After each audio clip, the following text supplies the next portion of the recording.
But what I am gonna put on the television is to see us. Is there a remote over there? Cue the remote over there by you. I see two right there. Those it? Yeah. You check those wings for me. Check the wings for me. Let me see. Cause we are live. We are live. I just want to know, can I see? I want to be able to see the comments. Check. There we go. Chat. My guy is live. That's where I wanted us to go. If I had the money, we'd have went to Tampa. Oh, we've been in the audience. Yeah, Oh yeah, I would have paid the big money to um 174K watching. That's crazy. yeah. My boy Louder with Crowder, he got 548,000 watching live right now. Yeah, so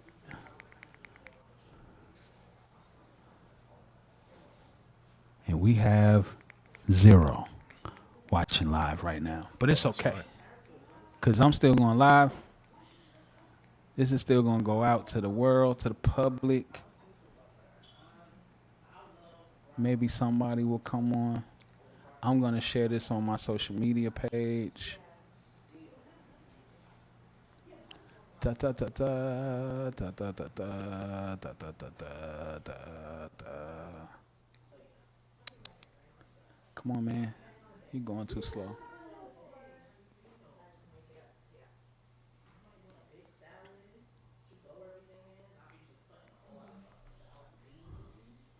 Where is our podcast?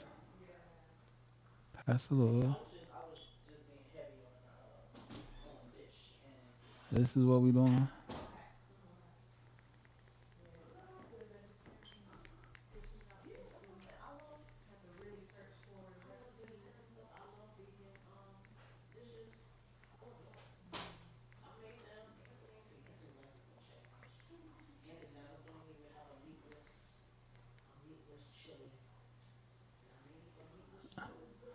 And I won't have a meatless chili.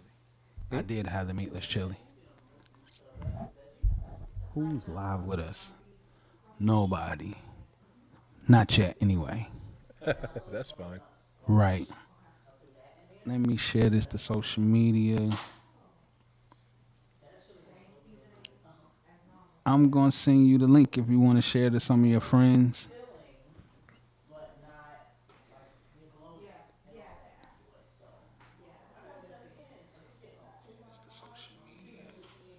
Oh, there's 2 people watching somewhere in the world. I'm going to send you the link if you want to share to some of your friends. Mm-mm-mm.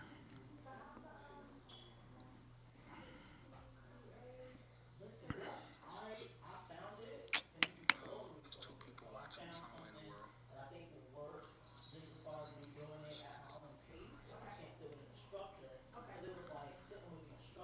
So I just sent you the link.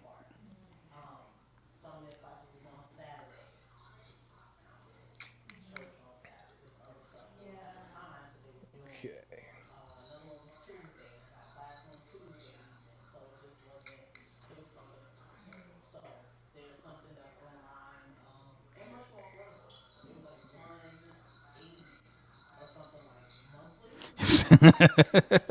Yes, I stepped up my microphone. I thank you, sir. Oh, download the app. Download the app. And I sent you Install the it. YouTube link. Oh,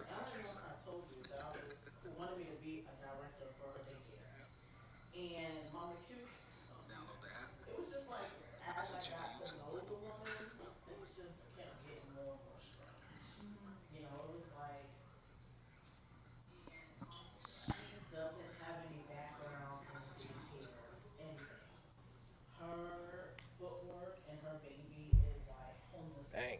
There we go.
Dun, dun, dun, dun.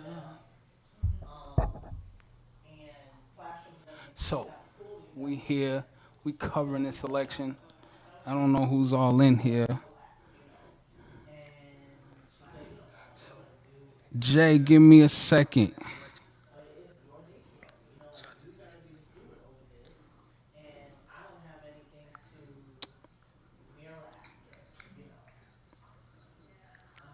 My guy is on.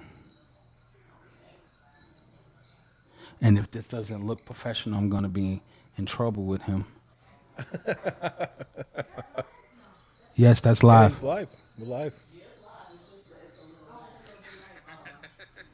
Yes, I stepped up my microphone. I thank you, sir. Yeah, so if I don't do it right, can't send message on your live, can't send messages on YouTube.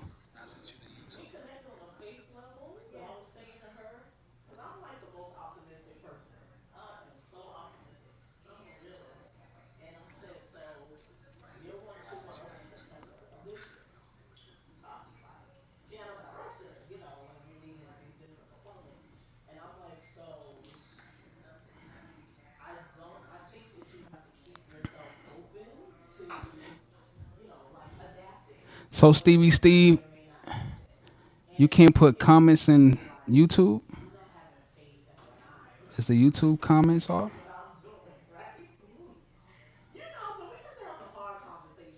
Yeah. Yeah, I'm not seeing the YouTube. Well, no, they're coming up, Stevie Steve.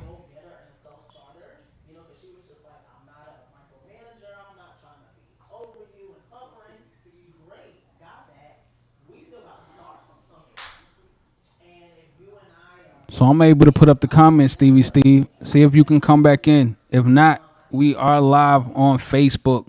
So we are doing the election coverage. What I do find to be very interesting is so you can pull the mic down some so people can see your, handsome face. Doing it right. This is the first podcast I was ever on in my life. Isn't that something? It's a beautiful day.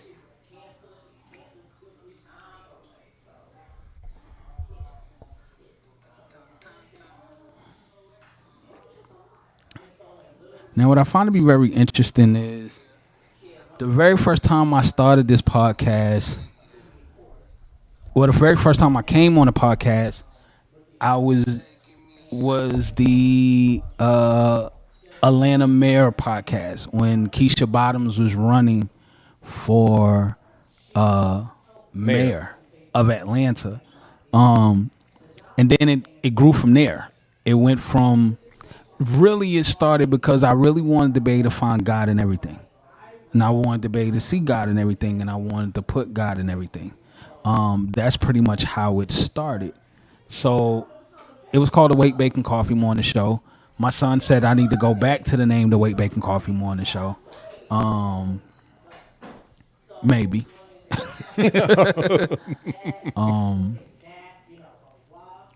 So and people like Stevie Steve, my man Jay, and a lot of people have been rocking with me for the last 7 years, 8 years of doing this, and now I'm here, and you know, God is saying that we need to come back, and my wife feels that God is saying we need to come back. So, so right now, I just been trying to find time to actually do it. So when you was like, "Yo, we should do an election watch party," I was like, "I'm cool with doing the election watch party because people get to hear, we get to read people's comments. Who did you vote for? Why? And things of that nature." So for me, I don't want to hear myself in the background. So I set it up. We was gonna be at the table, but I set it up because I told my son, I said we might have more space on the couch, because I knew me and you would be like the main talking head, but I'll also have two more cameras set up, so if your wife sits here, when my wife comes back from wherever she has disappeared to, she has space. Please, thank you, ma'am. And when you can put them in that, cover it up, drain the grease, and then put it in the thing, shake it up. Yeah, then shake it like a salt shaker. Yep. And then the one that's next to it, they got the aluminum foil in it. That's where you drop them. Lastly, that's the last ones. Hallelujah. So, somebody said they don't agree with my politics. He said I support you, but I probably don't agree with your politics. I know a lot of y'all support me. A lot of y'all don't agree with my politics. Y'all don't agree with my theology, and it's cool because I think that was one of the main things I really wanted to do, was to be able to have conversation with people who don't agree with you, people who don't see it the way you see it, which is cool by me, because at the end of the day, Jay is still my family. You see what I'm saying? If he pulled up at the house right now, even if we disagree, then you still got to come in and get a plate. You still got to come in and sit down. Mm-hmm. You still got to come in and we going to eat. We still going to fellowship. Right. He said, I still love you, and I still love you too. So it's being able to have the tough conversations with people that don't agree with you. Have the tough conversations that people just don't want to have. And it's cool with me, So how are you feeling right now about the election yourself? I feel like we're at a place in this country where we're more divided than we've ever been. Okay. I think right now, I think a lot of people are misguided on where we've come from and where we are today. I think, obviously, what it took, the sacrifice that it took for us to be able to vote. Right. I mean, the achievement, I'm happy to see everyone out here voting and letting their voices be heard. However, I think one of the challenges we have right now as a society is celebrity. Gotcha. I think it's a big mistake for someone to vote based on, oh, Beyonce says vote this way, Cardi B says vote that way. No, as black people, we need to actually vote policy and values. Gotcha. And that's my concern for this election right now. Are you voting policy and values, or are you just voting based on the popular opinion of a celebrity? Gotcha. Or what Mama and them said. We voting for what Especially as Mama and them believers. said. We voting for what Mama and them said. Mm-hmm. Out of curiosity, where do you see tonight? Where do you really see this going? Well, I believe we're in for a surprise. I believe that the silent majority is going to rise. I believe a lot of Americans are upset because they've lost their jobs. Inflation's out of control. You look at the whole system with values. You have transgenders, men saying that they can be women, competing in women's sports and dominating. You saw the last Olympics, the Right. boxing match, That where was the pow. Quick. It was over before you got I mean, started. it's outrageous right now, and I really believe we're gonna see.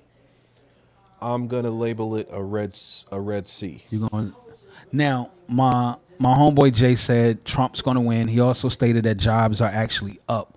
What I've noticed about the job reports, you can never go by the first job report. You always go by the second job report because then you'll see where. And it's crazy because they would never ever put out the second job report because Biden came out and I was excited. I was like, okay, they added 170,000 new jobs, and then all of a sudden, when the second report came out, it was like, well, it was really roughly around 65,000. 65,000. So, Yep. but you just told me. So, where's the other 105,000 jobs that you actually said in your first initial report? My question to Jay is, why do you think Trump is going to win? I just want to know why you feel Trump's going to win. That's, I would like to know why you feel Trump is going to win.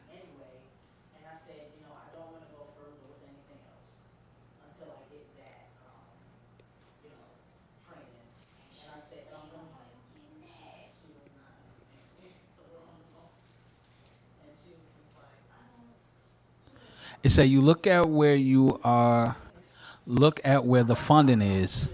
There is not as many funds available because the jobs are there. I give you that.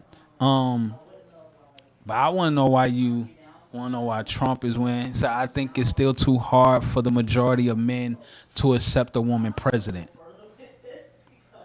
So what do you think about that answer? I don't think America cares.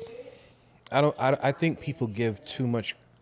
I think people pay way too much attention to the gender thing. I don't think America's thinking about that.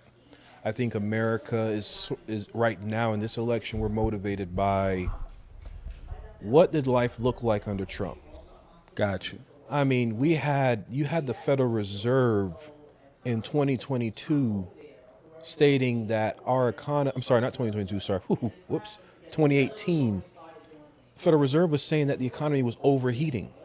Got We you. never had a report like that before, where there were more jobs than people applying. Right. It was an absolute ridiculous surplus. So I think right now Americans want to go back to that. We're tired of the inflation. We're tired of the. I mean, the jobs are not out there. We just had in September we had a revision of over 800,000 jobs for the year. That's you can't make that up. You can't make that up. So it's just yeah. So what about the idea that people are people don't really think that we're ready for a woman president?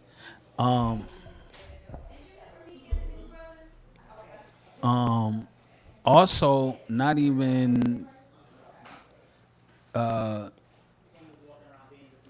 because he's saying that if you listen to men talk like real talk, they talk about how, but we wasn't ready for a black president either until something happened and then it showed up on the doorstep.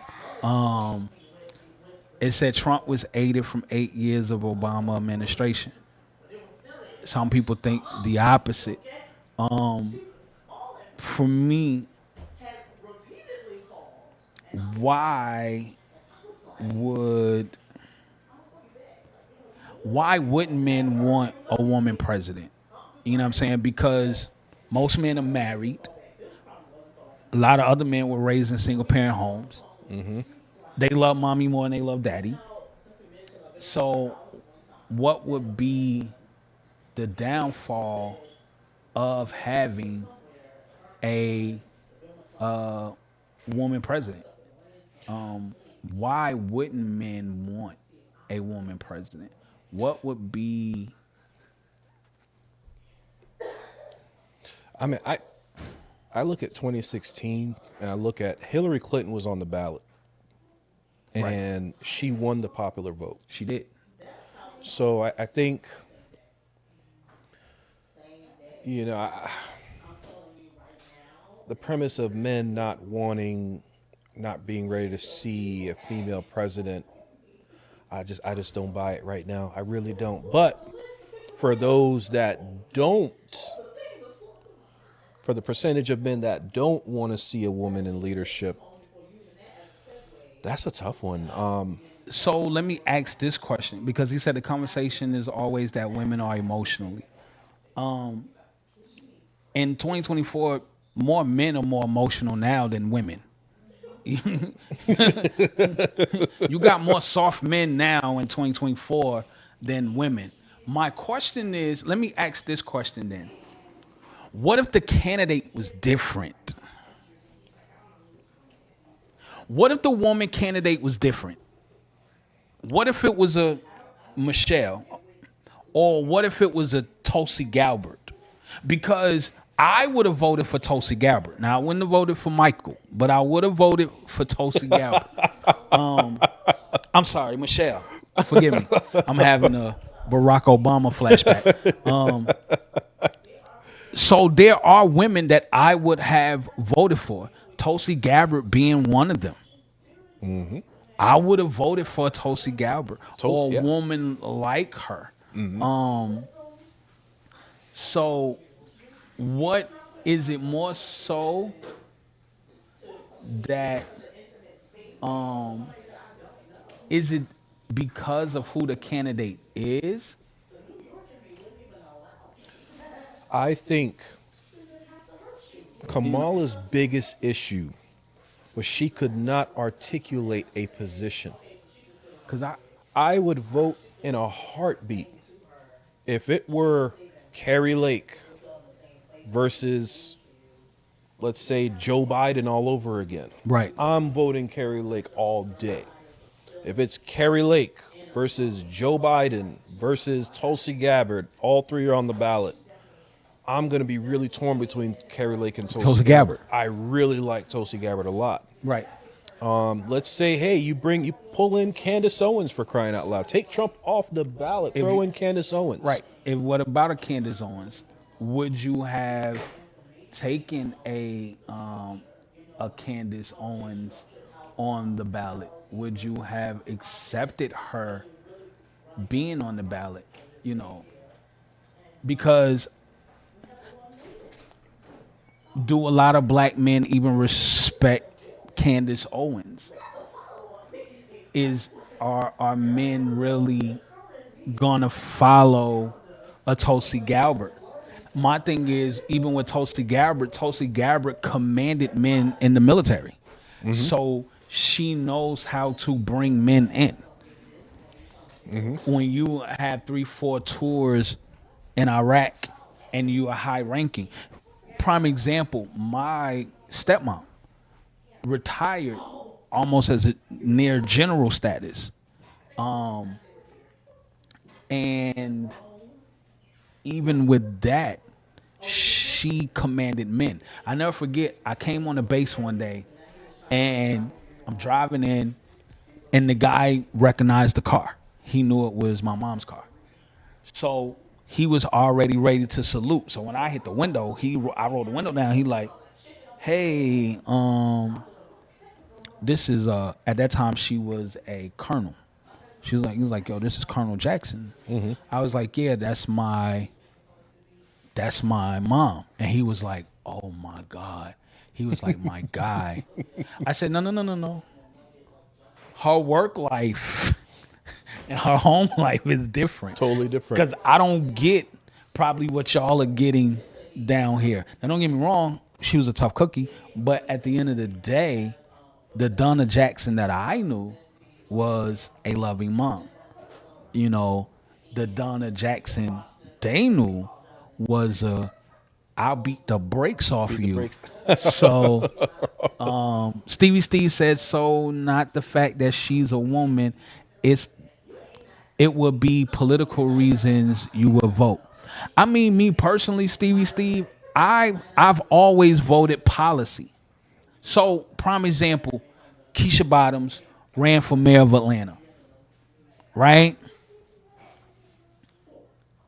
I knew Ms. Bottoms as her reputation as a judge. I knew her reputation as a what she did for the community, how she had programs set up instead of sending men to prison, she would have a place. She had other places for men to go, other programs. So I knew she was bringing those type of things into office with her. She also had sat on Atlanta City Council. So I saw the things that she voted for. But at the end of the day, I also saw who was backing her. So I already knew she was going to win based on who was backing her. Now, Stevie Steve, once I start pulling back the onion layer, there was a white woman who was also running for mayor of Atlanta.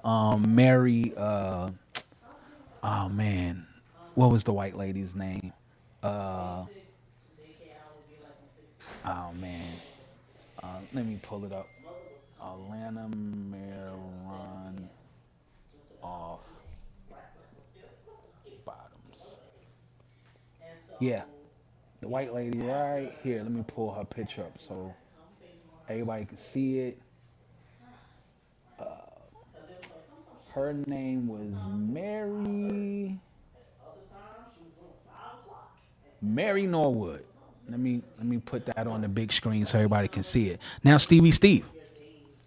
Once I started getting into policy, Stevie Steve, you were live with me that day when I had filmed and streamed live the mayor debate at the YMCA where I used to work at.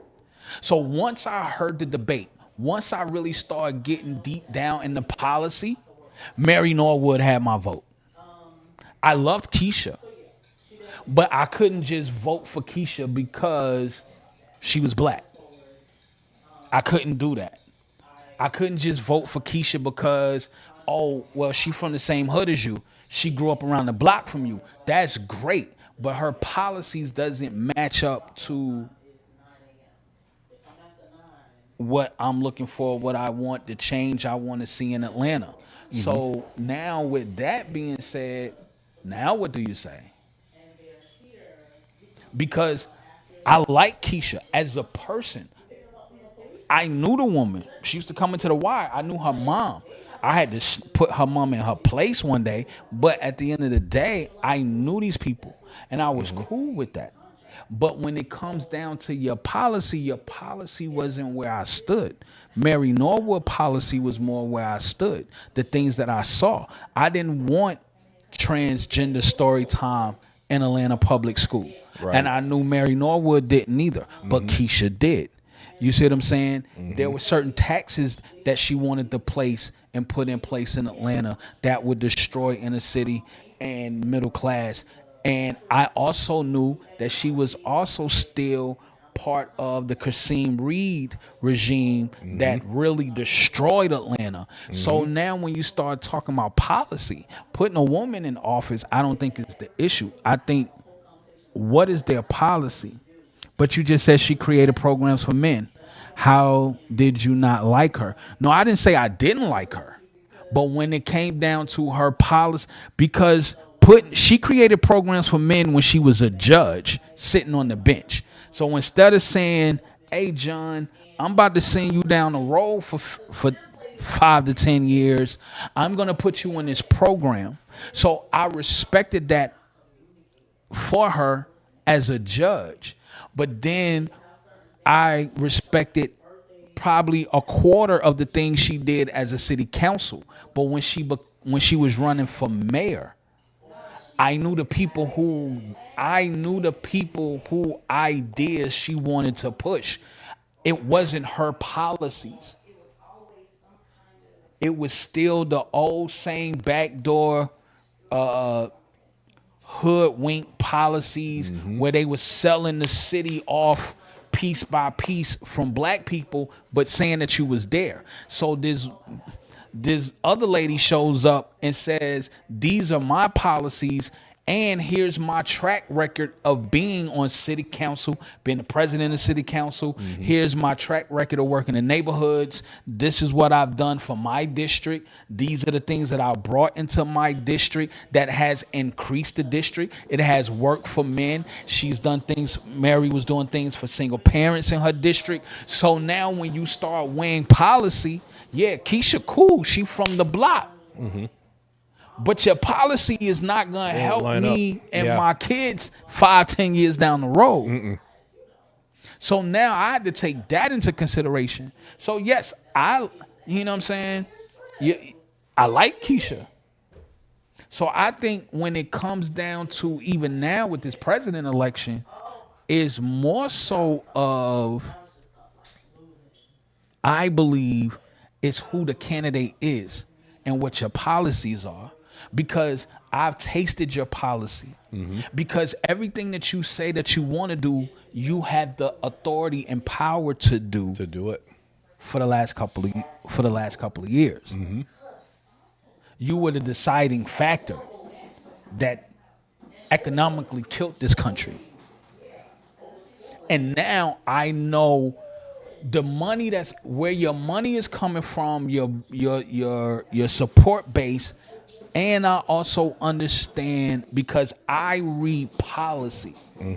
I go to congress.gov and read the bills. I go to hh.gov and read the bills. I go to senate.gov and read what's on the floor.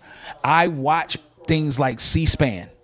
C-SPAN 2, the channels that people don't want to watch, the stuff that y'all skip over. C-SPAN there's no reporter giving you their opinion. You're just looking at what's now going on. I get to see the actual debate.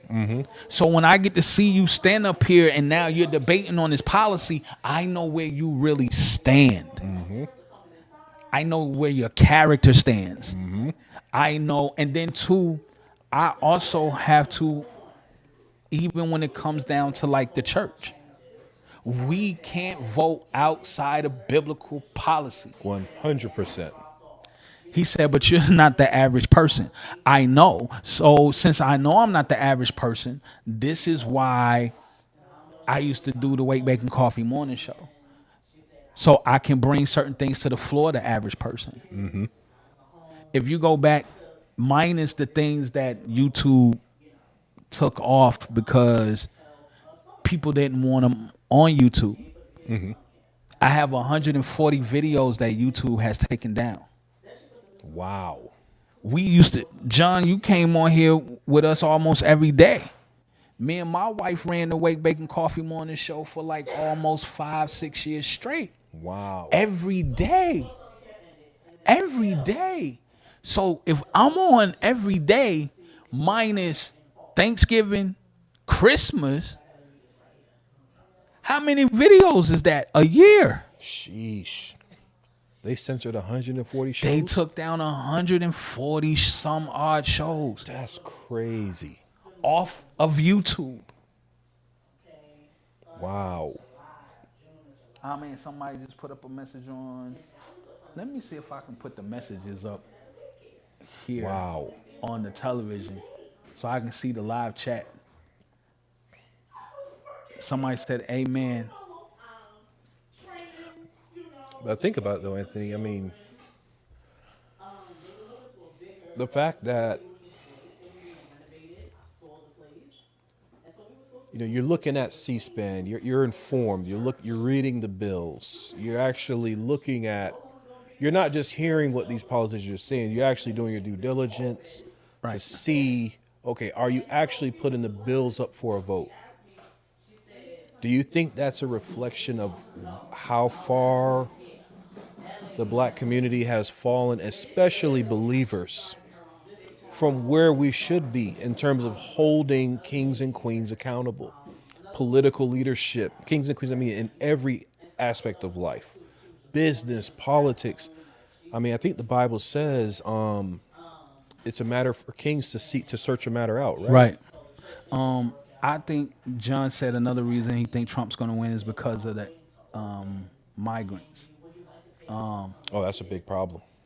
I'm going to answer your question. I want to put up right now. This is the map right now Right now, Trump is leading 101 to 71. Nice. So this is where we are right now. Trump is up 101 to 71. We as the body of Christ, or we as black people. So let me start from from that angle. As African Americans, we have call me John one more time and we gonna fight. You don't even know where I live at. But I got you, Jay. Only cause I love you. And I don't wanna fight you. Because you done I'm not even gonna put your age out there. I can still outrun you. Or I should at least be able to outrun you right now. But I think for me, we are as I think as African Americans, I think we haven't been taught how to vote. We've just been taught how to scream, yell, and be victims. Even even from the church's perspective, a lot of churches are teaching people to be victims when the Bible clearly states when the government of our kingdom says that we're victorious. When the king says that he's already defeated the enemy.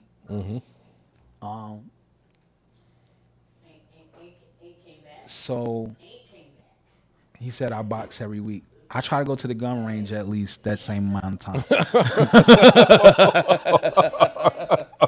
I'm too old to be out here running behind Oh little man. young boys. Um, but my thing is, for me, because we have, it's a movie I recommend all black men watch, and it's called Uncle Tom. Uncle Tom 1 and Uncle Tom 2. I think that should be played in every black community. He said, "My son is only 10." Man, he's 10. I'm getting old. Yeah, you definitely got to be in shape. My youngest son is just turned 18. So, but I got two grandbabies that I gotta, you know. But I believe that we have to stop playing victim. Slavery happened. It's time to heal. As far as the church is concerned, as a lead pastor of a church, you gotta forgive. To me, it's just that simple. Because the king said I have to forgive. If I want the king to forgive me, I have to forgive you. I have to forgive you. Yep. So I think we have to come to a place where either we're gonna put our trust in God completely, or we're gonna still run around here and whine and complain, and because the God I serve is the type of God where he'll show up, he'll take the most racist person in the world to cut me $1 million check. That's right. And that person will be like, man, I don't even know why I'm writing you this check. And I'm going to tell you, I know why you writing I know me you this why check. you're writing it. Right. Right. Hallelujah. Thank you, Jesus. Let me go to the bank and drop this in. So you don't take your money back for the devil come in and help you change your mind. But I think we have to learn honestly that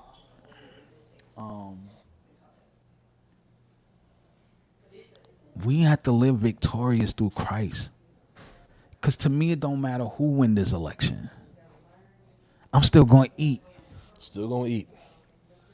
I'm still going to be good. My lights are still going to be on. Now, the country is going to go to dung. if the wrong person We should wins. talk about that too. What do you think? I mean, what do you see with a Kamala win? What do I see with a Kamala win? I see black people getting on the back seat. I see immigrants. I see what I see now. Right, which you've already seen for 4 What I've years. seen, not even in 4 years, what I've seen in the last year. Let's just go back 365 days. Like, so for example, I'm glad you brought that up because earlier today I was looking at I'm gonna put this up on the screen, ladies and gentlemen. I was looking at states, right? So I was looking at a state like Georgia. You know, Joe Biden won Georgia last year, right? By a very small margin because he capitalized Metro Atlanta. And then he had other little pockets like Columbus and, Savannah. But all it takes is for Trump. He doesn't, I already know that. How you doing? What chicken? It's in that thing with the aluminum foil on it. That was all the chicken out the bag. I fried everything. The thing that got the aluminum foil on it, on the thing, everybody talk to Rod real quick because, Mama Q done came in. The queen has arrived. But yeah, so yeah, Anthony, I think what Anthony's talking about, I guess we'll cut off Anthony, get to me, but think about what your life looked like under Trump. I can't see the questions, so if there's any questions, it's going to be on Anthony's end, but do you think that the quality of your life was better economically under Trump or under Kamala? More specifically, do you think that the Biden and Kamala presidency, what you went through for the past 4 years, do you think they did a good job? That's my first question. Second question is, do you want that to continue for another 4 years? The way it's going right now, Pastor Antonio said he wants, I'm sorry. No, you good.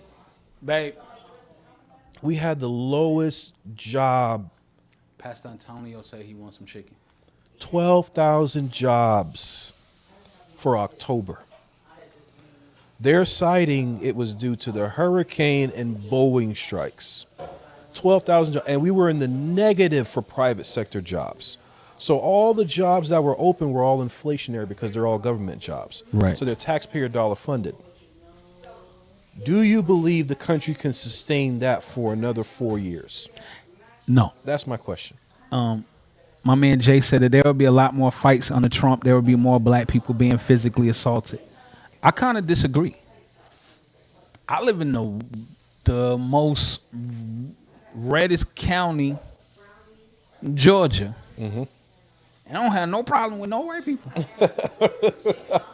They fly Dixie flags, Trump flags. Mm-hmm. They sell chickens and eggs, and we get along. We got along even under the first part of Trump. So I think if there are more fights and if black people are being physically assaulted, is because they listening to Marxist people. Mm-hmm. Like them three witches. Mm-hmm. And when I say three witches, I mean from the I'm trying to be disrespectful. This is from the spiritual side, mm-hmm. like BLM, Antifa. These are witches and warlocks. You are an avid Trump supporter. I mean, I support policy, not person. So I'm an avid Trump policy supporter. Mm-hmm. Like all of the policies that they didn't green light in his last term, which is how he got the Bible back into school, how he got prayer back into school, how Roe v. Wade did take the cake, but how he helped the coach get his job back because he was praying on the football field. Criminal reform for criminal blacks. reform for blacks, Opportunity zones the in black opportunity communities. zones that T.I. and what's the boy, big boy from Atlanta, he in the politics too. He from the West Side.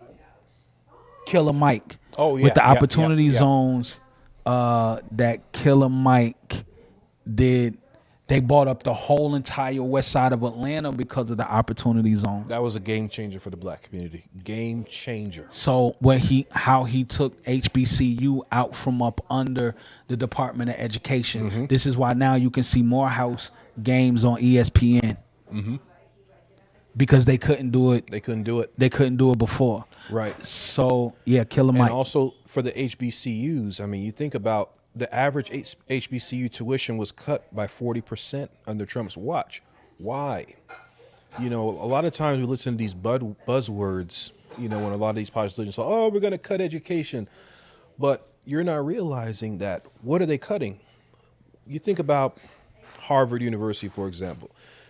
Why would you charge $100,000, $50,000 plus for tuition? If you know that the government is going to guarantee you Right. a $40,000 loan for a student, how much are you going to charge for tuition? You're going to charge at least $40K because it's a guarantee. So if someone's coming in and saying, hey, I'm going to cut that guarantee loan, you're forcing these colleges to have to cut the tuition. Simple.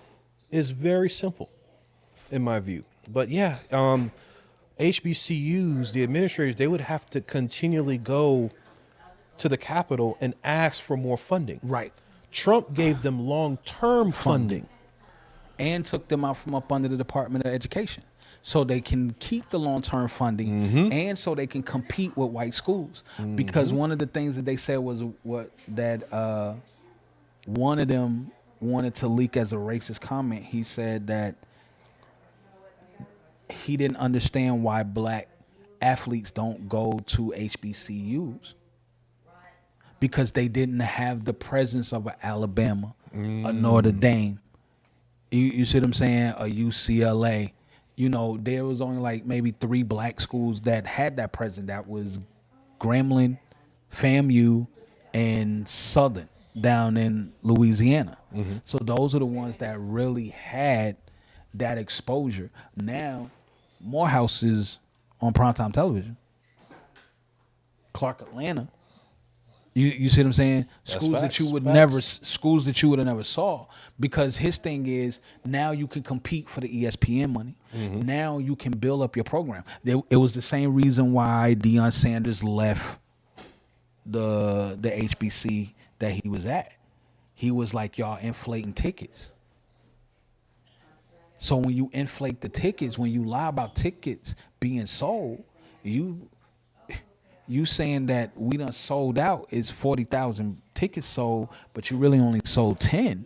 Now you messing with my money. So, and because y'all have been doing certain things for so long, now it's time for a change. It's time for a shaking. And I believe God wants to shake America. And don't get me wrong, I don't believe God has a candidate in this race.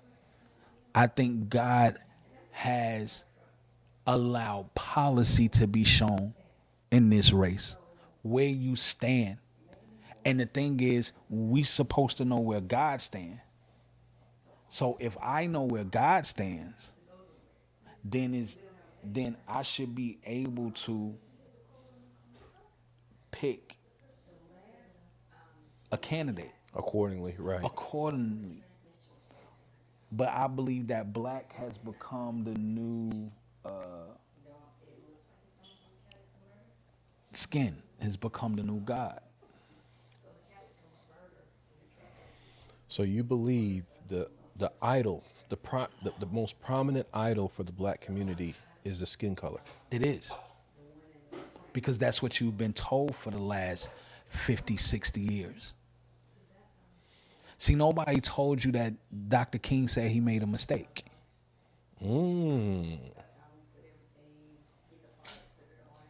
Wow. Wow.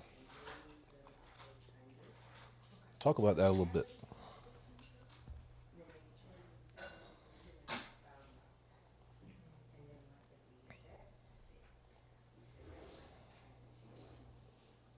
11 months before he was assassinated, Dr. King did this interview.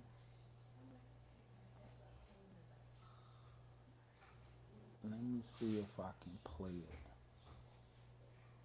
Is it being played?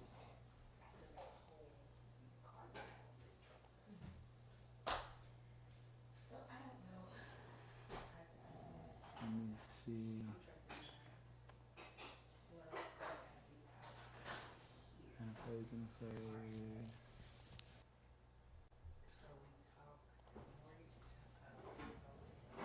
Is this it? So Dr. King did an interview with NBC that they're not trying to show right now. Audio render error. Please restart your computer. The devil is a liar. So Dr. King, actually, let me go back to the actual. Let me see if I can pull up, just in case. So if you decide to Google it, it is on NBC's YouTube page. I just want people to see what he had on and what it looked like so you would know the interview that I'm talking about. So this is the interview that I'm talking about right here. And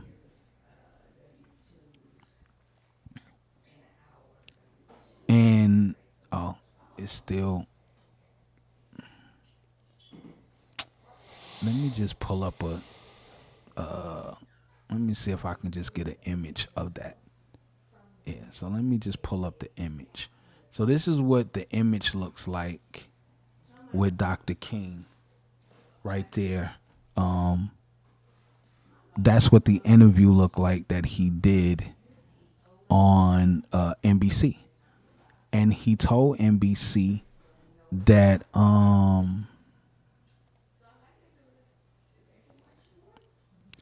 that he know that he led his people in a burning building, and because he led his people in a burning building, let me see if they're gonna play it now. They keep talking about my audio. My audio is on point. I don't know what y'all talking about. So he said that he felt like he led people in an abandoned building. That he should have never did this. He should have never fought to be integrated, because now that killed the black community. This is my take on that message from Dr. King, feeling that he killed the black community.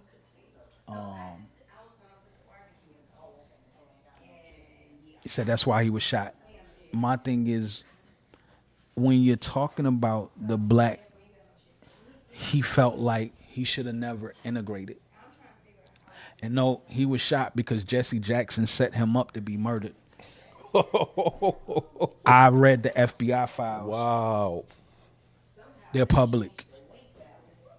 Wow. The King family wanted to sue the FBI, and they did, and they won a lawsuit here in Atlanta, but nobody knows because they didn't Yeah, publicize William it. Pepper was the lawyer. They didn't publicize it.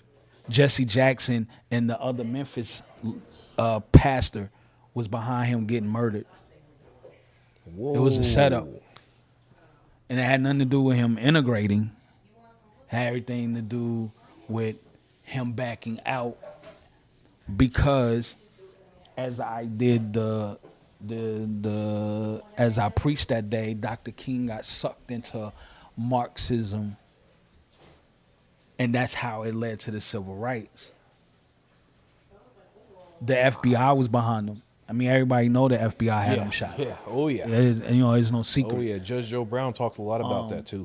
And my thing is, he realized that integrating killed the black community. People who had businesses Now I can go sit in the white business. So now I put your business out of business. You had black bank owners who who now is the president at the white bank, but you own the bank. So you went from being an owner to an employee. That's going backwards. That's not going forward. Now you're coughing and forfeiting loans because now people feel like they want to move out to the white neighborhood. So now they're forfeiting on loans. And now you're trying to sell your loans because you gave loans to people that you know couldn't really afford the loan, but because we was looking out for our own.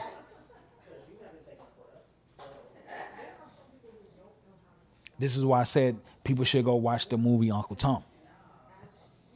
Can you check that out? Because black people were more successful before the civil rights movement.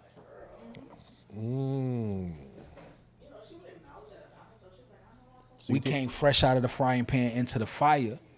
So you right think after the civil slavery. rights movement produced the victim mentality? What we have right now. Oh, he's saying he was killed because he said that integration was wrong. Because the next step was to create more Black Wall Streets. Exactly. But nobody was. Speaking of Black Wall Street, the pictures that they show of Black Wall Street, that is the rebuilt pictures. Those are not the pictures.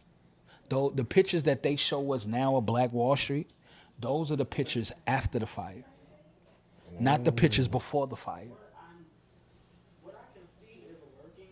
So just as fast as they burnt it down, as fast as they rebuilt it. But now we was fighting for something. So, and this is how I look at it. God told Moses, because these people are hard-headed, they will not see the promised land. So in order for Israel to see the promised land, a generation had to die. Right? So now, we force something instead of letting the generation die. So instead of letting a generation of people, whether black or white, green or yellow, there was a generation that should have died. And integration would have naturally happened.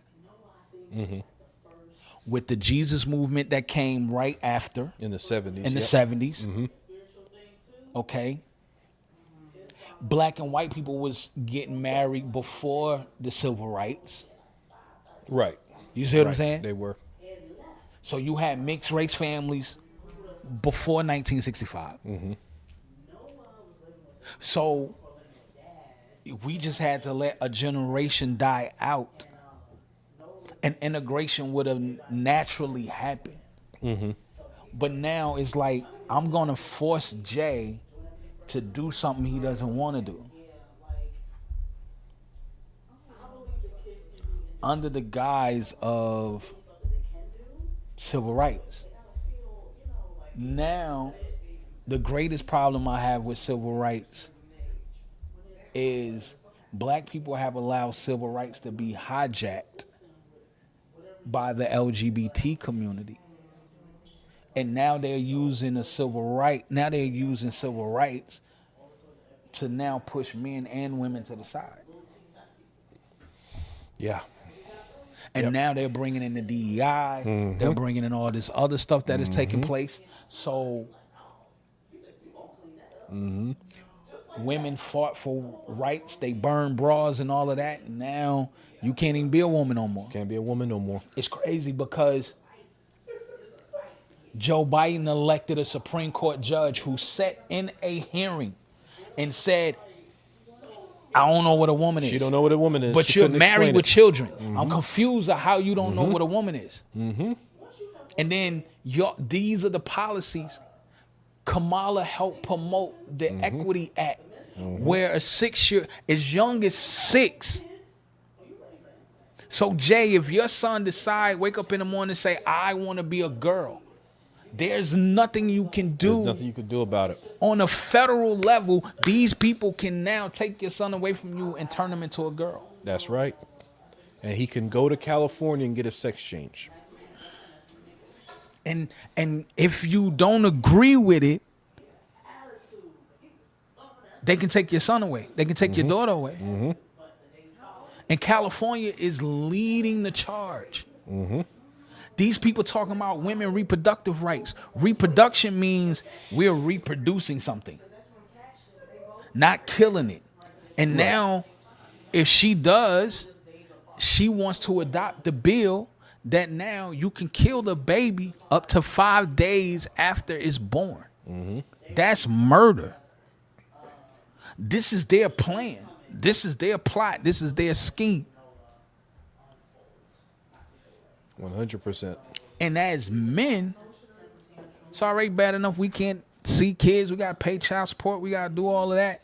And we ain't got no say, no nothing. Unconstitutional. Come on, man. Listen. They tricking people off the street. I'm voting for Trump, yes, for those reasons. Because I would jump on the first thing smoking head into New York if you tell me that you about to take my grandson. Because I first have to go get my daughter and bail her out of jail. I will have to go bail out my ex-wife. I'll probably have to bail out her husband too. Yeah. You understand what I'm saying? Yeah. So, I mean, I've got friends that already left the country. They've lost jobs, couldn't find new jobs, and their lives were totally destroyed under Kamala Harris. Black people. And they left the country. My good friend Julian, he went back to the motherland. He's in Africa. He said, hey, out here in Africa, there's more jobs. you can feed your family. Right. The money is out there. Yeah. Think about this. When he put that tariff on China, he brought the tariff down for Apple. But he told them they had to build in America. They had to build in America. So they opened up a factory here in Texas. But then Kamala came in and gas was cheaper because we became back the #1 gas producer. We were energy exporters for the first time ever. We've never exported energy. No. Nope. We opened up a whole new market. We were energy independent. We didn't have to go, and that was the reason why he was telling people we can come home from Saudi, we can come home from Afghanistan, because we ain't got to give them, we ain't got to police the world no more and protect these countries for oil because we sitting on it. And we sitting on natural gas. That's right. More natural gas than the whole continent of Africa is sitting on. That everybody switched from the fossil fuel to the natural gas. And now we becoming the producer and export thereof. That's right. Because gas was predicted to go down to $1.50 if he would have got reelected. Yes, and it would have kept going down. It would have kept trickling down because we would have still been drilling. Right. We still been drilling. Now gas is cheaper. Products are cheaper. We can run more trucks on the road. We can get more. Food would have been cheaper. Now, what I hope that he does is the same thing they just did here in Georgia. Because in Georgia, if you're now considered an adversary to America, you can't buy land here in Georgia. Wow. And you definitely can't buy farmland. One of the farmers was speaking at the rally, and he was saying how in Georgia they won't let China buy any farmland here. That's good. Because you're an adversary to America. Right. He also stated that Trump raised $6.8 million of people he knew money because they couldn't get help during the hurricane. And how he was raising more money out in Florida because people couldn't get help.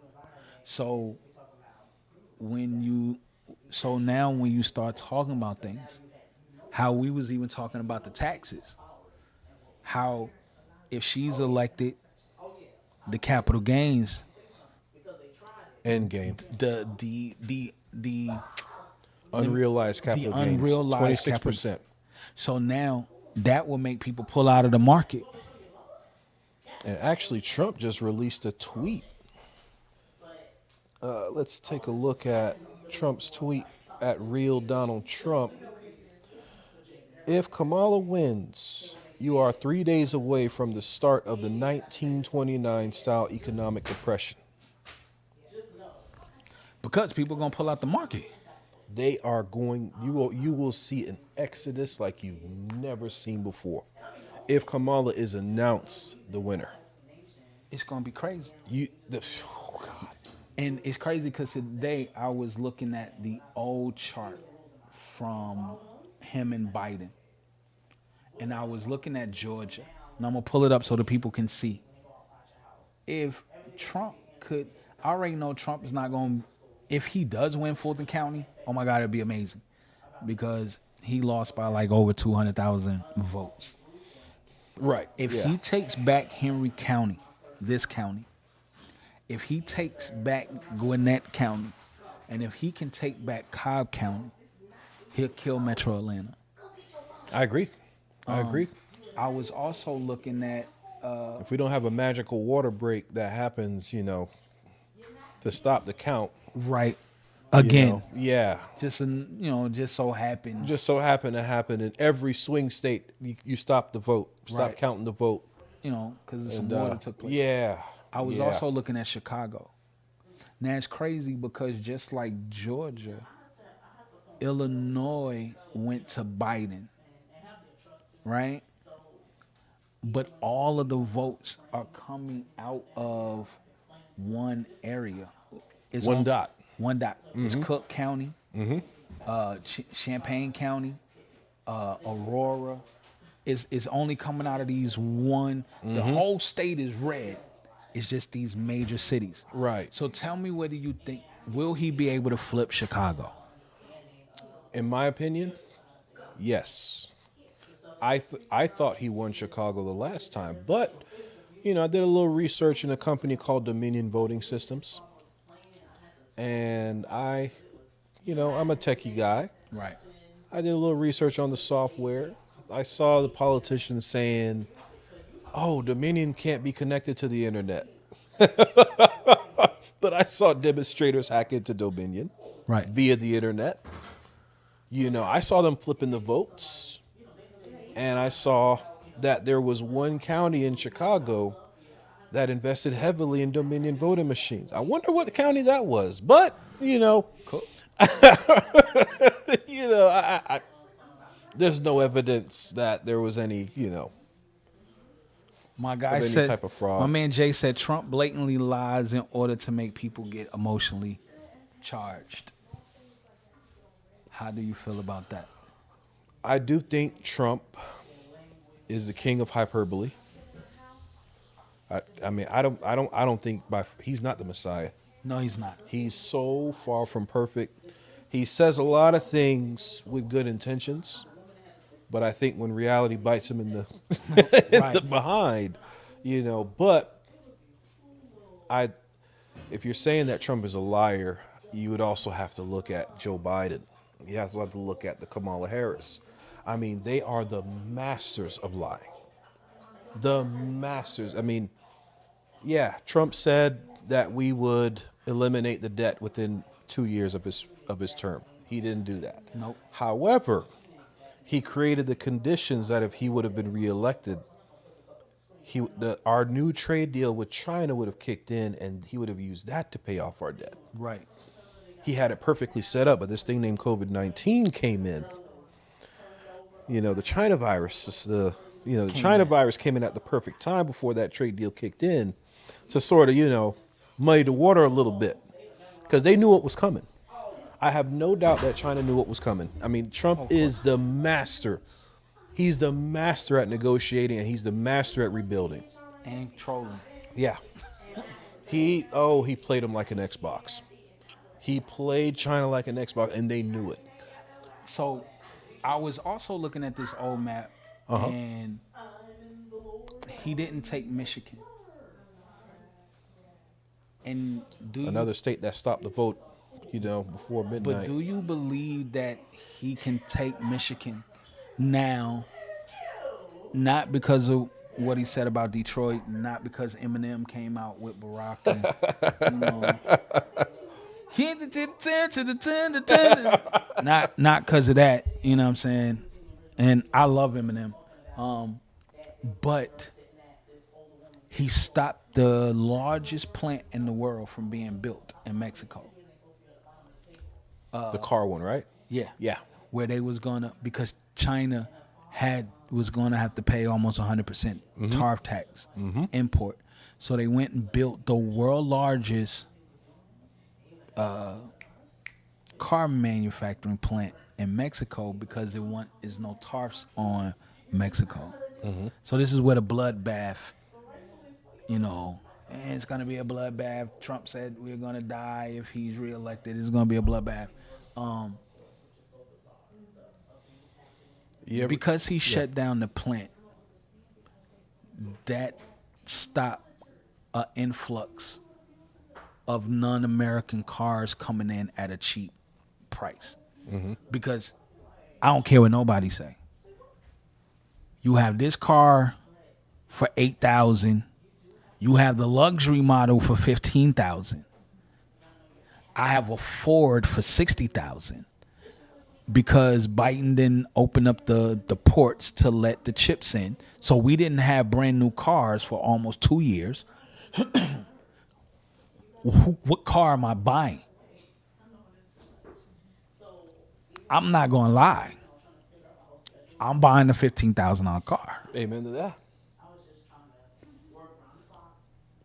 I'm buying the $15,000 car. Most Americans are going to buy the $15,000 car. Most people are going to buy the $8,000 car because it's going to be cheap to buy. Who's going to buy anything out of Michigan or Ohio? In the words of Keith Sweat, nobody. Yeah. So do you think because he told China I'm going to put 100% tariff on every car that comes over the Mexican border, and the guy who was building it was at a Trump rally, and he told Trump, you messed up my money, because they stopped building the plant, because they trying to wait and see if you're going to get If you're going to elected, get elected, right? because they're afraid that because they know, it's not that they're afraid, they know you're going to put 100. They know it. They know it. So they know they can't make any money. He doesn't bluff. So I was watching who I believe in 4 years will probably be the next vice president of America. Okay. And that's Byron. Byron Donalds. Byron Donalds. Oh, love him. Love him. I would love to see a JD Byron Donalds ticket. So they was telling the story of how they was negotiating with leaving out of Pakistan with ISIS. He said Trump told him if one American is touched, it's gonna be problems. And he looked at and the translator was trying to translate. So Trump said, "Don't worry about it."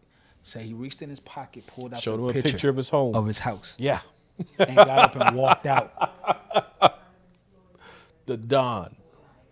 The So Don. my thing is now, do you think that he has the opportunity to flip a Detroit? Do you think he has a way of flipping Michigan? Because I was looking at the state of Michigan, it's the same way. It's Grand Rapids, it's Detroit, and Lansing. It's like 1, 2, 3, 4, 5, 6 little counties. You able to put that on TV? Oh, I'm sorry.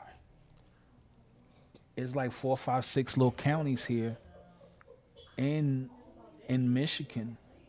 The TV is gonna be behind a little bit. I meant to plug in the import so we can go directly in.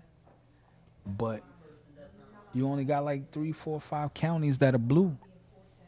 That will flip the entire state. So there you go, right here. You see that? Yeah. Detroit. There's only like 3, 4 counties that flipped the whole entire That state. flipped the whole thing. Yeah. I wonder if Dominion voting systems were there. PA. I think he's gonna flip PA. I think so. He took the bullet there. He's taking Pennsylvania. I think he's gonna You take can Pennsylvania. just bank Pennsylvania.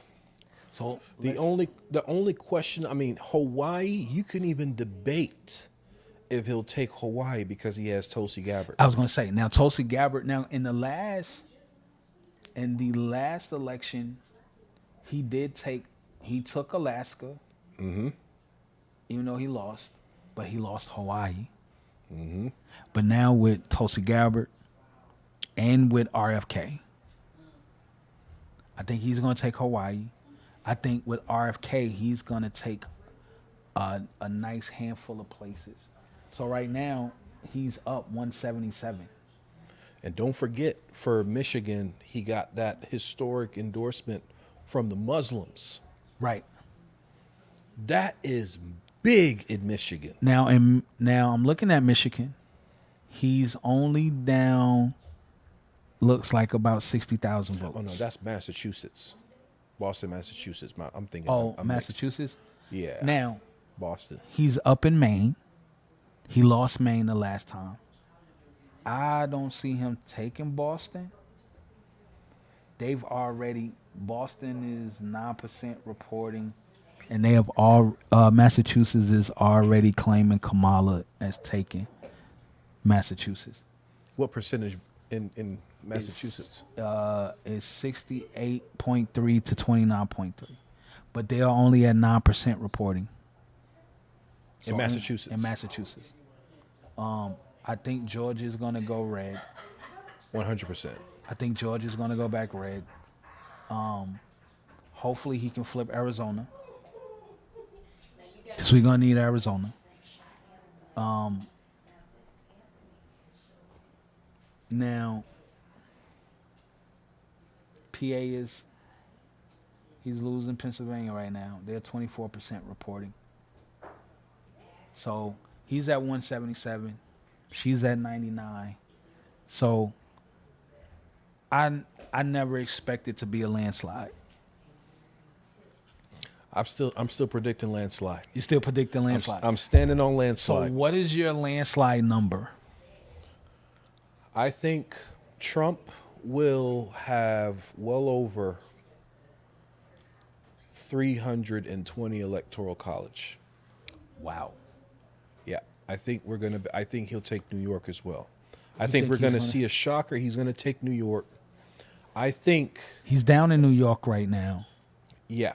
You look. I mean, there's no way we're going to find out tonight because you have. I'm sorry, I call him Ratburger all the time, but you have Brad Raffensperger, who said we're not going to be able to count 25% of the Georgia votes until Friday Well, we already at 74% reporting in Georgia. and Trump is up So over a million.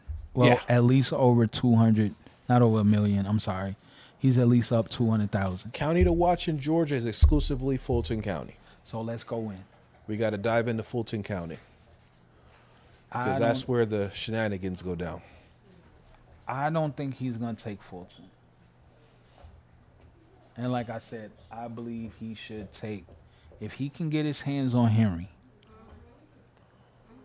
if he can take Henry, and if he can come out on top with like a Gwinnett, because what I'm seeing right now, these are the same blue dots from Biden. These are the same blue spots from Biden. Atlanta, Athens, Augusta, Macon, Savannah, and Columbus. So these are the same blue places from last year. Mm-hmm. So I know he's going to take North Carolina. That's a definite. Now, this is a shocker to me. Virginia. I was shocked when Virginia started taking people off the poll registry. They took them to the Supreme Court, and the Supreme Court gave them the green light. Mm-hmm. So even with Richmond, Norfolk still somewhat being close to blue, Richmond is almost red, and he's leading in Richmond. Yeah, he's in Virginia. not by much. He's 49.8%. She's at 48.5. So to see that I figured that was coming when they went to go and do the voting. When they start pulling off the votes. Oh, and by the way, I'm predicting he's getting the popular vote as well. Really? Yeah. Yeah. Dude, did you see his rally at New York? Oh, Did it you was see crazy. the 200,000? That's crazy. I mean, you could only fit 20,000 inside the venue, but you had people estimating north of 200,000 outside of the venue. Right. So right now, New York is reporting at 28%, and he's down.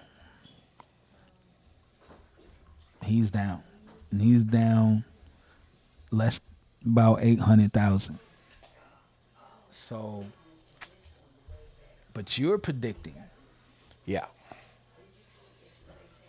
When it's all said and done, because she still. Do you think she's gonna take Cali? If she's gonna take them three, Cali, Oregon, Washington, do you think that he will flip Montana? Because I think he, oh no, he had Montana. Do you think what other states do you think that he will probably flip? I think he'll take. He's gonna get Wisconsin. You think he's gonna get Wisconsin? Mm-hmm. Really? He's gonna get Wisconsin. He's gonna get Michigan. You think He's gonna flip Georgia back to dark red. North Carolina South. He's gonna have North Carolina, South Carolina. He flipped Virginia. Well, he's flipping. He's Virginia. gonna flip Virginia. So do you think he's gonna flip Illinois?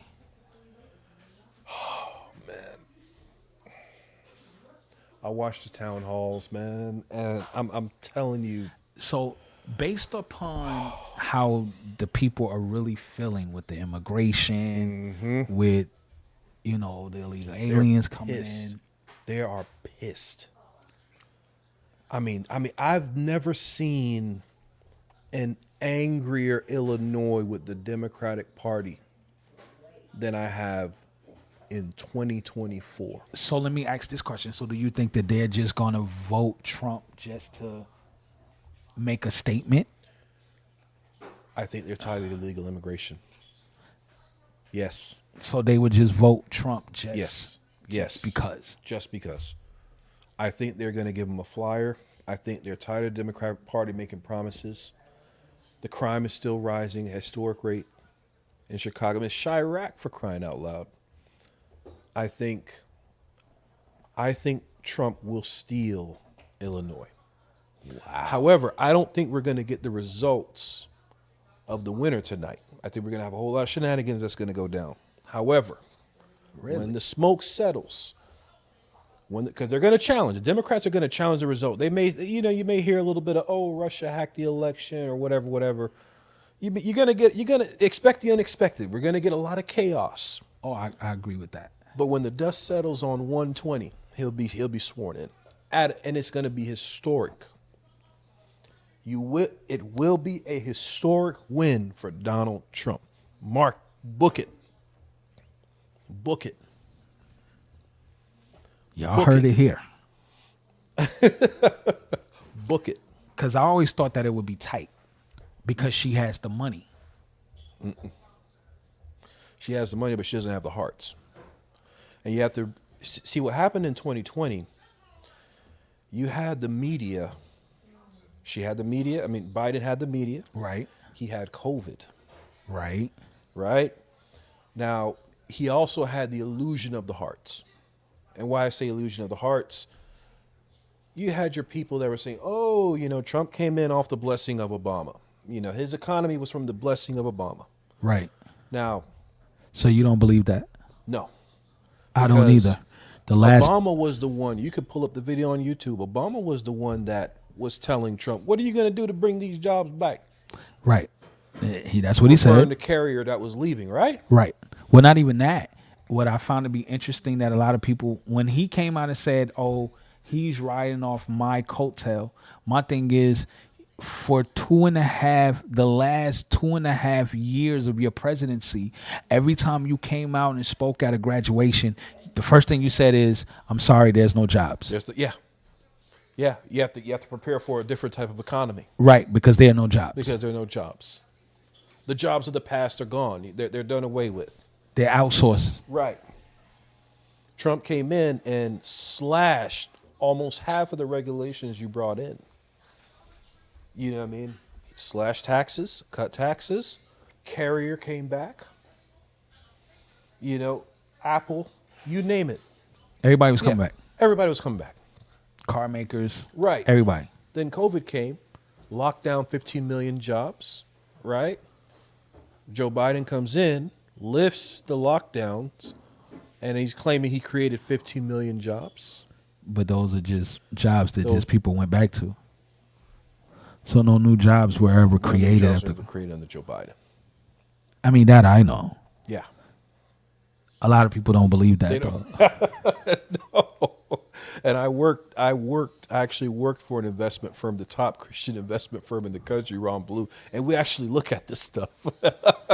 We could see the data. We look at the data every day. That's what I'm saying. That's why I was like, when you read job reports, the first job report is never accurate. No. You always have to wait for the second job report to come out.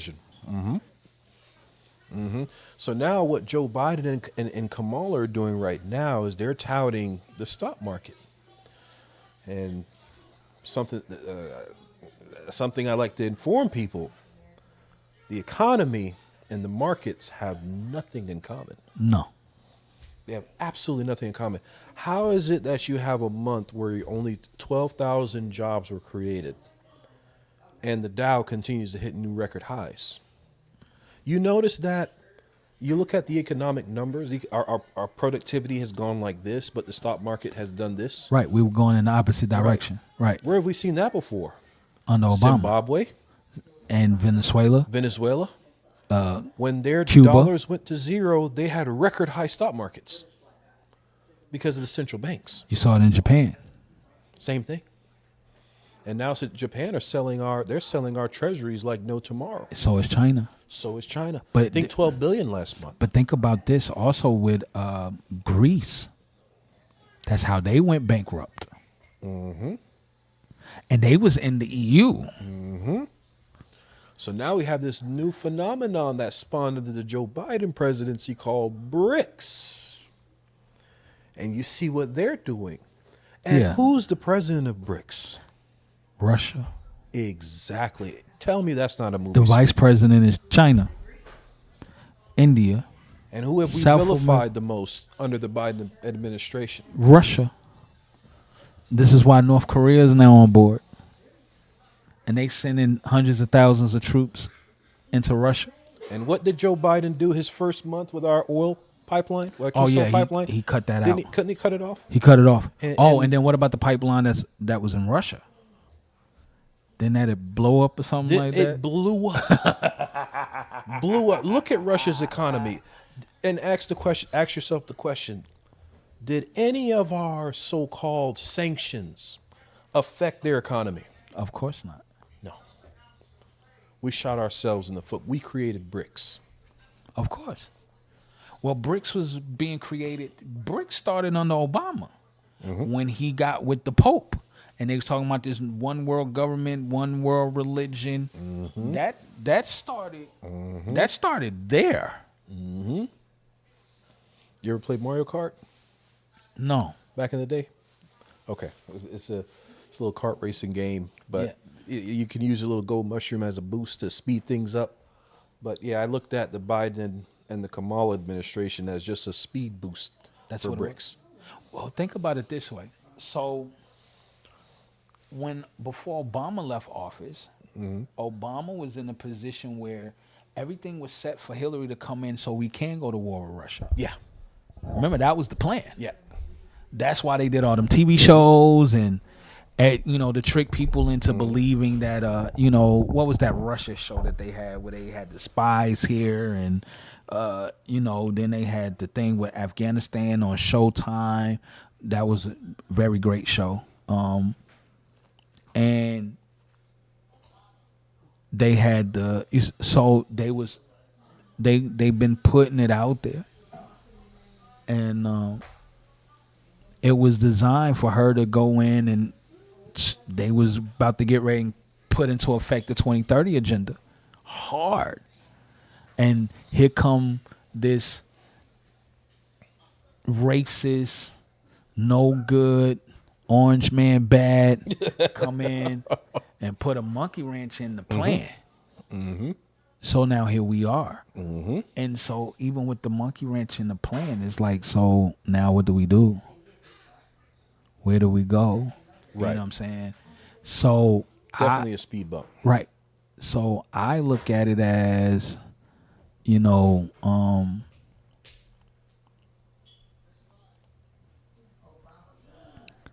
audio render area, please restart your computer. So you can't hear us?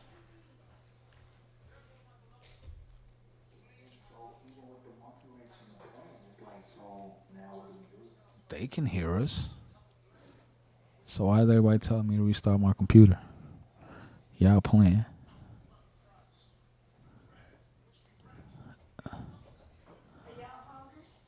Sure, we'll take a plate. Mm-hmm. Would y'all ladies like to come over and Oh yeah. and say anything?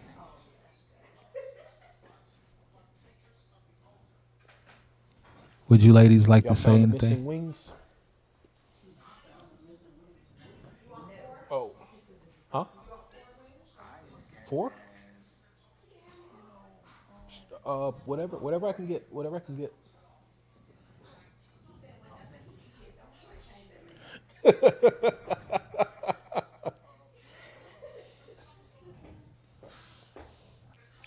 So, so we're coming through the speaker too, huh? I don't need to hear myself through the speaker. Want to hear something funny? Yes. I look at Trump as a Cyrus figure. Right. He wasn't always a believer. No. I think he is now at the bullet flew by. I think he's warming up to it. However, I think Trump was a wrecking ball figure to the great divine speed bump for the New World Order agenda. Right. Trump did something that was key. Every president from Reagan promised that they would recognize Jerusalem as the capital of Israel. Right. Trump was the first to actually not just promise it, but do it. Right. He set up the embassy, the U.S. embassy in Israel. Right. Right? I think because Donald Trump's going to win this election. He's going to win. He's going to be sworn in. 2025 will be the greatest. 2025, 2026 will be will be known as the greatest economy the U.S. has ever seen. Because here's the thing, another thing a lot of people forget. Trump didn't get all of the policies that he actually wanted to implement for the economy his first go round. Right. You remember when he wanted to, when he was first running, remember income tax? He wanted it all done on one sheet of paper. Right. He wanted anybody an individual making $24,000 or less a year, no federal tax. Married couple, $48,000 or less, no income tax. Remember that? Right. Who blocked it? The Democrat Party. Exactly. The ones who are for the poor. They blocked it. What did Joe Rogan... Did you watch the Joe Rogan Trump podcast? No. Trump acknowledged that income tax, federal, unconstitutional. They are. You won't find it in the Constitution. Not supposed to be there. We only implemented that for what, World War? For wartime. Well, you're only supposed to pay taxes during wartime. Right. Right. So Trump actually wants to eliminate the income tax. Really? Yeah, you hear no tax on tips. Right. You hear no tax on overtime. Right. Which I know he's going to implement. Right. Listen to Eric Trump when he talks to his father. Eric Trump has said this multiple times, that my father wants to eliminate the income tax completely, and he wants to abolish the IRS.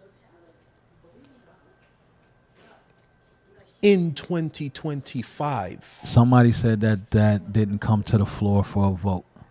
What didn't? The income tax. First round? Yeah, it did. Yeah, check the House of Representatives block. They revised, because remember, before the bill goes to the Senate, starts at the House. Right. And they negotiated that portion of it away. They didn't want nothing to do with that. So which part is Trump that? then implemented what's called the pass-through tax. So what tax am I looking for? What bill specifically? So the first proposition from, look at the first bill from the House of Representatives under Trump. The first, I don't even remember the name of it. Thanks. Oh, Please. Queen. Tax bill under Ooh, what kind of Trump. wings are these? What kind of wings are these? These look good. They are like a mile high. Block. Okay. Oh, wow. Thank you. Trump created the controversial SALT deduction, tax cuts. And one of the loudest voices that I remember that didn't want the 0% for 24,000 or less was not even a Democrat. It was McCain. Yeah, but you know, McCain didn't really care for Trump. The commodity referred to the media as the Trump tax cuts. The Tax Cuts and Job Act, TJC, that amended the Internal Revenue Tax Code. Oh, this is so good. Yeah, so it changed the tax code. It changed so it did make it to the floor. Some things were taken out. I didn't even try it yet. So the argument is, how would he be able to do what he wants to do? He does not have a plan. He has concepts. All he did was give tax breaks to his buddies. Now that I can't agree with, because my wife was working a W-2 job. And if anybody was really paying attention to their check, my wife, anybody in America was paying almost 28 to 30% of taxes. My wife's taxes went down to 19%. So under Trump. As a W-2 employee, when she fully came over into working for herself and starting her own business, the Trump were better. I benefited from Trump tax breaks. I ain't scared to tell nobody. I appreciate them. And if you want to call me a buddy, I'll be a buddy. He said, glad McCain went against Trump. Trump been full of blah, blah about replacing Obamacare. Well, to replace Obamacare, the only reason why Trump wanted to replace Obamacare, because if you read all 1,478 pages twice like I did, you will understand that Obamacare eventually leads to universal health care and universal Medicaid that what's your boy Bernie wants, which is also part of stepping us into the new world order. So it's deeper than just having Obamacare. And then Obamacare was a deal. This is why when Obamacare first got started, it was cheap because it was to get everybody in. Then once you got in, then we were to hijack prices. To balance the tax cut, you have to have a GDP a 5 or more, and Trump only had a 4.5.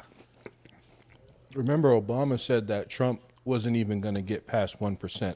Remember, they thought the economy was going to collapse when Trump was voted in the first round, but he got GDP to north of 3%. So He said it was at 4.5. 4.5. Oh wow, I didn't know it was that high. That's huge. He said the New World Order. What is that? Maybe you should read the 2030 agenda that was signed by President Biden and the Pope on September 15th. I have such a huge beef with 20 Obamacare. was it 2016 or 2015 when they had the big thing at the UN. Oh my God, I'm sorry. Your recipe? Mm-hmm.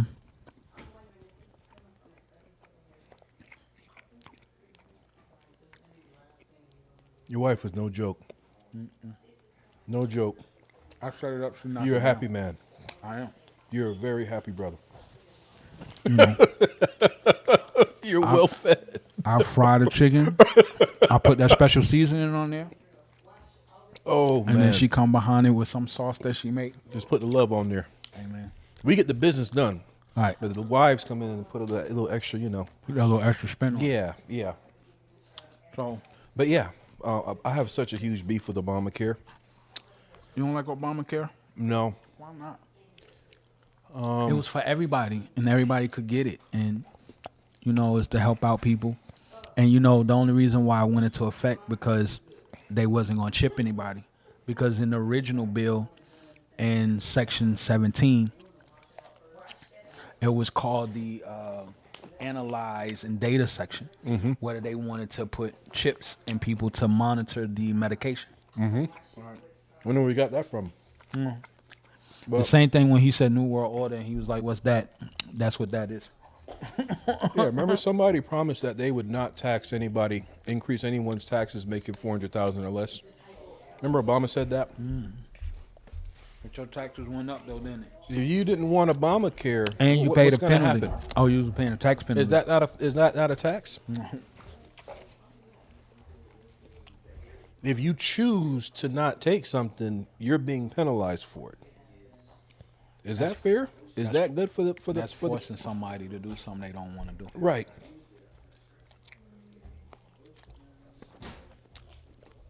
Ma'am, I would love to ask you a question. Yeah. Oh, and in response to I wanted to add my mother in 2018, God rest her soul. She was excited to get an extra $60 on every paycheck. She was a special ed teacher. Someone in 2018 said that's only crumbs. They tried to block that from happening. That person's Nancy Pelosi. To her, it's crumbs. But to someone that extra $60 a paycheck is $120, $120 a month. That's a bill. Exactly. It's about perspective here. Right. But what I've learned is people like it's not really perspective. Some people Want to trade places? are You want my wife on it? Oh, okay. You're going to put her in camera. rabbit hole of crazy conspiracies. Why don't you want chips? But back in Elon Musk, he wants robots watching your kids. Oh, I have a big problem with that. I'm not an Elon Musk fan. Well, everybody don't want Elon robots watching their kids. I make no sense about the chips. It was in the Two bill. more cheese and one more of this, whatever this is. I don't make any sense about the chips, but the chips, it was written in the bill. Even Mitch McConnell came out and said, this sounds too much like the mark of the beast. And he said that live on national television. So you don't have to take my word. You can take the words of Mitch McConnell. And whatever you're talking about, you're thinking too much about everybody is against you. Nobody is against me, bro. My king is Jesus Christ. So ain't nothing against me. No one is doing chips though because they took it out of the bill. That was the only way the Republicans was going to accept the bill. That's why nobody's doing chips. But what's funny, people was chipping themselves anyway. Doing it to themselves. They doing it to themselves. There was a job. They had a job on 2020 where everybody, all the employees were chipped. That's how they got their. That's how they got their paychecks. That's how you was able to access the office. That's how you was able to log into your computer. Everybody was chipped. And it's called VeriChip. Right. You're literally using the excuse about chips being implanted into people. Somebody wants to implant a chip inside of you. They definitely want to go against you, I would think. Well, I wasn't signing up for Obamacare anyway. I was one of the ones that rather paid the tax. I would have rather paid the penalty. Weren't they buying and selling things through the chip in the I don't know the left hand Yeah, the rice grain size VeriChip. Right. in Sweden? I can't remember what No, country it was. they're doing it in India.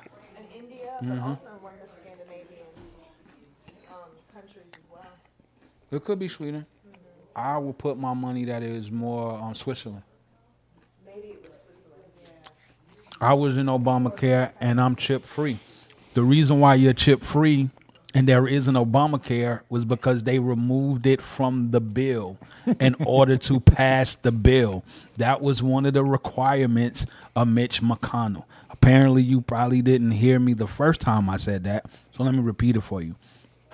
In the Obamacare bill, they wanted to chip people so they can monitor what the medications and everything was doing. It was a health thing. Mitch McConnell said it sounds too much like 666. It sounds too much like the mark of the beast, and we're not going to take this. If you remove it, then we'll get Obamacare. They took it out, then you have Obamacare. I read Obamacare twice. Wow. All 1,478 pages. I read it twice. Wow. That's how I know what's in the bill. This is why people can't. You can talk CNN points. You can tell me what CNN said. You can tell me what this person said. Like I said, I watch the debates on C-SPAN because this isn't. I watch what people want to say, and I go on Unbelievable. because laws are open to the public. One of my favorite websites is congress.gov. And I go in and I read the bills. So when people come and argue with me about what this politician is going to do or what they said, I don't care about what they said on TV. I'm telling you what's being voted on.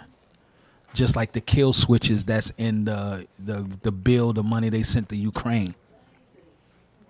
All of the stuff that they put in the Bidenomics bill that has nothing to do with the economics. Oh, okay. So, but I'm open to hear what anybody else think.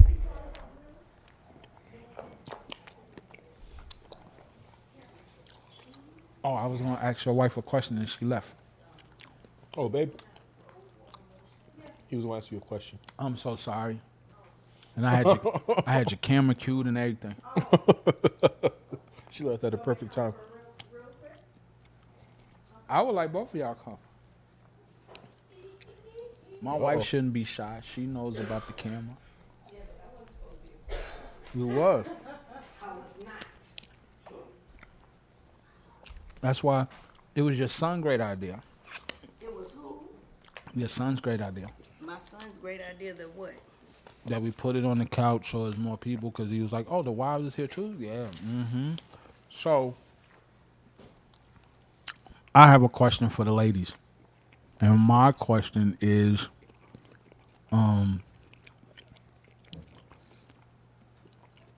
why wouldn't you, would you give your vote to another female? Not necessarily Kamala, but would you vote for a woman at all for You gotta get president? your wife on the camera. You say I gotta get my wife on the camera? Yeah. Let me zoom in on it so they can see. You don't need to zoom in. Let me zoom in a little bit so they can see it. Know what you say, babe? He was like, nah. So I would want to know, would you ever consider voting for a woman president? Doesn't have to be this one. I would love to hear what you have to say about this. I have a thought, but I want to hear what you have to say. Do I have to be in the mic for them to hear me? I'm pretty sure you might. It would probably be better than me. I figured. Give it Push it give with us you. some ASMR with the way he's smacking on these rings. So my answer is absolutely not. Absolutely not. Why? Because we as women, we are emotional. We are emotional. We move with our feelings. And unless you realize that you are emotional and you've learned and you've grown in God to be able to control your emotions and your feelings and separate them, you will make decisions from how you're feeling and not what's best for the country. That's the first thing. The second thing is that as much as I love being a woman, I also understand, I may not understand a lot about politics, but what I do understand is that other nations do not respect women. And because other nations do not respect women, the fact that they are watching us constantly, they are paying more attention to our politics than us as the United States citizens are. They are paying attention to, I love you too, they are paying attention to who is in charge, and they are waiting for a moment to pounce. Yeah. And one thing that I can say is that they may not have respected Hillary, but they were scared of her.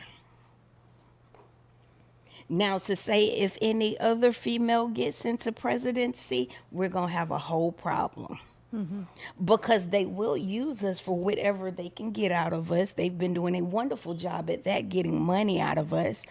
But at some point, the tables are going to turn, and we will see war on our land.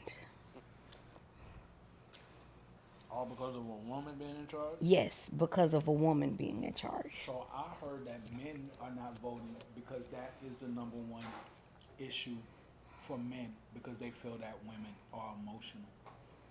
That's what Jay said earlier. Women are emotional, and they move according to how they're feeling in the moment. And even me, as much as I've learned and I can separate my feelings and my emotions, I still, because it's just innate, I still have moments where I fall prey. Yeah. And we're built like that. That's just how we are built.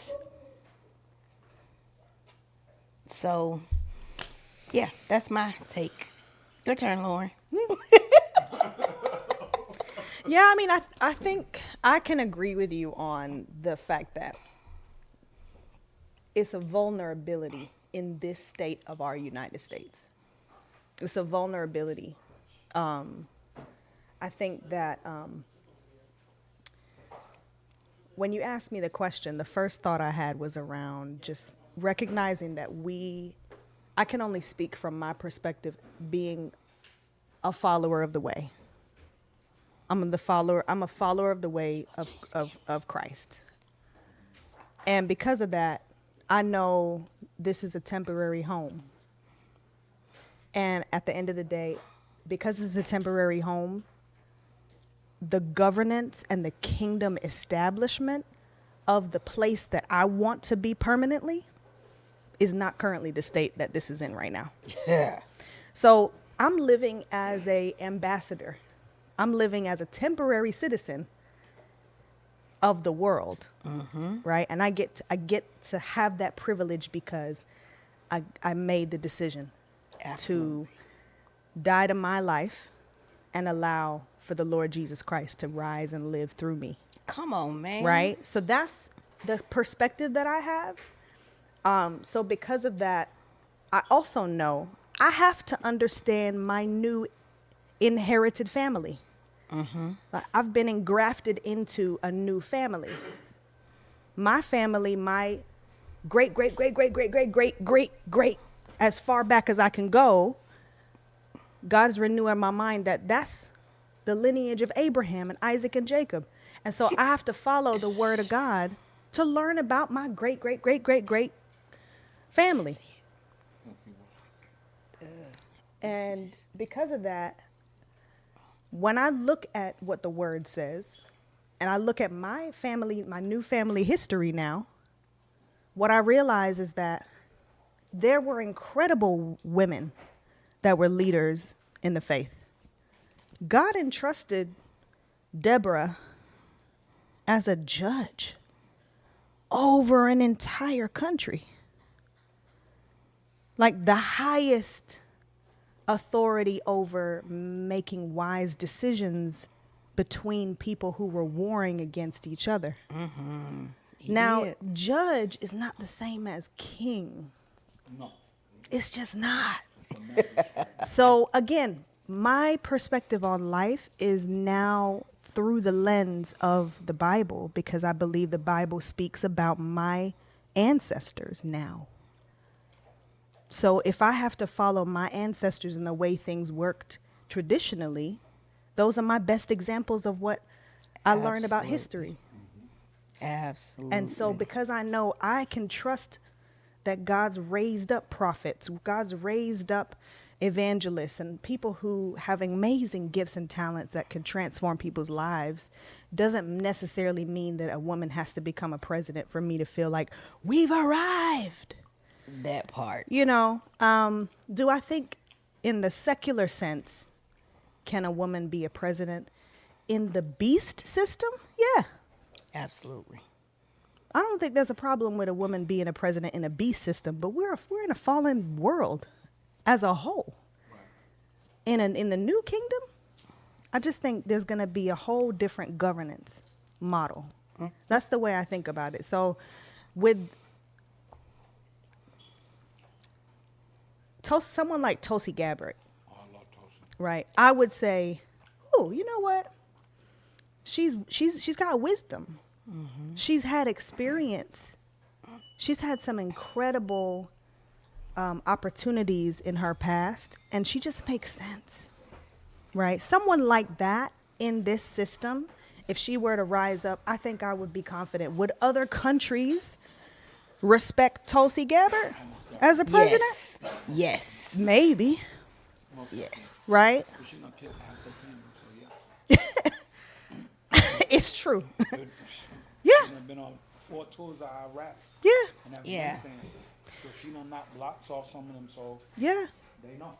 But you know, the same way when we go and meet global leaders, we have to also be aware of the cultural differences, right? When we go and have conversations, different cultures value different things. Absolutely. And so we have to find a compromise and a balance when we're in communication with another global leader. We got to study and understand what do they value. And a lot of other countries, they don't value women in leadership. Yeah. Hey, baby. So, Now, what I can say, yeah. speaking about that with different cultures,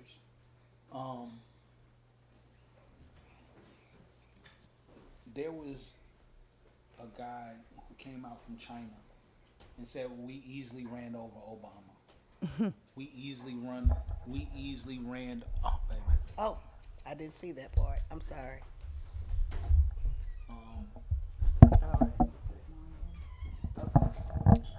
So it's like we easily ran over Obama. We easily ran over Biden, Clinton. Because they're bought and paid for. Well, not even the fact that they were bought and paid for. It was Chinese people respect authority and power. And they said they didn't have either. So you have someone like Trump who comes in and be like, I run because since I was 19, my dad said you can't have this until you show me what you can do with this $1 million. So I took $1 million and I ran. And since I know how to run and you can't run over me, and I've mastered the art of deal making. Negotiation. I know how to negotiate. I know a good deal when I see one. They respect that. They respect the fact that he was like, yo, you put tariffs on us, but we respect it because we know that you mean what you say. You're not going to let us come in and just run over you. So I do agree Tulsi Gabbard is good. So let me ask this question.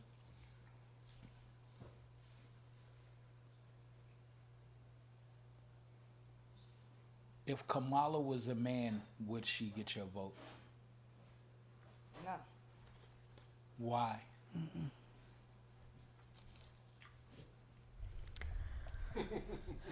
So, no, yeah, I mean, the track record alone, I think, is an issue for me. Having somebody that constantly breaks their integrity, with things you promise and you don't deliver on, you do it on a small scale, what you gonna do with a whole country? And then I think as well, spiritually, when I think about the Greek ties that she has, I don't want those kind of spirits governing the United States on that scale. What spirit? The AKA spirit and whatever the AKAs worship. Wow. Because they don't just worship their founding sisters. They worship the Greek spirit, Greek goddess that is behind that. I think also what runs in her bloodline, if it was a man, it'd be the same thing. And I come from an Indian background. My mom's literally half Indian, Jamaican, and Cuban. So like, there's a lot of. So you got everything. There's a lot of spiritual ties to Hinduism that we on the surface don't understand and see, but having those kind of things drive her, probably unknowingly. She don't even realize she's being influenced by certain things that I just don't trust it. I don't trust it. But I think if you would have asked me that 5 years ago, 10 years ago, I'd be like, yeah, let's get a woman president. She black. She look like me. She mixed. Yeah. Right. My president is black. My land. Yeah. Said what I was singing in 2008 in the club. BC, before Jesus. Before Christ, yeah. But no, because God's taken me through a whole deliverance journey, there's a lot of things that run in the bloodline that you don't realize. And you don't realize when those things resurrect in the micro ways. And all it takes is one opportunity for you to just blow a switch and act out in some kind of emotional way and make a rash decision that impacts thousands of millions of people's lives. This is nothing to play with. This is no joke. Okay, so with that being said, let me ask this question. They can't hear you. That's good. They don't have to hear me. So for 8 years, Kim Jong-un, if you don't know who that is, it's a little short dude that murdered his daddy to be president of, dad died. But he murdered everybody else, his uncle and his brother, so he can be the head of North Korea. Now, this little boy is more emotional than the gay dudes on hip-hop of Love in the Land. With that being said, for 8 years under Obama, he shot missiles at America. And he did one almost every quarter. Test firing, almost hitting Hawaii, you know. So when Trump took office, You're gonna change the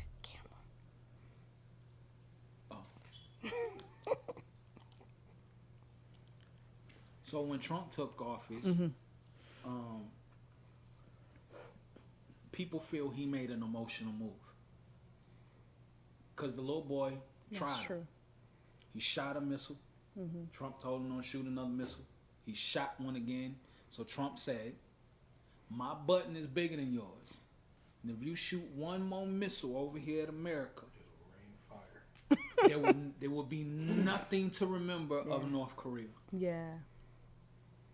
So is that emotion you can get behind, or is that my button is bigger than your type of emotion? That's protection. As a result, he became the first president Yeah. foot In North Korea. Yeah. That's No, I protection. honestly think there's an anointing that comes with leadership There is. and negotiation. You know, it's not just tit for tat. Like there's strategy behind that. You know, but even when you mess up, the anointing that you have or the grace that you have for that role in that season and time, we're not going to deify him as an idol, Right. but there's an anointing and a grace for you to be able to buck Yep. and know that Yep. there was purpose behind that. But yeah, was Trump emotional? My answer is yes. Yes, he was emotional, and it's one of the biggest reasons why people don't like him now. So let me ask this Yeah. question. So, speaking of emotion, and this to both of you, so a situation like that arose again with him, with Trump. And that situation was they was in a room with Taliban leaders, and Trump was saying, "We want to leave Afghanistan, and we want to leave Afghanistan in peace." And the translator said something back in English that Trump didn't like, and Trump said, if any American is harmed when we're trying to leave Afghanistan, I'm gonna kill you." And the translator was scared to say it, so Trump reached in his pocket, pulled out the picture, handed it to the guy of his house. And they said Trump didn't say another word. He showed him the picture, he got up, and he walked out of the room. Do you still consider that leadership? I consider that leadership, and I'm going to tell you why. Because you have to know who you're dealing with. Period. And as a leader, you have to be David killed how he could not rebuild the temple because God said he had too much blood on his hands. But David was a headhunter. It doesn't matter because David was doing what God told him to do. When God said wipe out this entire nation, he didn't leave an animal breathing. Why? Because he understood leadership. And when you understand leadership, you understand what comes with that. So in order for me to protect me and mine, I don't care if it's one person. For me to protect me and mine, I will shoot you first. Ask questions later.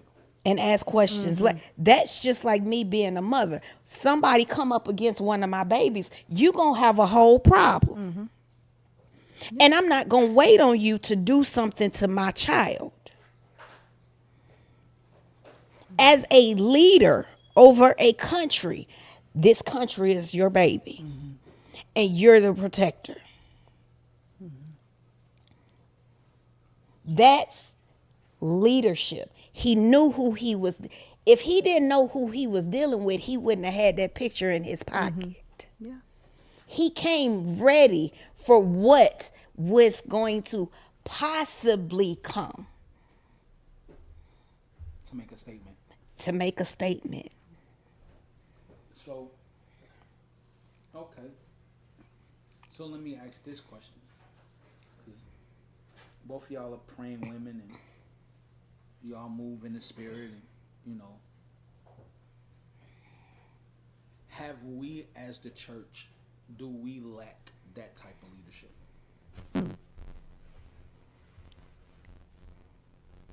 For the most part, yes. But not all. It's easy for us to lump everybody into one Well, I'm not category. Okay, so not to lump everybody in. So let me put it this way. Um, do we have that leadership more in the people we don't see than the Yes, people that are the forefront spokesperson for the church? absolutely. Because the ones that are the big names are The the loudest in ones, the room. the loudest in the room, the ones that everybody know. They're there because they're the likable one. They're there because those are the fluffy ones, the ones that make you feel good. So everybody flocks to them for the motivational speeches and the Oprah Winfrey, as you call it, prophecies. You gonna get a house, you gonna get a car, you gonna be married. Oh, this is the season of marriage. Everybody getting married. The devil is a liar. Cause you ain't ready and you ain't ready and you ain't ready and you ain't ready for the responsibility. But when you have those pastors who really don't give a flying flip about what you think or what you think, what I care about is what God says, those are the ones that are not the hoorah. And there are more of those with smaller churches that are throughout the nation that really love God and are chasing after God. And we may never know their names, but those are the ones making the difference. So, do you think it will be a change? What do you think, Lauren? I think there would be a huge change in this country if spiritual authorities were able to rise up in boldness and take their rightful place in the secret place. Let's talk about that too, because there's a lot of people that have been appointed into leadership positions, and the state of the church is about quantity. Like in the corporate world, you think about, okay, a leader has a span of control over a certain number of employees. In the church, the bigger the church, oh, the more you made it, right? But I think that a lot of people have been risen into, they've gone into higher authority without the battle scars needed to sustain those levels of authority. Man. And so you can have the titles and all types of infrastructure, facilities, and be operating that church like a real business, but not have the spiritual power to effectively change people's lives. So that's why you see, you got asked when you go into it, when you understand the church, okay, what's the tenure? What's the average tenure of people in this church? You know, are people coming in, coming out? Like, are people really becoming members? Are they being discipled? Or are they just attending? I know my wife was talking about that. Yeah. Discipling. But that zeal that you were talking about earlier, that a leader should have to be able to say, no, you going after mine? You know, that kind of thing. I don't think leaders take ownership that that is their role. But that is trained. Like there's a part of me that I wrestle with this, because there's a training that needs to take place where a leader has to understand how to fight in the spirit. And like, yes. you know, like if you don't know how to fight in the spirit for your own family, for your own marriage, for your own household, how are you gonna how are you gonna fight on behalf of somebody you call your brother and sister spiritually, but not blood related? Like I think, and I'm, you know, there's obviously this tension between blood is, you know, not, what's that phrase Blood is where, thicker than water. right, where all people are like, oh, everybody that's blood is not really your family. I get that, but it does start with the home, and I think that it also starts in the secret place. Because if if a pastor really cares about their congregation, they're going to go to the Father and say, Lord, help me to warfare spiritually for what's happening with my church members right now. So that when I encounter whatever I need to encounter, I'm ready for it. Allow me to go through the battle so that we know it's already won, but let me go through it in the secret place. Yes. Right? And be okay. You know, when you're being trained up, you're gonna make mistakes. Everybody's gonna make mistakes. Like, well, what was it? There was a pastor that was trying to do deliverance, and it was like a show. It was like a whole clown show. TD Yes. When I looked at that, I think a lot of believers, especially believers in deliverance ministry, were like, he's faking it. Like, this whole thing of him casting out a demon or whatever out of a church member was, he's faking it. I looked at that, and I looked at him and said, he's probably really a toddler in this area. in the faith. Yep. Like, if you had to put spiritual eyes on, Yep. he might not be as old spiritually or mature spiritually as we all think he is. So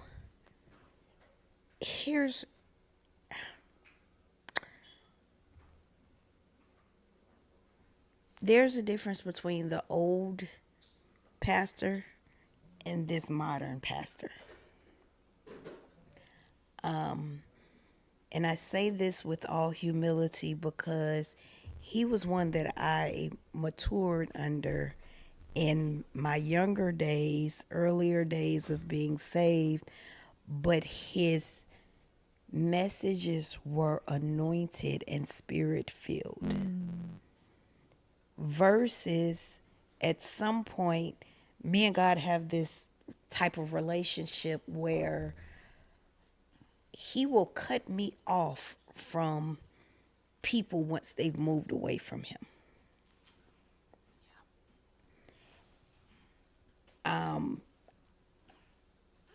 Singers, groups, ministers, it don't matter. And usually once that cutoff happens, I can promise you somewhere in the future there is something that comes out. And I'll be like, okay, that's why you had me stop. All right, got you. Because somewhere there was a mixture, compromise. And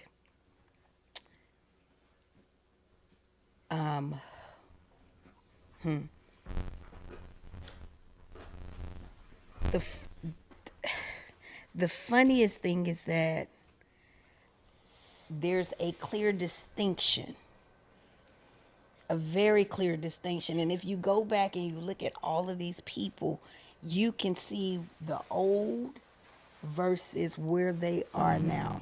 Yeah. And a lot of it is the seducing of pride and Jezebel. Yeah. So it's pulled. So at one point, you actually are there, but it's like you go backwards into this baby stage. That's what I was wondering when you were talking. It was, can we go backwards? And I don't know if you actually can go backwards, but that's like what it is. But it is, I'll never forget, I was sitting in a church. And for me, I'm not one to sit up front. I'm always in the back. I don't want you to pay me no attention. You don't need to know my name. You don't need to see me. I'm good. And while I was sitting in the back of the church, they were dancing, singing, praying, moving. And the Holy Spirit said, I ain't got nothing to do with that. And I know this is getting off, but I'm going to get back. He said, I ain't got nothing to do with that. And I started looking around. He said, that one, that ain't me. That one, that ain't me. That ain't me. Yeah. And I say that because it's a lot of places where the Holy Spirit has left. Like America and government. And that's where I was going with this. The Holy Spirit has left. Even with this election, God clearly told me, I've taken my hands off, and the people will have the king that they choose. Told me this a while back Yeah. in prayer. He said, I ain't got nothing to do with that. Yeah. And let me also add, too, the first king of Israel.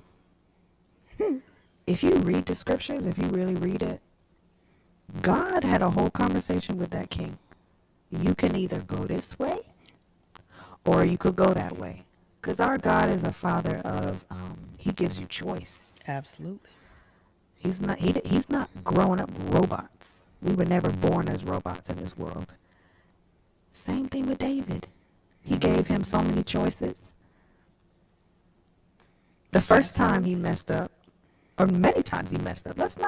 Like our generals in the faith had a lot of battle scars, a lot of things they didn't have to get into, just like us. So at the end of the day, we can start with a good track record, right? And then we can fall away. When it comes to the presidency, too, you cannot negate how they live their lives in private. That part. That part. You can't. You cannot. It works in the world as well. Watch how they interact with their families. Watch how their children have become who they are now. Man. And that's funny you say that because I never forget they showed this again. Trump almost used it as a campaigning. They asked each president, well, when him and Hillary was running, they asked him to say something nice about the other candidate. So Hillary came out and they had Hillary go first. Hillary said the one thing I admire about Donald Trump is his children. They're well mannered, they're intelligent, they're not out here in the street.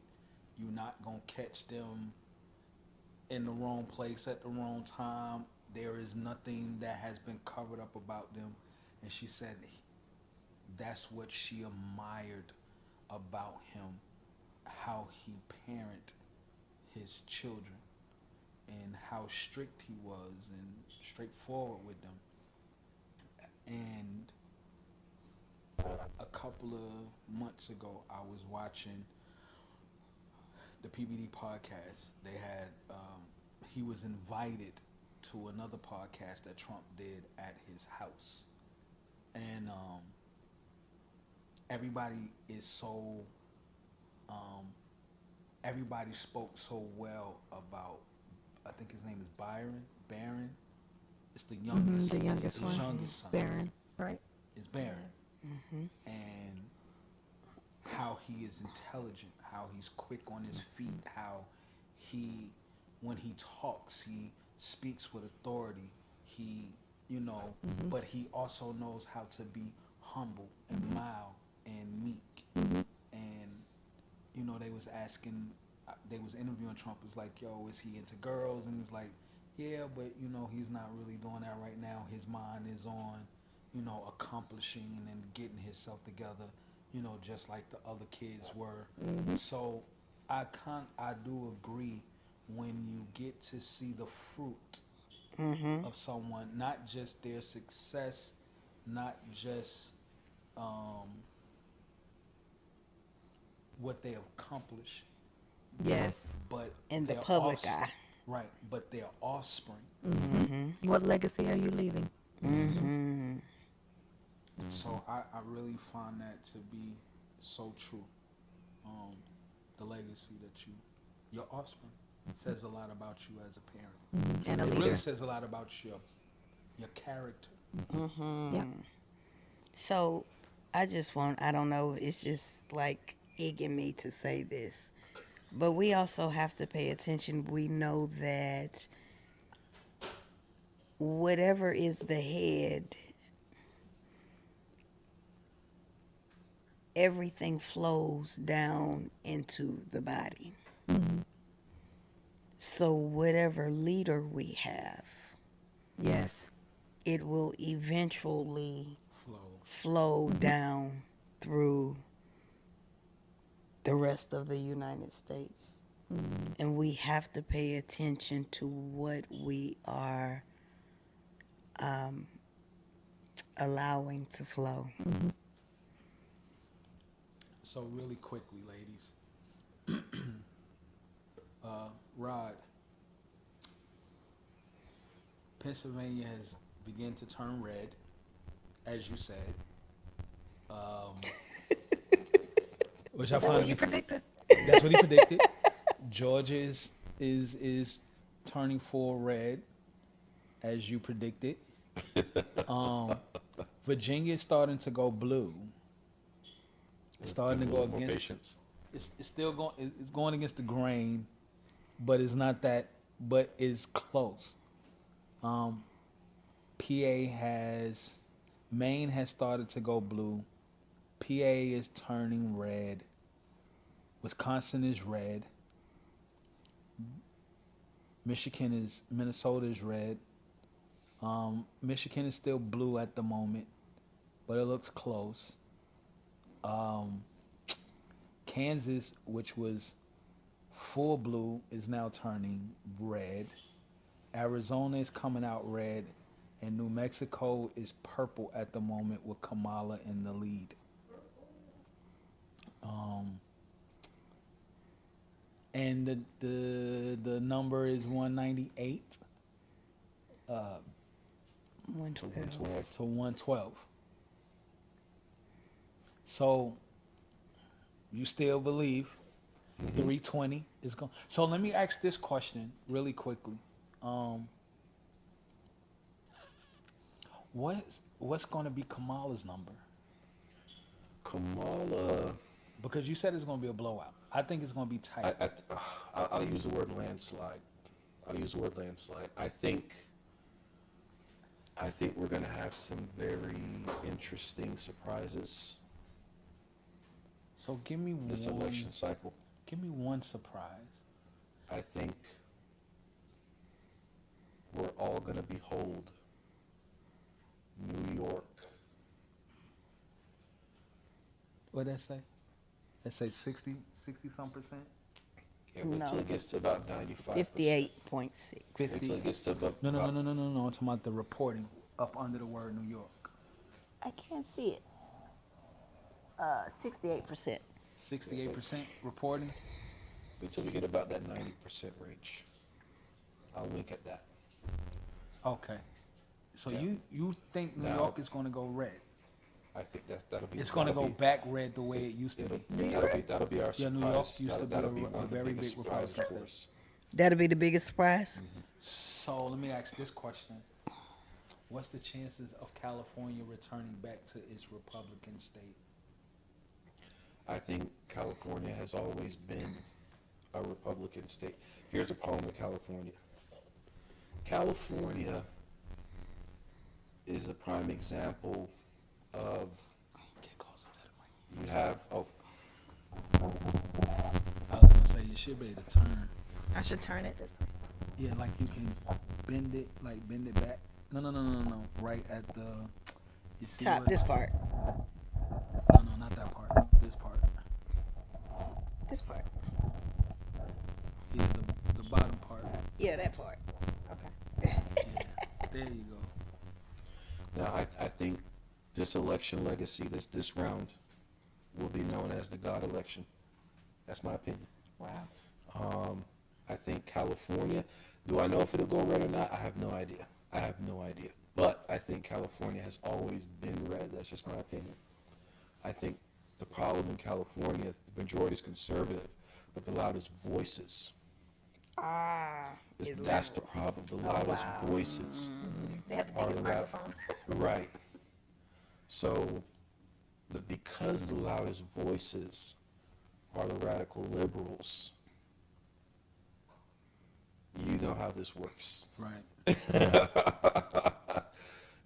And to me, it goes back to you look at where censorship overall is most prominent. Right. It's in California. And I think censorship is spiritual. I don't think it's a natural problem. You look at this whole dynamic of the power of words. It's something that transcends America as an experience. It pre-existed America, the power of words. You look at Satan's influence on the earth. What is the number one thing that Satan wants to go after when it comes to the church? He wants us to self-censor ourselves because it's through our voice that we come into agreement with God. It's through our voice that we accept Jesus as Lord. It's through our voice that we cast spirits out Right. and influences out. So if he can get us quiet, he'll remove his own restraints to take more influence. But I think we just need a revival in this country so bad. Oh my God, we need a revival so bad. Yeah, and there's times where I think there's a lot of leaders that have a lot of great potential, but you know that they're muzzled. There's certain things that have come along the way of their career that has muzzled their voice, and they've had to shrink back. A lot of people have been bought out. There might be people in leadership that are being put on a position of having to decide between the safety of their family. I mean, let's not forget there's probably a shadow mafia. Yeah, There is. Yeah, underneath a lot of these things right now. So I feel bad for them, but they have the ability to come out of that through boldness. So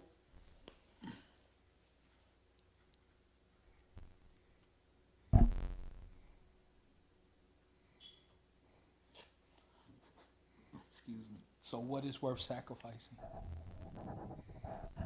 Far as Like, I believe that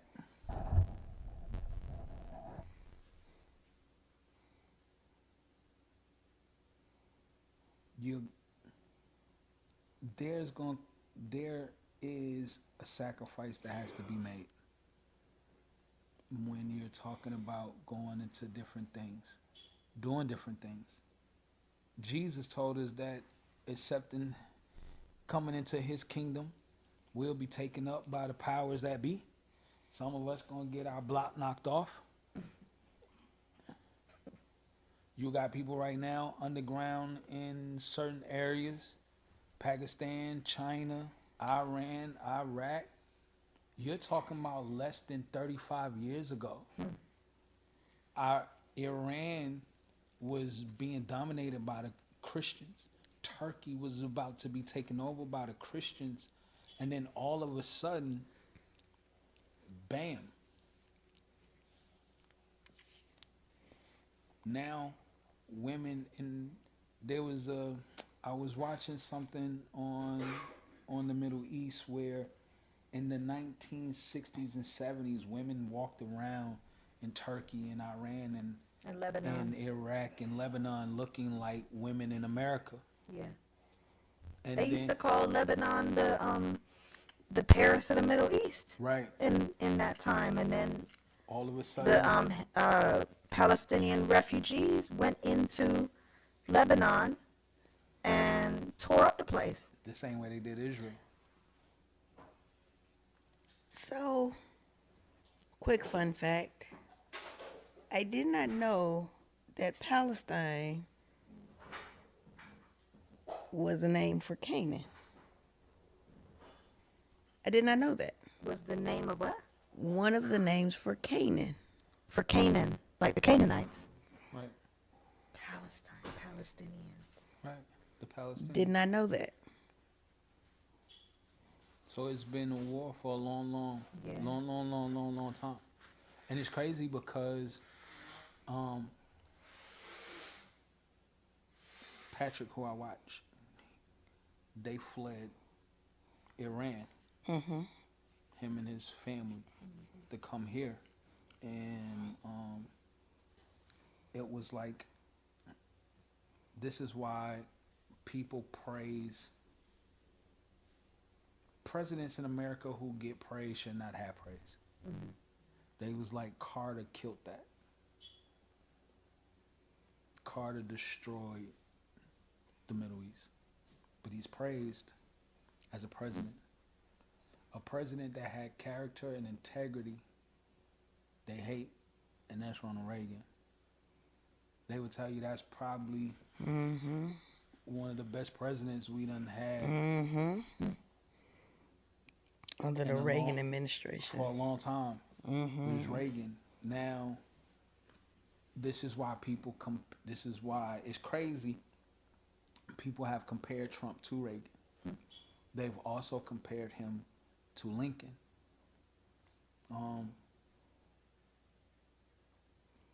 But when we look at the dynamics, people, going back to what I was saying, people, they're gonna have to be a sacrifice. You know, whistleblowers sacrifice life and family. But the question becomes, if you don't say anything, change will never happen. Come here when you get done. Let me look at it. Change will never happen. Lives would never be brought to a place of getting better if things if somebody doesn't sacrifice something. And I believe that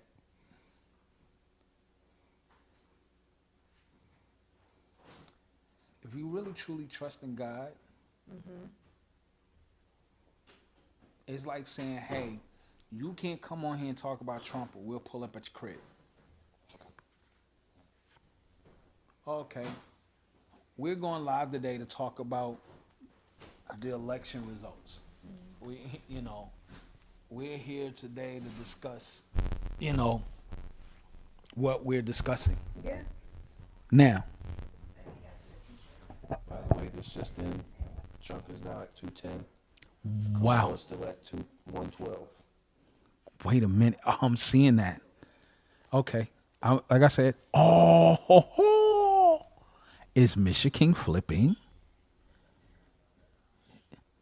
Is Michigan flipping? You said Michigan was going to flip. Yes, I did. PA is flipping. I'm still waiting to see what this New York thing is going to do. I think that's gonna wait till we get to about above 90%. So we at 73. It's 73% reporting. But Trump is losing big in New York, though. Trump is down. Is 57.5 to 42.5. Okay, I'll take that. I'll take that. Maine is falling away from him.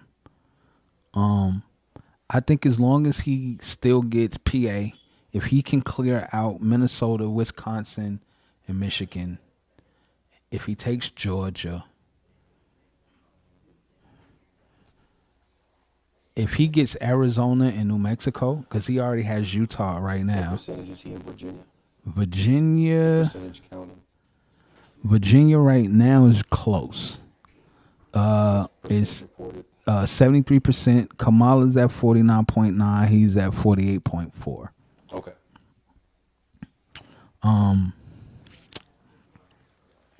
I'm still watching this Illinois. Illinois, he's down by 400,000 votes. A little under 400,000 votes.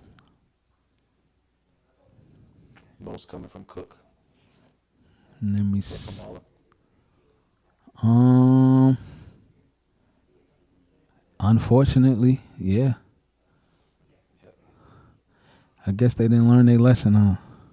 That darn Dominion voting system, I'm telling you, it's real. That's the county it's in.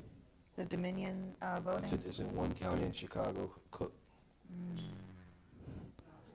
But I would think that they would all have flipped because Springfield is red and last year Springfield was blue. And believe it or not, the vast majority of the state is red. You still have a couple of counties that are still out. It would be good to see him flip Chicago. That would be great. I think Hawaii and Alaska is going to be big for him. But it would have been nice to see him flip New York, though. You know, it would have been another good state to see him flip Delaware. Yeah. But Who knows? I don't. yeah, they're at 90% right now. Kamala's at 56.5. He's at 42.1.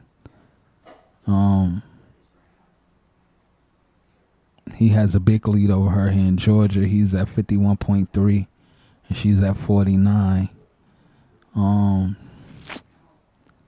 Yeah. Georgia, you really got to keep an eye on that. Yeah. I was thinking about those Dominion machines in Georgia too. In Georgia, Voted with them in the machines. yeah, we're going to keep our eye on Georgia because Georgia is...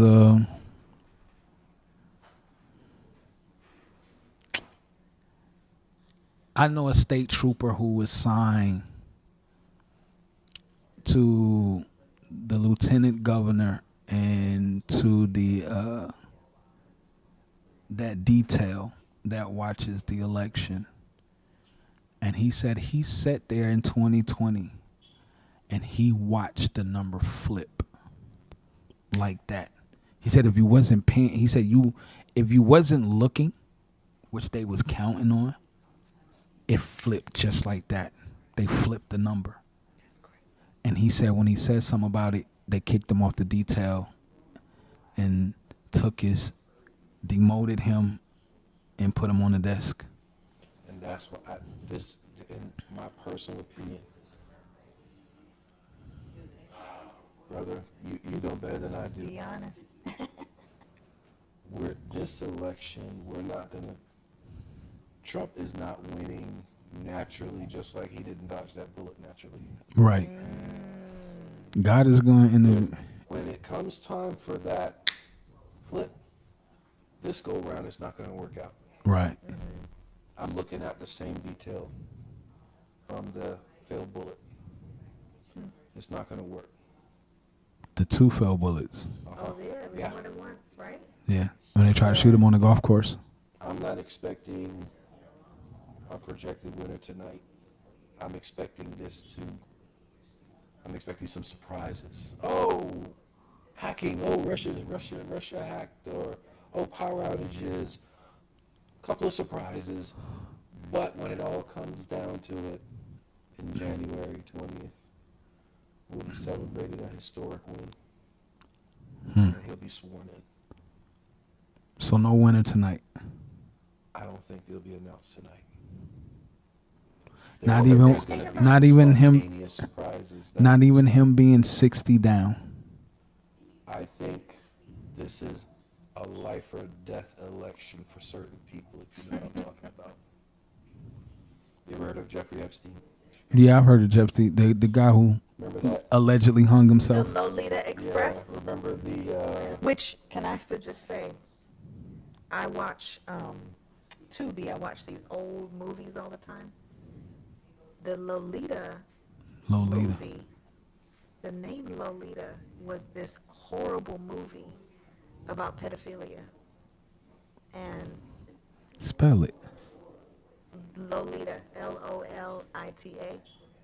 This awful thing. It was a crazy movie LOL. about this old man that was lusting after a young girl. 1997 film. Drama with Jeremy Irons. Lolita. Is that it right there? Can't see the screen.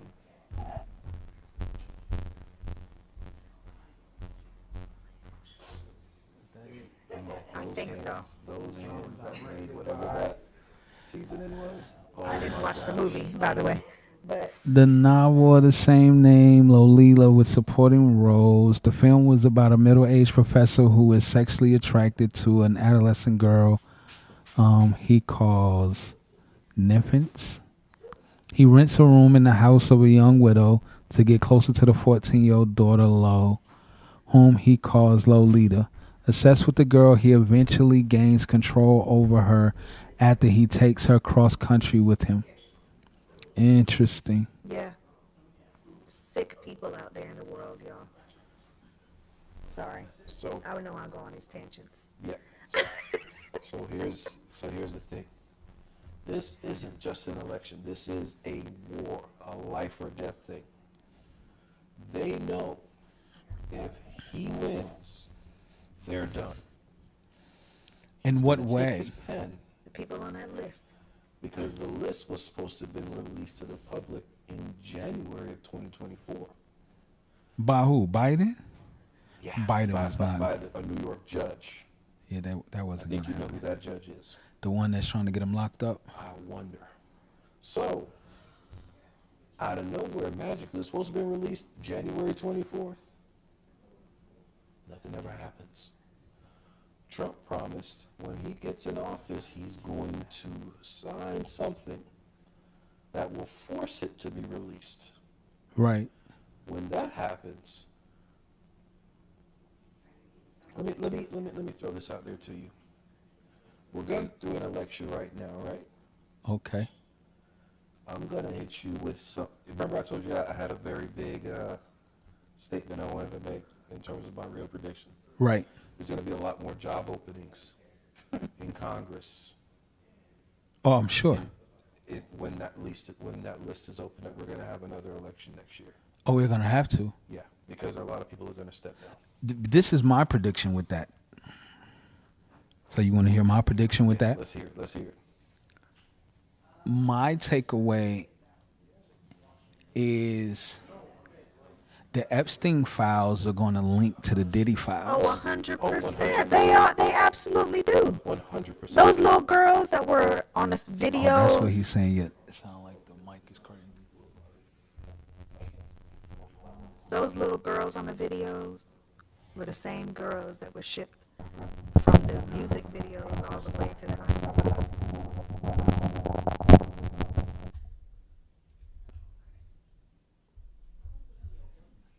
Yes. I do believe the Epstein and the Diddy lists are fake. For both ways. The victims Right. that were forced through the guise of, I'm gonna be a Victoria's Secret supermodel. Right. There's been real testimonies of women who have said, I thought I was auditioning for an actual role and then being forced into trafficking labor. But they had to practice through these music videos and they were going back and forth from the island to wherever else All right. and then drugged up. Now it's crazy because I was watching a reel. So they asked because it was an interview with LL Cool J, and they asked LL, was he talking about the transgender girl in the video? Now this is back when Craig Mack was at the height of his career, and so they was like, when he said he she, they was like, well, you talking about the girl dancing behind you because she was a tranny. And she was the same girl that was in the Big Papa video who was dancing. So this is not something that was, this was known then. So my thing is, I believe Epstein and Diddy list is connected, but not just connected here. I believe if Epstein list is released while Diddy is going through trial, it's going to connect the two, and it's also going to connect to the entire worldwide operation, to where now they can go in and connect everything and bring everything down. because I can now go after you because you came through the America pipeline, because you flew into Atlanta, because you came into LA, because you came in by way of New York, because you shipped them in a container and it popped up in the American spot in Savannah. You see what I'm saying? So just because you came cross, now I have open game, if that makes sense. Makes sense to me. So I can't wait. And miss me with the whole women's empowerment, this and that, or black empowerment. If you're so for those things, why are you not advocating for seeing the people who are buying and selling black bodies today? Because my name is on that list. Right. Right. Because we advocate for these people so we can get them.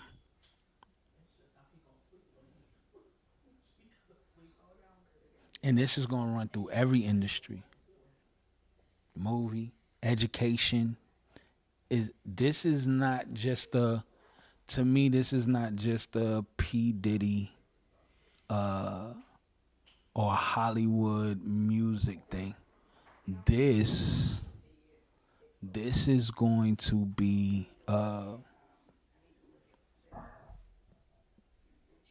this is gonna be in everything. Pastors, preachers, the mechanic guy down the street, the the principal, the school teacher, the the, the professor. This is the CEO. This is, this is going to affect, like, to me, I believe this will be the two things. If he can pull this off, release the Epstein files, link it to Diddy, and round up world for sex trafficking, and if he can send back all the illegal aliens, he wouldn't have to do anything else his presidency. Because the economy is going to reboot itself. Because people who've been looking to get in certain positions are now going to be in certain positions. Because, so let me ask this question.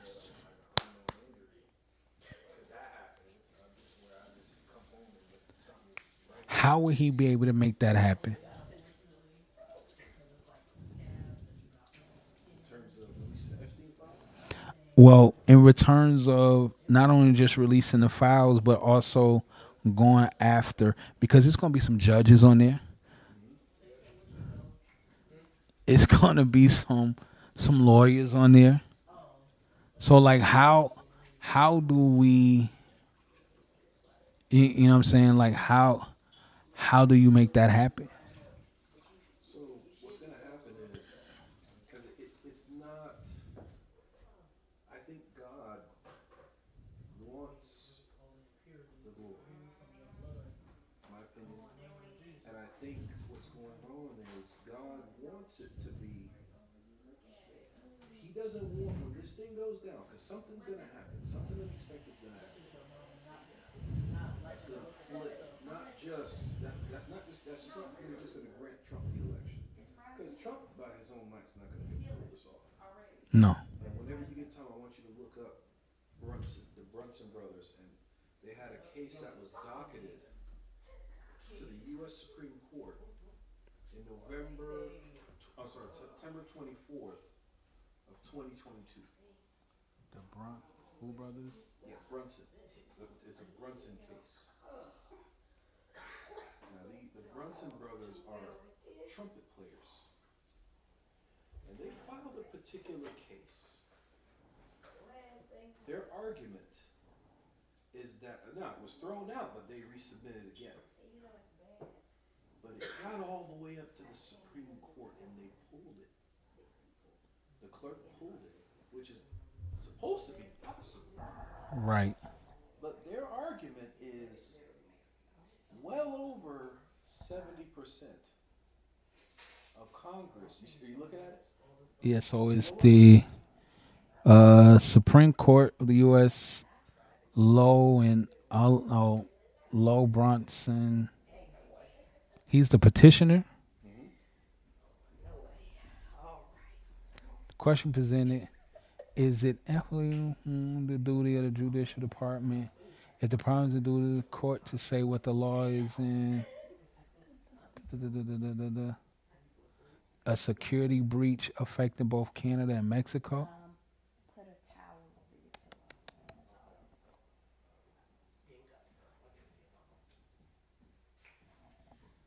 I might not be looking at the right one. Do you know their names? It just says Bronson case. Let me type in Bronson Brothers. Bronson Brothers court case. The United States versus Bronson. They da da da da da da da da da da. Joey Bronson was involved in drug trafficking ring. That's not it. Oh, right. Okay, so you here's a AP Is it Bronson versus Adams? did not hear a case seeking to oust by Senator elected officials. Claim the U.S. Supreme Court heard a case last week that was expected to annul the 2020 election. Supreme Court did not hear such case, so yeah, whatever that case was, it was. I need to figure out what that case was. Let me make sure I got my dates right. They were being outs from their government positions, Yes. violating their oath of office when they refused to investigate unfounded allegations in the 2020 race was rigged. That's what you're talking about. The court was twice declined to hear the related case that cites these blameless claims. Nearly 20 candidates have already announced their campaign for 2024 presidency. Was arguing that Biden, Harris, Pence, and Right. 395 members of Congress committed treason when they failed to probe unfounded allegations about the 2020 race. You're supposed to at least. Oh, so I was in the right one. The first time I pulled the right one the first time. Right. So it got as far as to get docketed. Right. In the Supreme Court. I think that case isn't over. Is it? I think isn't it docketed again right now? Let me see. April 19th, 2023 Okay. is the date that it was filed, that is stamped that day. That's crazy. Yeah. You ever heard about that one? No. Yeah. So I'm saying to you, if Trump wins, This is going to go back in front of the Supreme Court.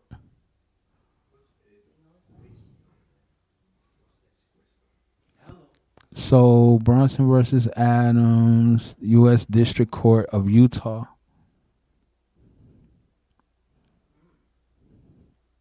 Wow. California numbers now. Ah. 179. And Constitution of the United States. I believe, boy, statement of the case. This action is against 388 federal officers in their official capacities, which include President Joseph Biden Jr., Vice President Kamala Harris, and former Vice President Michael Richard Pence.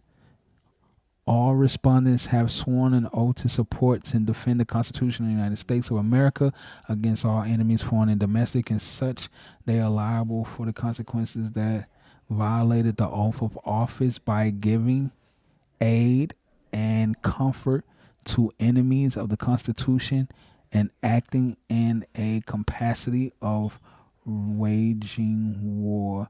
The respondents wage they convert domestic war against the United States of America. The war began on January 6, 2021.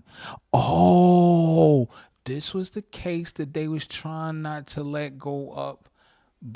Wasn't this the guy that released it? He said if this takes place on January 6th, then it was supposed to have been released and filed.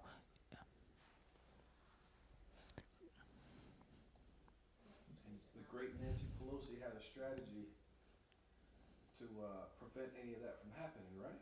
She did. Yeah.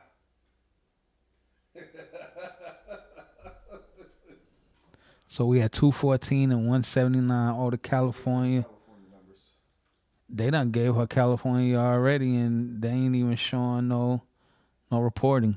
Yeah, they didn't like the way the 112 to 113 looked. I understand. Yeah, they didn't. So they gave her Washington already. They gave her Oregon already. He already know those. It's crazy that California is reporting or trying to report, and Nevada hasn't said anything. She's still up in New Mexico. I think we're going to see a lot of suicides. I think we're going to see. I can't believe he is losing Illinois. All that trash they talked on TV. They're not trying to back it up. Man, you know, people get scared, man. You know. Yeah. And you know another. You know what? I forgot to account for the fact that they wanted to keep Robert Kennedy on the ballot, And and he filed a petition to take his name off because he's endorsing Trump. So he's taken 67,000 votes away from Trump. in what state? That's in Illinois. Oh, that's They kept Robert Kennedy on the ballot in Illinois. to take votes away from Trump. Oh, I see that. Because he will be. That's why his name will be taken off because he's going to be in the Trump administration. So that's another question I want to ask. How do you see this cabinet being formed? I'm inspired. Trump has, the Make America Great Again. He also has Make America Healthy Again. He wants Robert F. Kennedy to quarterback Make America Healthy Again. Yeah, I remember that. I saw that at the. His vision, I saw that at the rally. co-ops. Yeah. Say, hey, you guys are sending the same cereal that you guys are sending to Europe without any of the additives, all the crap in there. Why can't you send the same thing to the U.S.? You see what I mean? Because there's no ban on it. And Monsanto's, the great Monsanto's, who Obama gave immunity to. GMO in our foods, genetically modifying our food. Which I thought was a crime on America itself. Yeah. Yeah. But you can't say nothing about the black gold. Remove that immunity. And last but not least, I don't want to get your channel banned, but You say you want to get my channel banned? Yeah, we done been kicked off plenty of times. So watch this. Oh no, I'm sorry. I was about to say they done took him back down to 177, took her back down to 99. No, I'm sorry. It went back and refreshed. It's still 214, 179. we're gonna enjoy a show. So I'm looking at this. So where would Elon go?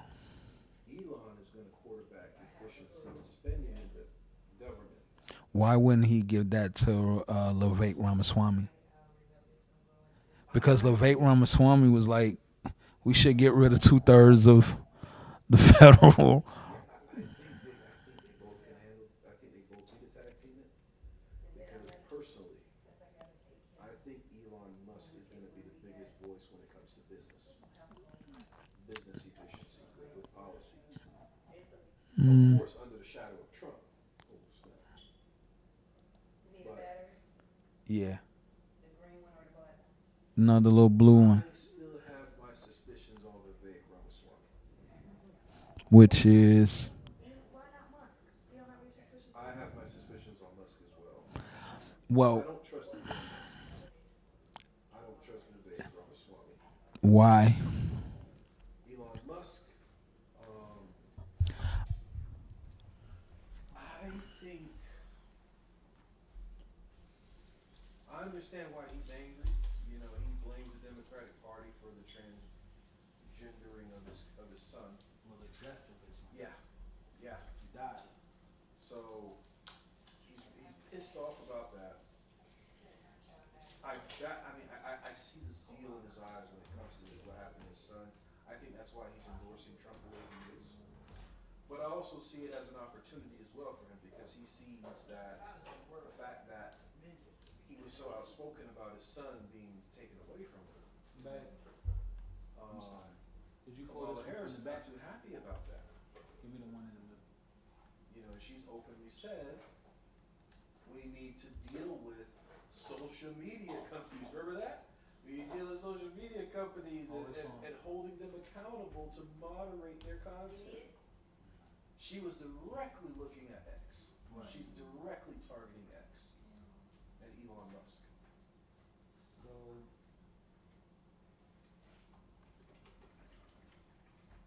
you think it's more of a Elon is using this as a get back strategy? I believe so. I think Elon Musk is our ally, but he's not our friend. Right now, I'm not looking for friends. Yeah, no, me neither. I'm looking for allies Yeah. to help me turn this thing. And I'm 100% with it. He's a 100% ally right now. Ramaswamy is a 100% ally right now. I don't think he's our friend.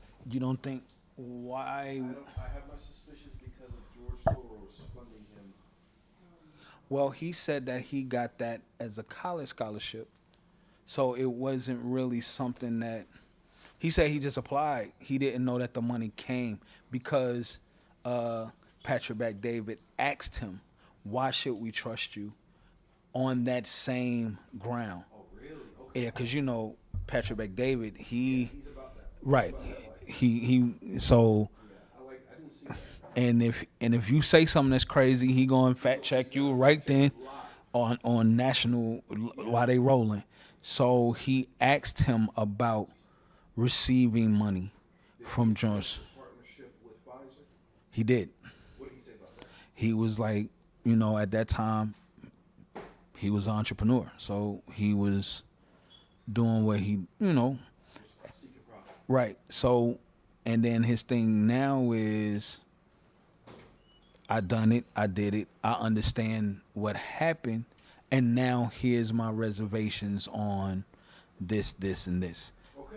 So, Okay. and the same thing I say to people all the time, people can change. Yeah. People talk about Trump, and I was like, well,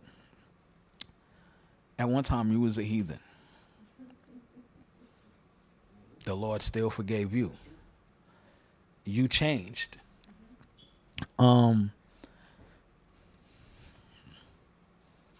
Where's Tulsi Gabbard going? I officially recant my statement about Ramaswamy. I didn't know about that. So Yeah. I take that back. But he's been questioned about that Yeah. and his loyalty about that. So, but Tulsi Gabbard, I like Tulsi Gabbard. where is she going? I think she's gonna be Secretary of State. I think so too. I think. Trump already had a meeting with her, but didn't publicly announce it. Well, I think he's already lining his. One thing, a lot of people were saying it was foolish of him to try to announce his cabinet early. Yeah. I just think that he's strategically bringing in people that he know he can trust. The reason, because you also have to take into consideration J.D. Vance was not a fan of Trump. What I respect about Trump this go around is everybody who's around him right now hated him. Everybody, think about his whole squad, his whole team right now. Love Oh, I love Byron. That is my guy. I want to see. I think he would be the next. I think he would be the next VP. Um, check your mic. Not like speaking to the front.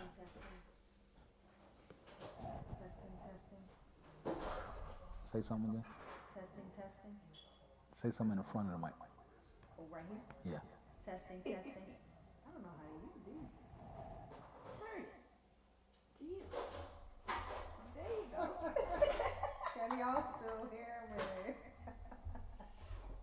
Can you hear him? Because he's a bit further away.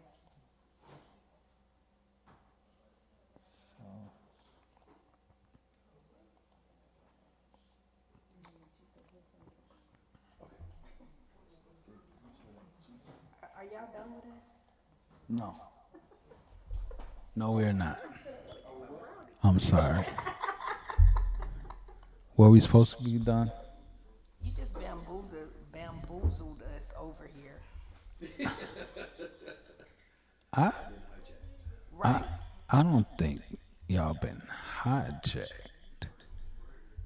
See how that sounds real bad. So but I can say like Trump did the interview. Same Patrick McDavid. I love Patrick. Peace out to you. One day I'll get to interview you since you get to interview everybody else. He spoke about he didn't expect to win the presidency. He did. And then he was like he had no clue on what to do, what's going on. Right. And he was just saying, "Hey, this is your advisor. This is your advisor. I gotta listen to this one. I gotta listen to, right? I gotta listen to this one. I gotta listen to that one. And then this one snaked me. That one snaked me. This one was a. This one was a. You know, da da da da. But now, like I said, between Musk, Tulsi, Vivek Ramaswamy, because Vivek Ramaswamy wanted his spot. JD Vance, everybody who was in this corner was someone who did not like him at all. And when I say didn't like him, like JD Vance was bashing this man every day on national television. Every day. And from the bottom, talking about from his growing, bashed this man every day. Arrogant, thought he was misinformed, Thought he was retarded. Right. Now, Robert Kennedy also wanted his spot.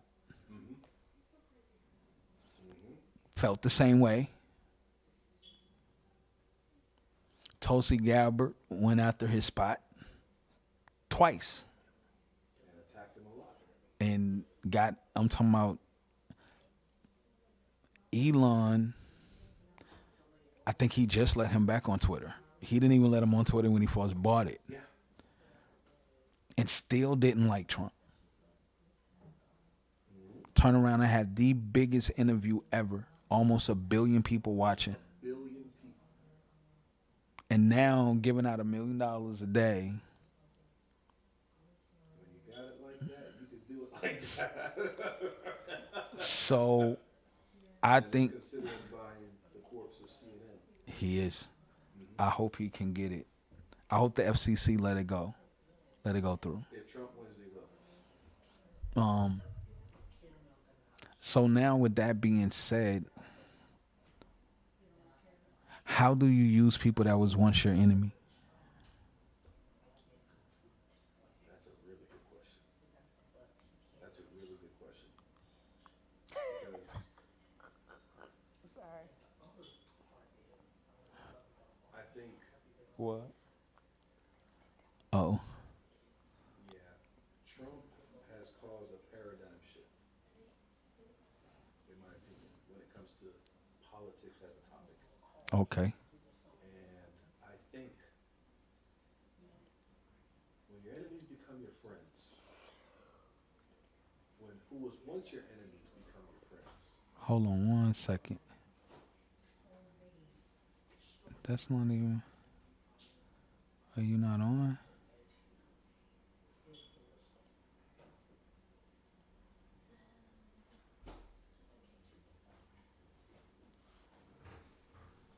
Testing. Say something. Testing, 1, 2, 3. No. Hold on 1 second. Cut. Say something. Testing, 1, 2, 3. Cut. Donald Trump's winning the landslide. Testing. So that's me. Da da da da da da da da da da da do do do do. Sure. Um.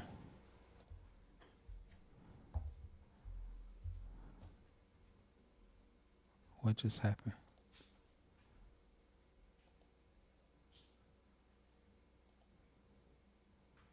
Who just cut us off like that? He's going to win Georgia. He's going to flip. He's going to flip Pennsylvania. He's going to get Michigan, Wisconsin. I think he's going to get Minnesota. It's red right now. Testing. I feel good about my prediction with that.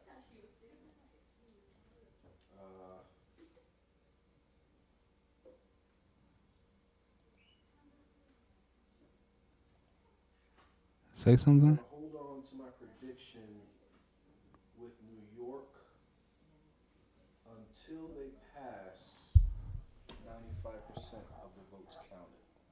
I'm trying to figure out why your mic isn't working. It's red right here. Oh, that's why. Now it's green. Now say something. Testing 1, 2, 3. Trump is winning by a landslide. Hold on 1 second. Now say it. Testing 1, 2, 3. Trump is winning by a landslide. Testing 1, 2, 3. Trump is winning by a landslide. Now you say it one more time. Testing 1, 2, 3. This will be known as the God election. Got you. So we good. Bam. So my question was before the mics kind of went out. We was talking about Trump, people now who surround him. How do you use your enemy? When your enemy becomes your friend, you get to learn a lot more about where the bodies are buried. Because obviously, what caused them to be your enemies, especially someone like a J.D. Vance, you look at his character; he's a real stand-up guy, Right. married to a minority woman, probably more black than Kamala Harris. So you look at someone like that. A lot of these people, when they were hating Trump, they were influenced like a lot of us. Right. Now, the motivation behind these people that were influencing them, they learned something along the way. And now Trump is in a position to where he has the leverage of knowledge on these people. Tulsi Gabbard, she was a Democrat. She switched to an independent, and now she's she's a Republican. Right. That's a big move. Even for Robert Kennedy. Exactly. That is a huge blow to the Democratic Massive. Party. Massive. He has the Kennedy name. He went on Joe Rogan. After he got off of Joe Rogan, he had 10% in the polls. Trump. Kennedy. Kennedy. Robert, before he endorsed Trump. So theoretically, you're giving that to Trump. Right. You know, theoretically. But yeah, I think Trump, I think this second term of Trump will be historic. And I think he will go down, this will go down as the GOAT administration. So let me ask this question. Would he send Hillary? Will Hillary finally go to jail? Yes. She'll be prosecuted in 2025. On what charge? I think, because remember a gentleman by the name of James Comey? I do remember James Coleman. Remember this investigation called the Russia I do remember the Russia collusion? Mm-hmm. I Remember remember the fake dossier. remember the and dossier that was written by Hillary Clinton that he I had got the poster somewhere in Absolutely, this house right. from Epic Times. Right, Right. right. Remember the great Robert Mueller? Yeah, Who I took do. almost 2 years to investigate this thing, Right. for it to come out as nothing. Right. And then we found out that it was all A nothing burger. exactly Right. that was conspired by Hillary Clinton. Now, But what's we the can't only tell reason? because the laptop is broken. Oh, okay. And remember the 33 was it 30,000 33,000 emails? Yeah, that just miraculously just Right, right. disappeared. And who was the one that declared her to be innocent? Wasn't that James Comey? I think it was. Is an FBI director allowed to quit? No, that's the The attorney the general, attorney right? general, right? So is she acquitted? By law, no.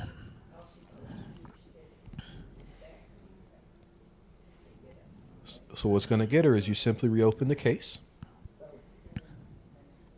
You reopen and you open the new case.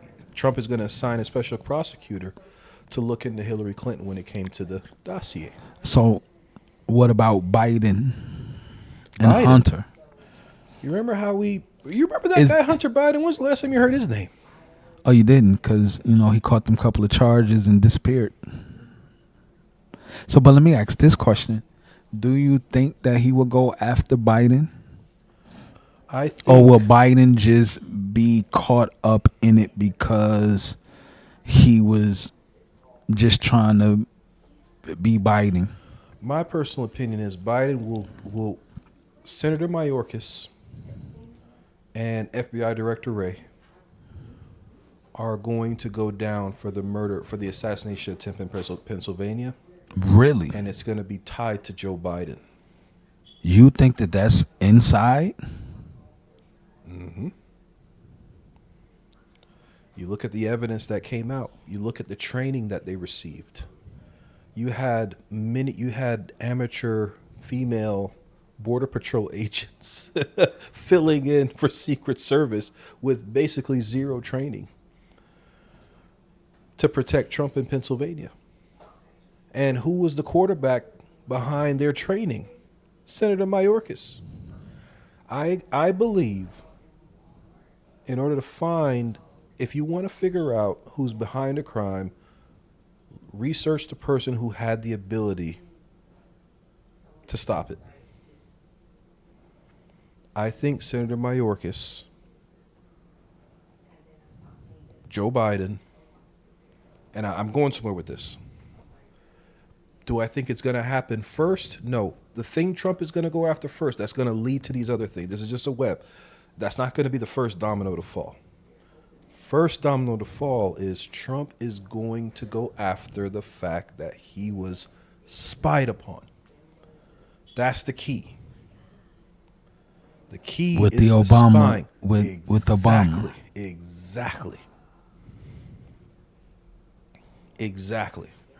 I believe Obama is the darling of the establishment He is that they right want now. to protect at all costs. And because they want to protect him, they're going to allow these other dominoes to fall to protect him.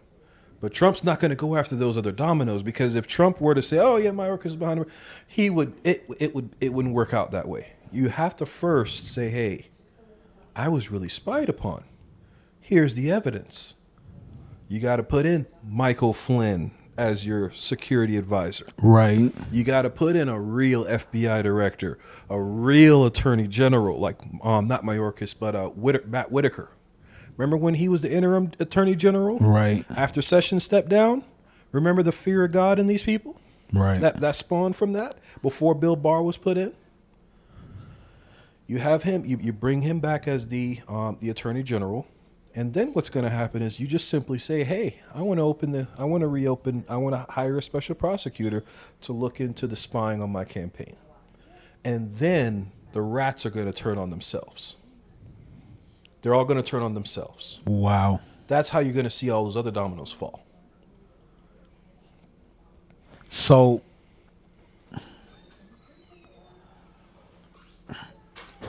So let me ask this question: Why spend? Why spend the time to go after them instead of just?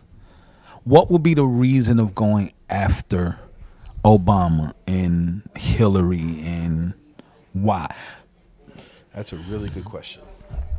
Because to me, I prefer for him to be the dictator on day one. I prefer for him to put fracking back in, and I prefer, what was the second thing he said he was going to do? Oh, shut down the border. So why not fracking, shut down the border? Let's round up these people. Let's open back up the pipeline. Apple, come on back home. I just shut down the plant in Mexico, so Detroit, let's get some cars rolling. Ohio, Dodge, let's get some cars rolling. Now, let me look into this new Georgia law where our adversaries can't own farmland. So now China, I'm gonna write this executive order. I'm gonna be a dictator one more time on day one. I'm gonna write this executive order to say, hey, all farmland that is owned by China can no longer be owned by China anymore in America, and somebody need to give them back their money. Then why not go ahead and re-implement all of the executive orders that you had in place that Joe Biden took out? So now we're about to cut regulations. I'm about to extend my tax cuts that's supposed to run out in 2025. You see what I'm saying? Like, why not focus on those things? Why would you go after an Obama? Or why would you want to go after a Hillary, or what would be the reason? I want to start with a guiding scripture. Jesus talked about what happens when a demon is cast out. Right. So they walk through dry places seeking another home, right? But then when they don't find it, they come back worse. They come back with 7 more worse than what they were. So I don't think that just applies to demons that possess an individual. I also believe it applies to demons that possess a territory. Right. So you look at the playbook that the establishment had. Okay. You had Father George Bush. You had George Bush Jr. You had Bill Clinton. Obviously, you had Obama. Right. Change we can all believe in. Then you were going to have another Clinton. It was Jeb Bush versus Hillary Clinton. Beautiful storyline. Can't beat that storyline. Now, But it didn't work out that ball way. that came in. Right.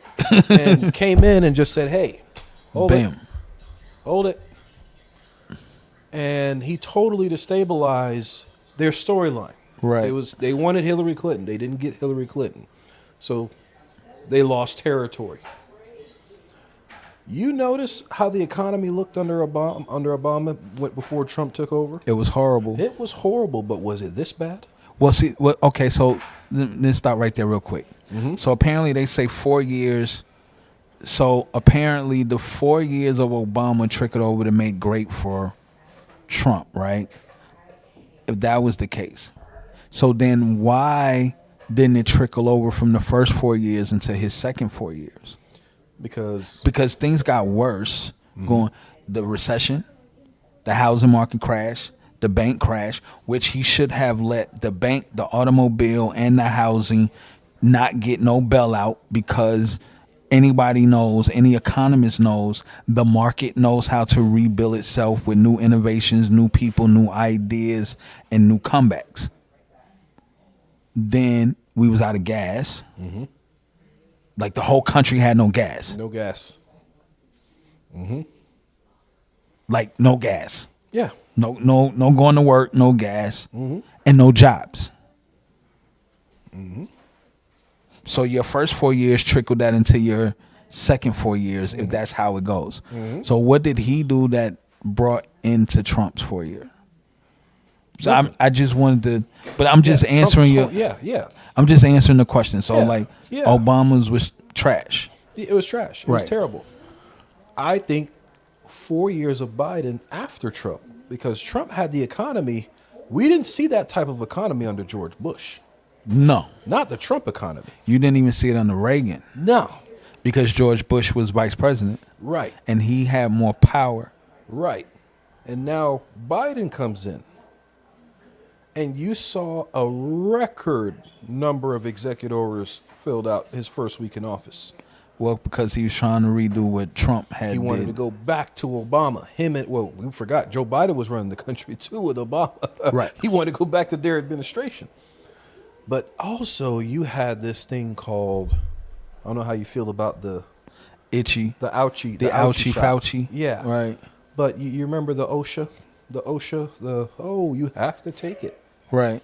Right. That cover to make you feel like the mandate was going on.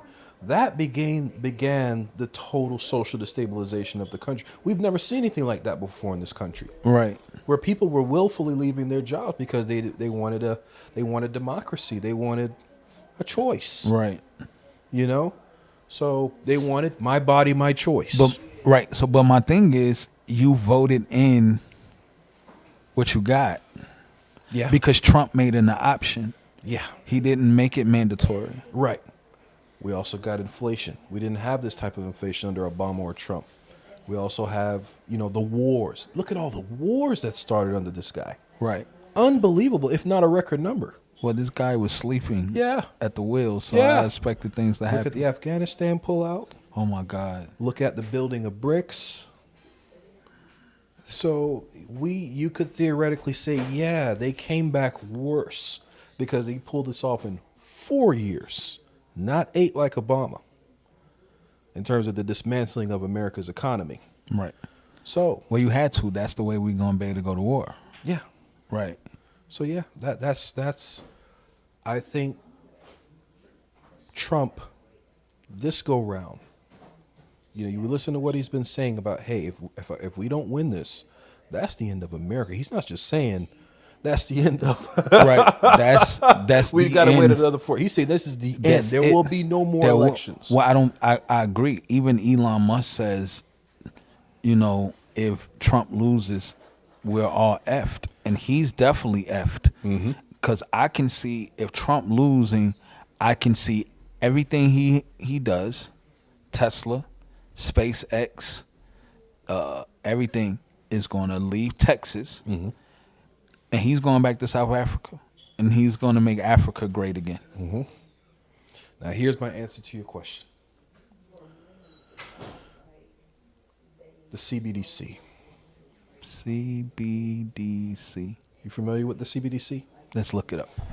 It's short for the Central Bank Digital Currency. Oh yeah, what they trying to do? The American dollar. Right. It's a programmable currency.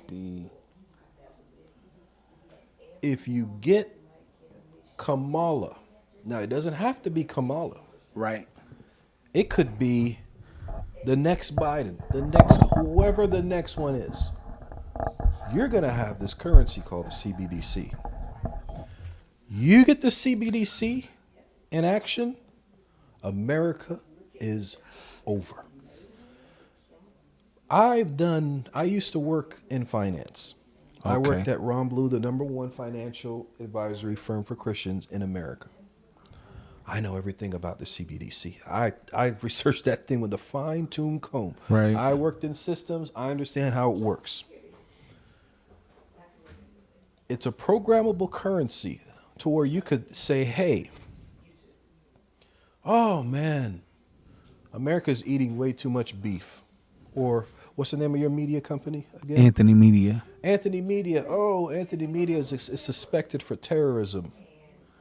They said that that a boy can't be a girl and a girl can't switch over to be a boy. So that I sure did. right. So we're Boys gonna have to penises. investigate these people. And I come to Anthony Media and I want to hire I need some videographic services here. And for some reason, my currency, I can't spend it with you. I can't transfer my dollars to you for some reason because it just won't. I can't. You ever heard of that? You can't buy or sell unless you have the mark. Right. I can't because someone programmed my CBDCs to not be able to port to your account. That's great. I'll take cash. What cash? There will be no cash under Kamala. She'll end cash. Look up Citibank. Citibank is already stating that they are going to discontinue cash transactions. The cashless society will begin. It's already started now, but it will be in full effect under Kamala's watch, and we will have the CBDC. So Kamala, CBDC. Trump, digital dollar. Big difference. Right. Big difference. One, you have anonymity To and cancel freedom. cash transaction, Citibank. Oh no, they talking about something else. That I put in Citibank cancel cash transactions, and it gave me something I wasn't looking for. Citibank credit card account. Cancel Citibank. So let me put Citibank. No cash. Yep, war on cash intensifies Citibank to stop accepting cash Citibank to. at some branches. That's an article from 2016, November 16th. Let's see. Citibank tellers no longer accepting cash payments. Wow. Let me put this on the big screen so nobody think. And it's so easy. It's so easy for. It's so easy for a government to pull off the CBDC. I mean, you're talking about just having the major banks simply flip you over, flip your bank accounts over into convert it all to CBDC. So what about the having let me see something. Oh, is that like it's crazy. So what about having so what about like Bitcoin?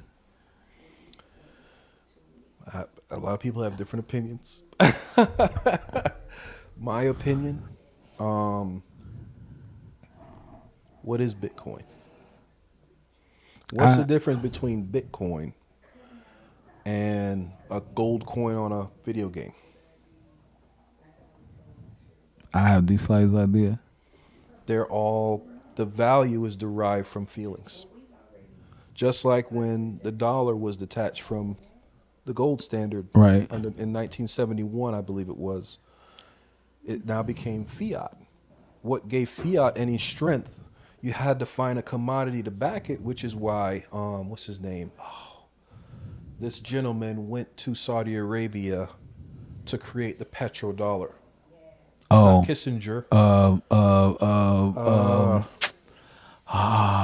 What's his name? You see his face. You see his face. Oh, we are primed for a new world order. It's not Kissinger. 1973, the petrodollar system was created between the U.S. and Saudi. Who was the one that went and had the meeting with Saudi Arabia to establish that agreement to where they Abraham have to buy our Osis. bonds? Abraham Osis? Mm-mm. No. It was for them to buy our bonds. Peter G. Peterson? Is that who you're Who talking was the about? Secretary of State for George Bush Sr.? No, he's the U.S. Secretary of Commerce. Who was the Secretary of State for George Bush Sr.? He's the one that did it. Secretary of State For George Bush Sr. George H.W. on the Bush Senior. James Baker. Oh, no, not him. Oh, man. Who was the Secretary of State for Ronald Reagan? Condoleezza Rice. That's for Baby Bush. James Baker III. He was the Secretary of Treasury under Reagan. Wait a minute. Secretary Who was of Nixon's Defense, Secretary of State? Bush in the Oval Office. Baker soon decided. Secretary of State under Kissinger. That's his name. Kissinger. Yeah, that's Henry what he's, Kissinger. right. I said his name, right? You did. Yeah, I did. Yeah. Henry Kissinger. Yeah, he was the one that made the deal with Saudi, that quarterbacked the deal with Saudi Arabia to buy our bonds in exchange for us to give them military protection For the oil. for the oil. So, have you ever saw the movie with Jamie Foxx?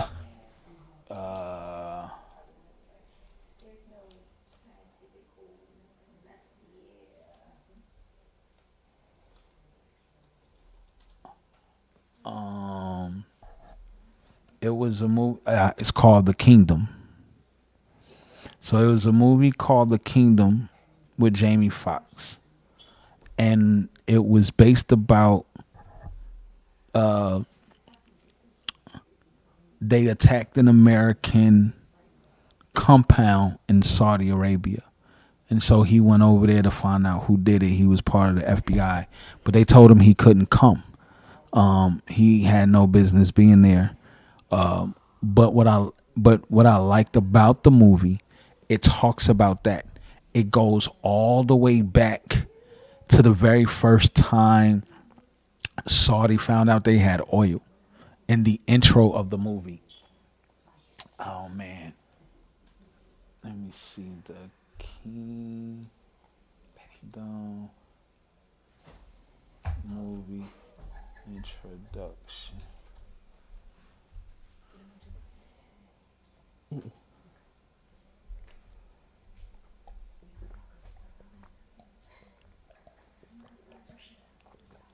I wish, because the intro of the movie was amazing.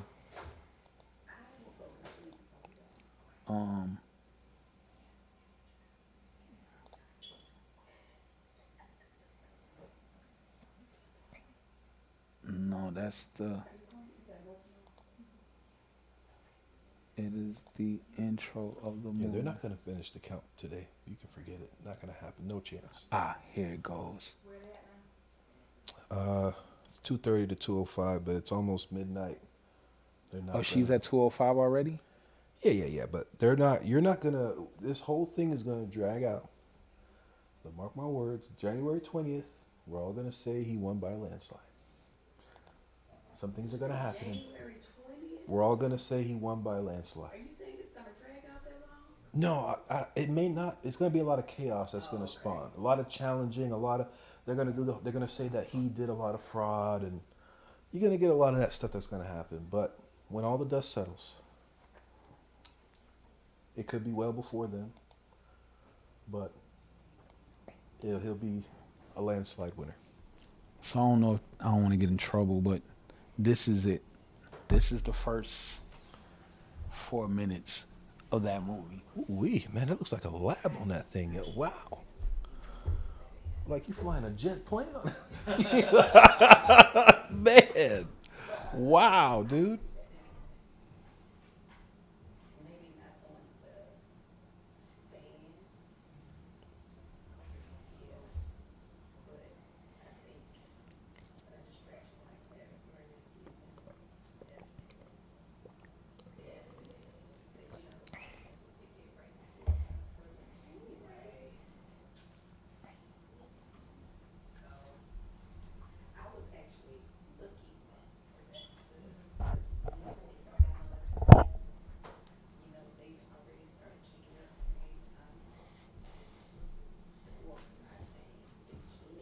So you see oil production, Mm-hmm. JFK, everybody's in.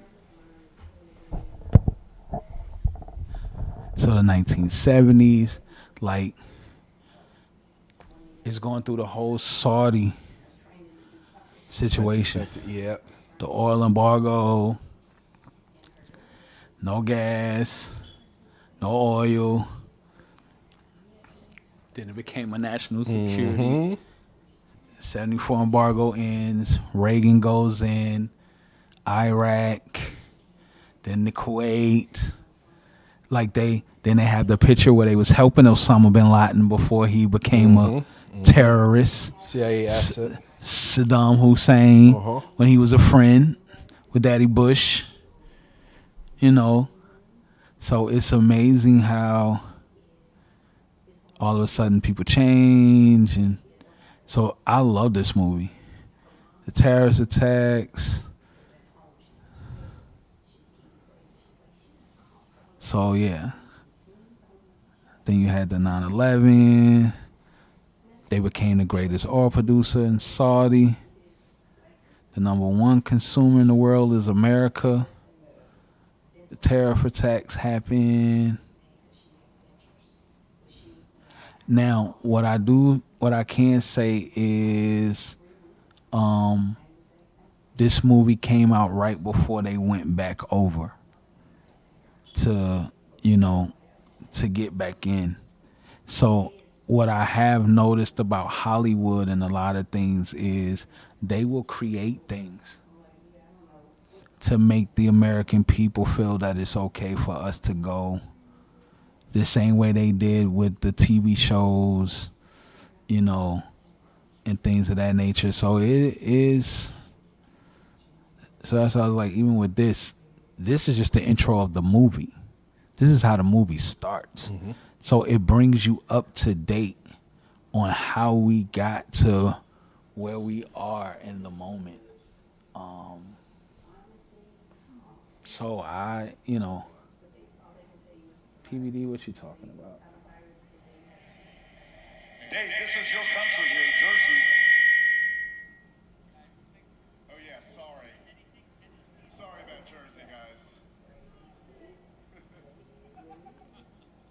This is crazy. Brandon, do you have it or no? If it makes you feel any better, I live in the red. Historical paths right up. Tom, if you can show us Jersey and Illinois, because this is wild what I just saw here. Listen, we got Jersey up right here. It was a 16-point victory, to be exact, 15.9%. And this year, it's 5. Wow. 4.9. Yep. Tom, can you go to New York? Can we look at New York and California? Of course, they're not. But I just want to know. Now, this is what I find to be interesting. Comparable to 2020. New York Look at that. is partially red. Look at this. Yeah. New York City, Hello. but the outside of New York is red. And the New York Times is reporting, as of 10 minutes ago, a 90% probability that he will win the popular vote by 1 point. He's going to win the popular vote. He's going to win the popular vote. I'm standing on that prediction. Now, Buffalo, Rochester, Syracuse, Albany is blue. The rest of New York is red. Wait till it gets to 95%. You're going to see something amazing. He wins the popular vote because all of the states, so Kamala still wins New York, but you can see how narrow it is this time versus last Because she's at 205. When you count everything up on a national basis, New York Times is saying there's a 90% probability right now he will win the popular vote by a little more than 1%. No, they're saying he will win the popular vote by 1%. Yeah, that's New York right there. So New York is only blue in his major states. 8:55 Pacific Standard Time. What's left for a decision to be made tonight? So there is still significant votes coming in Wisconsin, but he's extending his lead there. Yep, he's Votes are coming in Michigan over the next hour before, I think, does Alaska he's winning big in Michigan. 1 a.m. our time. So in an hour and 5 minutes, Alaska will close. Alaska closed in an hour and 5 minutes. Call at that point. I think he's going to win Alaska. He won Alaska last time. Now I believe he's going to win Hawaii because of Tulsi Gabbard. That's what I predicted. That's what I predicted. I told you when it's all over, it's gonna be you're gonna hear landslide. You're gonna hear a historic And New York is still not at 90%. No, when it gets to 95%, I would say take a look again. Now New York is at He's gonna win 87%. He's at 80. No, there's 87% reported in New York, but he's losing by less than 1 million votes in New York. Virginia's close. This may not just be a 2024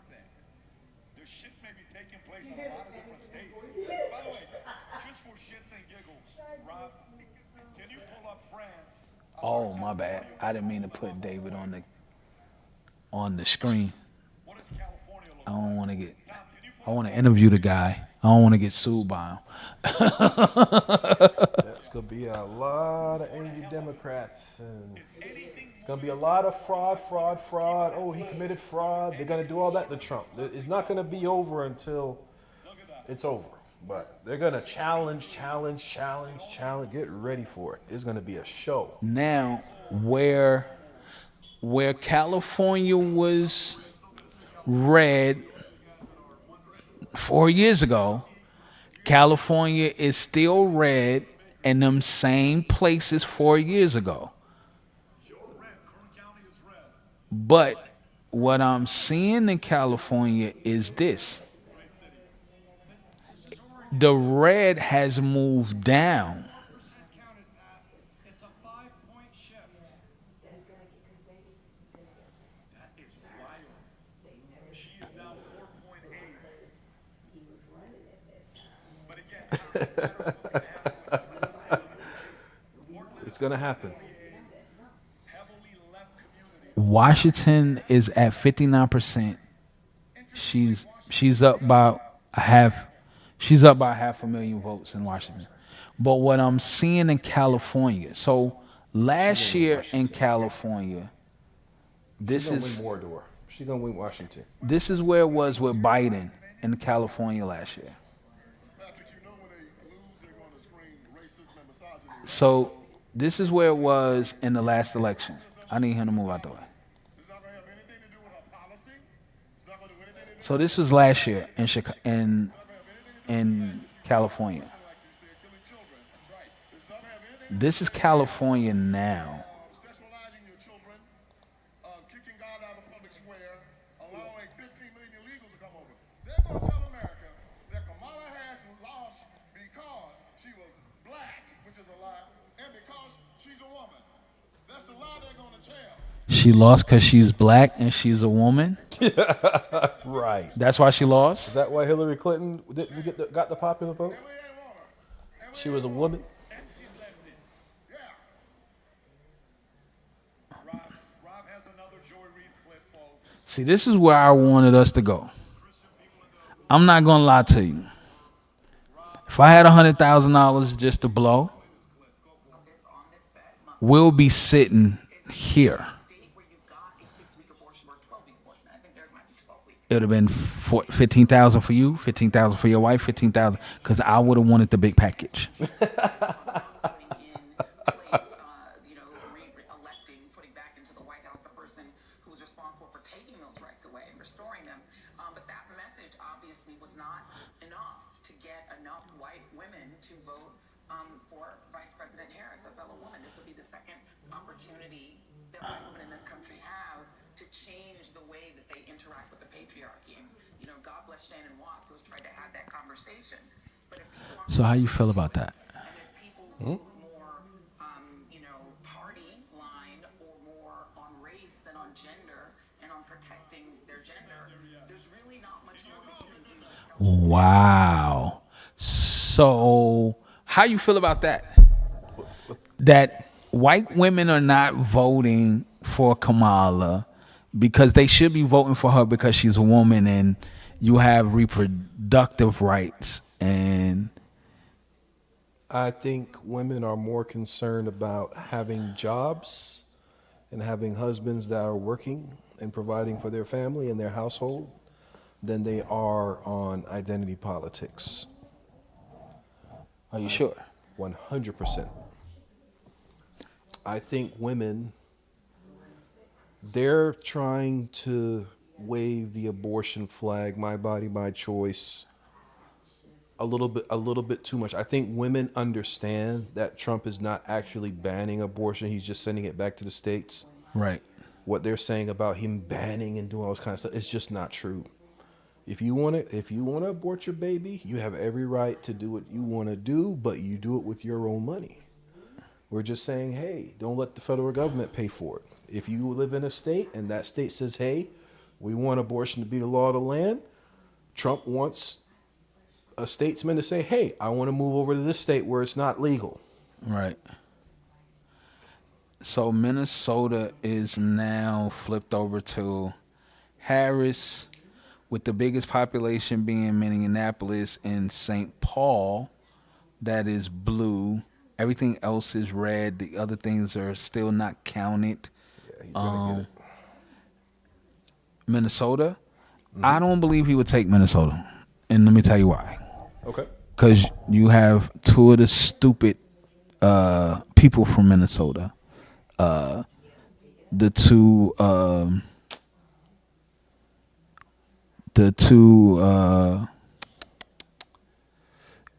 people that's in the House of Representatives. The two of the stupid people from the squad. The one I believe that is the Iran plant. What's her name? What is her name? What is her name? They call them the squad.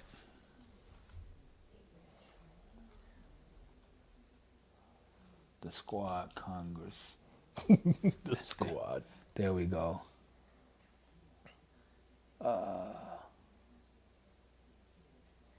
Yeah, these four idiots right here. AOC, this little crazy chick. Ilhan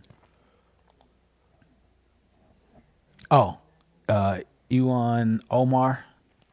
Ilhan Omar. Yeah. Ilhan Omar. So she's from Minnesota. She and then the other little dummy, who's also the this little dummy here, Anna Presley. And then the other little cray girl, she's a jihadist. What's her name? This little crazy Rashida Talib. Oh yeah, yeah. Yeah. So she is with let me put it on the screen so I can show you these idiots. This one here, who I'm circling around, that's Ilhan Omar. This little crazy woman right here, that's Rashida. No, this is Rashida Tlaib. This is Cora Bush. Dumb, Dumber, and Dumber. And ISIS has a massive stronghold in Minnesota. Murder is very big in Minnesota.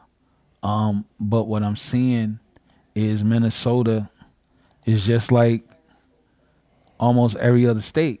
It's like it's predominantly red, but where the vast population of people, Minneapolis and St. Paul, the two most popular places in Minnesota, which is the most highest crime rate in Minnesota, the most impoverished in Minnesota, is a Democrat area, which I find to be crazy. But the rest of the state is almost red. So, and my thing is, how can you still put yourself in a position? Because now she done flipped Minnesota to where she's like 60,000 votes ahead. She's at 52.3 and Trump is at 45.6. So it's almost like y'all bringing out the cheat sheet in the election. But he still has Michigan and he still has Wyoming. He needs Arizona. I think he has PA. PA is at 84%. Yeah, he's gonna have Pennsylvania. I think he's gonna take that. I would have hoped that he took Virginia. What percentage is reported there? 87%. And what's the score? He is 46.9. She is 51.5. Okay. I could. I think I'm going to be wrong for Virginia. So right now he has 61 million votes. She has 57 million votes. So hey, Just building on that, I think that was kind of one of the talking points that the left actually lost. They really attacked JD Vance for making the statement that he Candace. didn't want a bunch of childless cat ladies in positions of power, and they tried to make it seem like he was speaking about people that are struggling to have children, have fertility issues. No, he was very clear in what he meant, and I very much agree with that sentiment. These are people who don't have an investment in your future, right? One of the things that really makes you care deeply about what's going to happen in the future is becoming a parent. And when you get people like Kamala Harris, who doesn't care Is about that her true? kids, she cares about herself, Is she cares about where is she's being a parent really caring about the future of a place? That Candace said, no, no, listen, I would like to ask the ladies that. I love Candace Owens. I believe Candace Owens would play a great role in the next election, especially if you can have a JD Byron ticket. I can see her as Secretary of State. I could see. I could see her Secretary of State. I can see If her I as could have Secretary. it my way, if I could have it my way, I would want J.D. Vance and Byron Donalds to hold the fort for the next 8 years after Right. Trump, and I would like for her to take a Senate role or a House Representative role. For them 8 years, So the first 4 House, second Senate, and then run for president. Yeah. That would be a black woman I would vote for. I'd be fine with that. I'd be right there with you. I will vote. I would take Candace as a vice president. I would take her as a president. I have no problem with it. Yes. Whatsoever. If they want to say, "Hey, we want 2 women, Candace Owens and Tulsi Gabbard," I'm gonna. I can even see her being a VP role under Tulsi. Yeah, I'd be fine with that. And now you got 2 women. So what will be because I don't see any men on the left. I don't see most men on the left that can even handle Tulsi or Candace. No, not these beta males. No. No, I mean right now there's a war on men, in my opinion. It is. On alpha men. I think what's the term that they use? I think it's Toxic masculinity. What on earth is that? That was one of our highest watch shows. Toxic masculinity. I had what's the dude that's saying happy? Yeah. What do you think is the spiritual connotation to that stuff? About men? Yeah. It goes back What to is the devil after with men? What do you think is the spiritual root behind the toxic masculinity agenda? because if you can take out the men, you can take out the protection. If you take out real men, think about the things that you can pass if there are no real men. Mm-hmm. Homosexuality will be at an all-time high. Mm-hmm. Molestation, rape. You got people who sold drugs who went to prison, but if they know that you came into prison for touching a baby or raping a little girl or something like that, it's an issue. There's gonna be a problem. Yeah. Have you ever read the book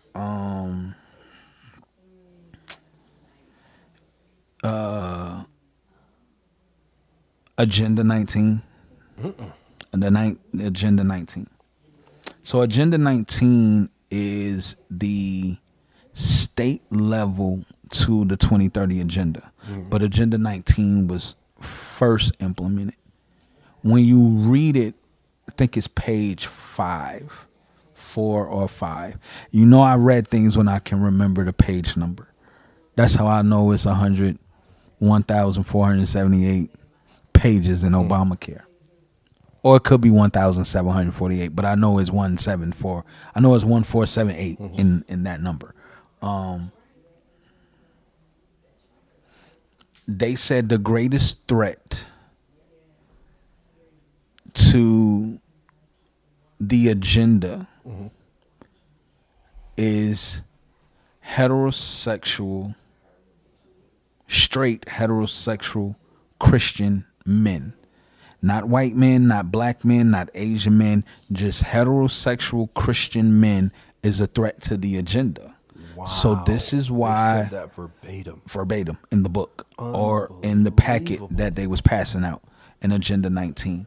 Men are a central threat because men are not going to let you abort their babies. Men are not going to let you rape their women.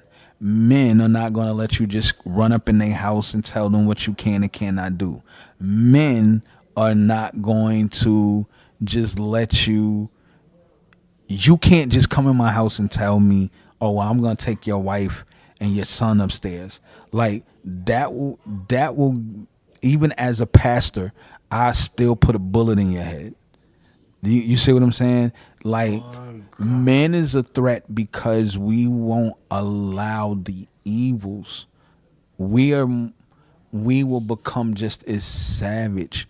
Think about this. I said this is even biblical. Pharaoh in the beginning wanted to kill all the male babies of the Hebrews. If you kill all the male babies, now you cut off a generation. Now you stop population. You can control the population to where you can technically make someone extinct.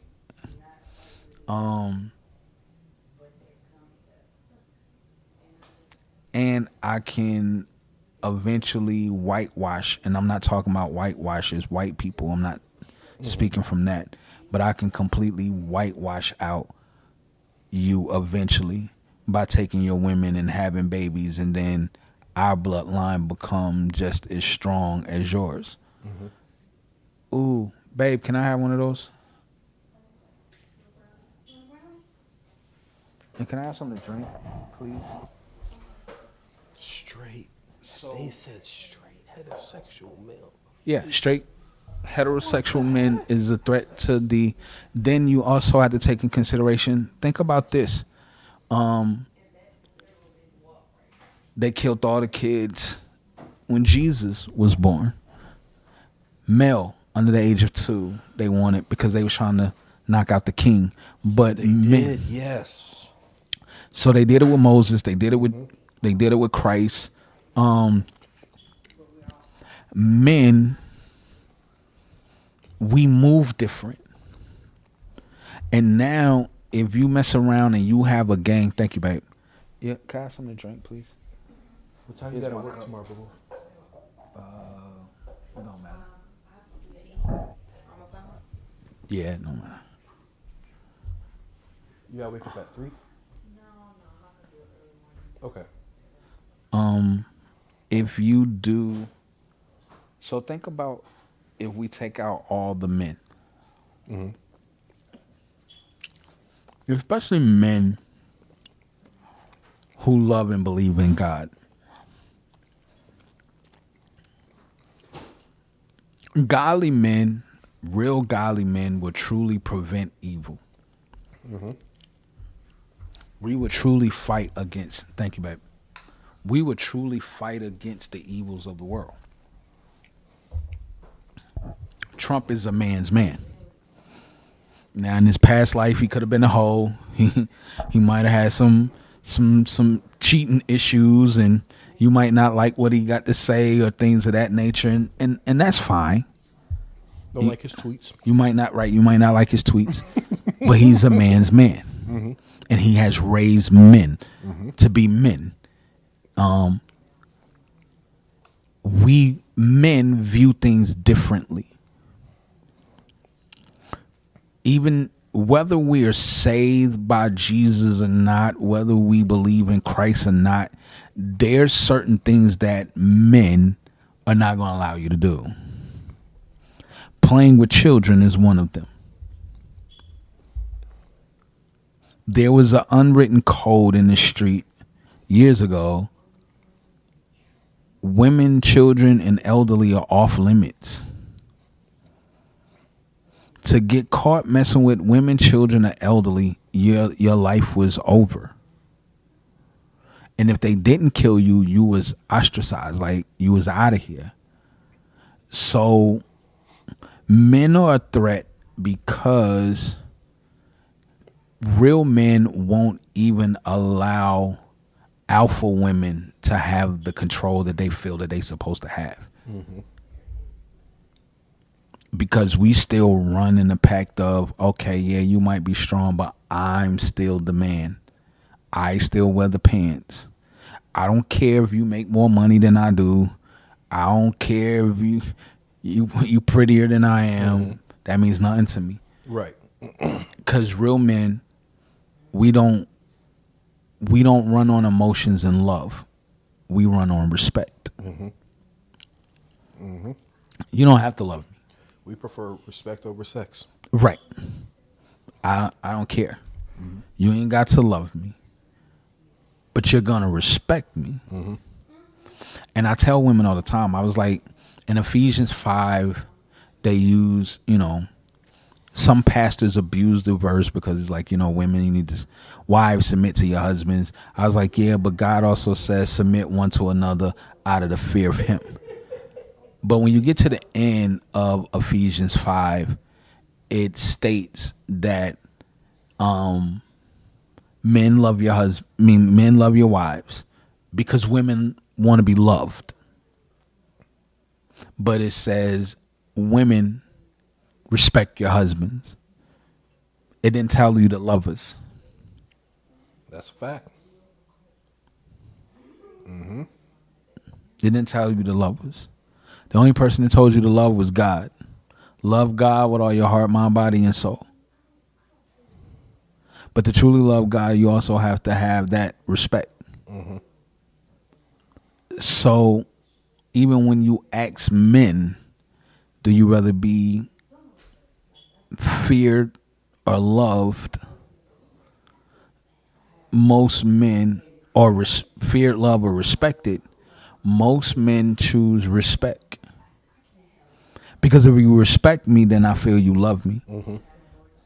And even in your respect, there's a slight fear, but it's not a fear where when I come, you run and you hide. But it's the respect that you have for me. So this is why men is a hit piece. Because you have women who want to be in opposition, but they don't want to get punched in the face.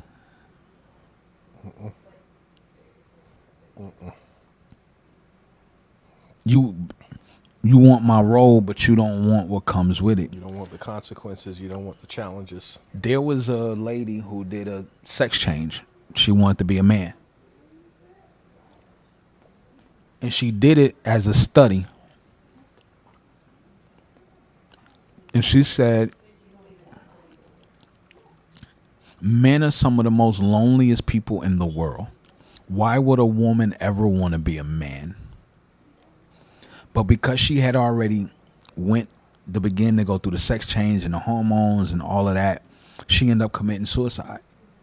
Because she couldn't take, she was like, men are under so much pressure. Work pressure. Oh, you have to be this. Men have to be that. Men have to carry this. Men have to carry that. It was like, and they said, and she was saying how men come home and they're lonely. You can be in a house full of people, but yet you're lonely because you expect one thing. It's almost like, I even said here, sometimes I'd be joking with them. I'd be like, y'all always love y'all mama. But when I say something, I was like, y'all go to the store, mama, what you want? Then I'd be like, oh, y'all ain't ask me. Oh, you don't want nothing. But how do you know? How would you really know if you didn't ask me? Right.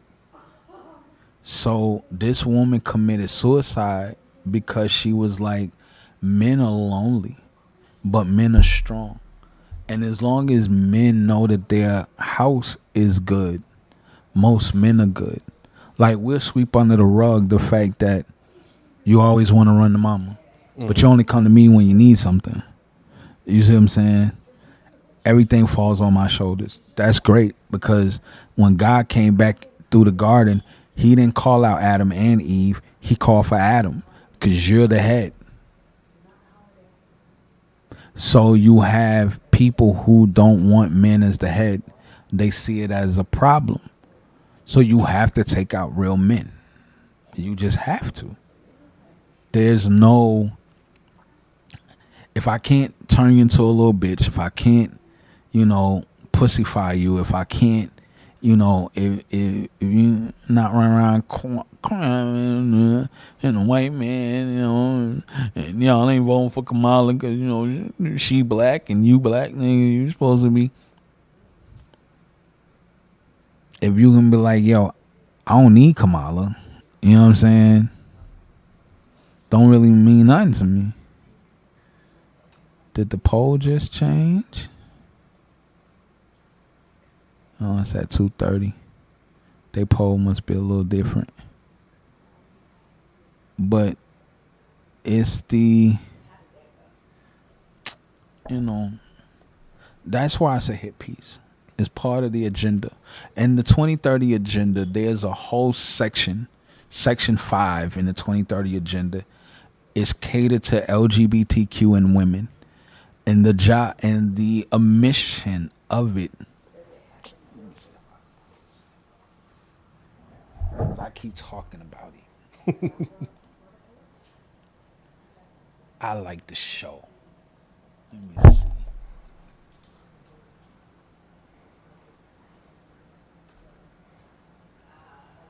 Da-da-da-da-da. 2030 churches. 2030 churches. I don't know what that is. Oh, let me go to the email I know it's in.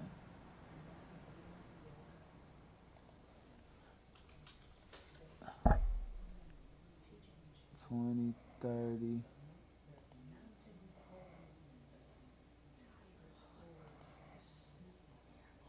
Yeah, here we go. Goal 5. Promote LGBTQ feminist agenda, marginalized families, heterosexuality, men and boys, to achieve gender equality and empower all women and girls. That's the goal for number 5. But that's not what I was looking for.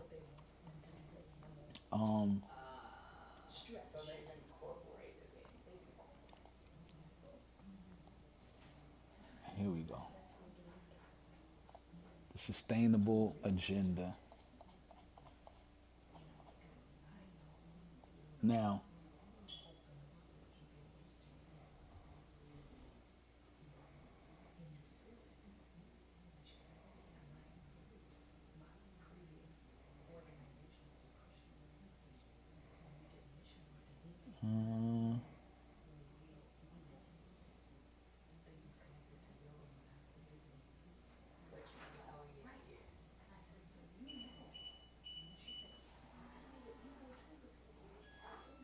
so goal 5 is achieve gender equality and empower for all women and girls.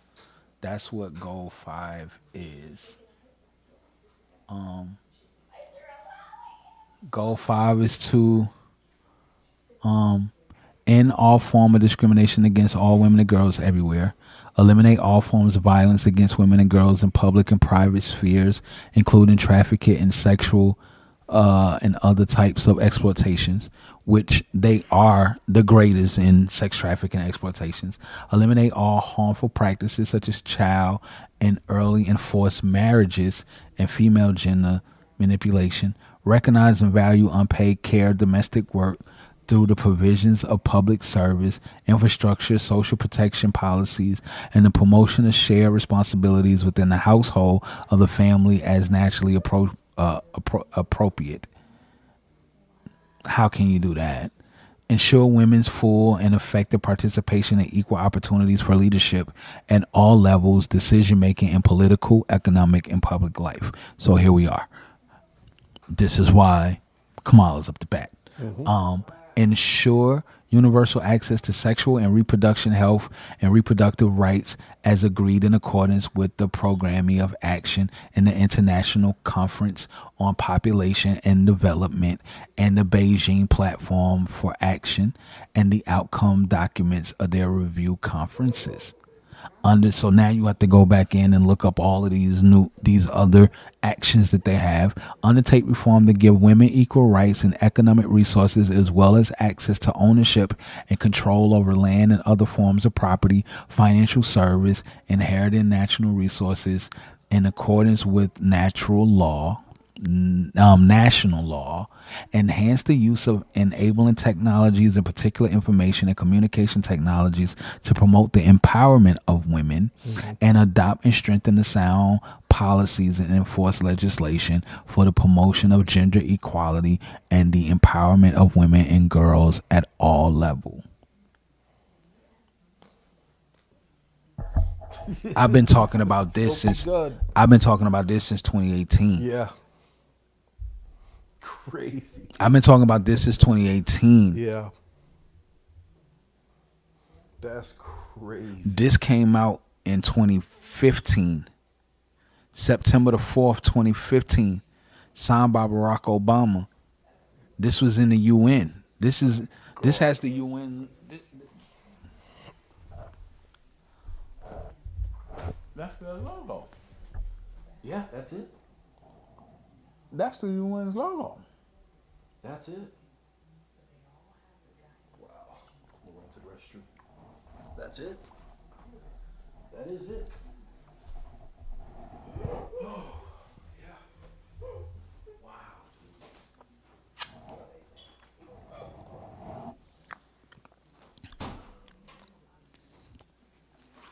It's a cold world.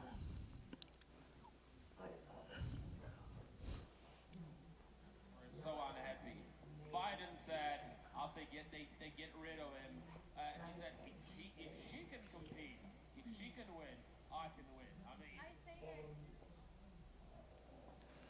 mean, Listen.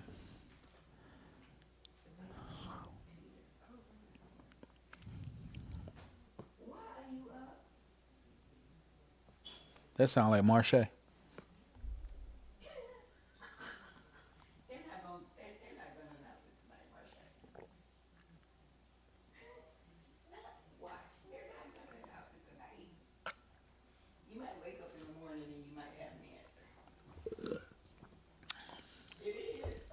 If you let Georgia tell it, you won't get an answer till a whole nother week from now. His little retarded self. Oh, I can't wait to go back to the poll. I'm getting you up out of here, Mr. Brad. And you will not be the governor.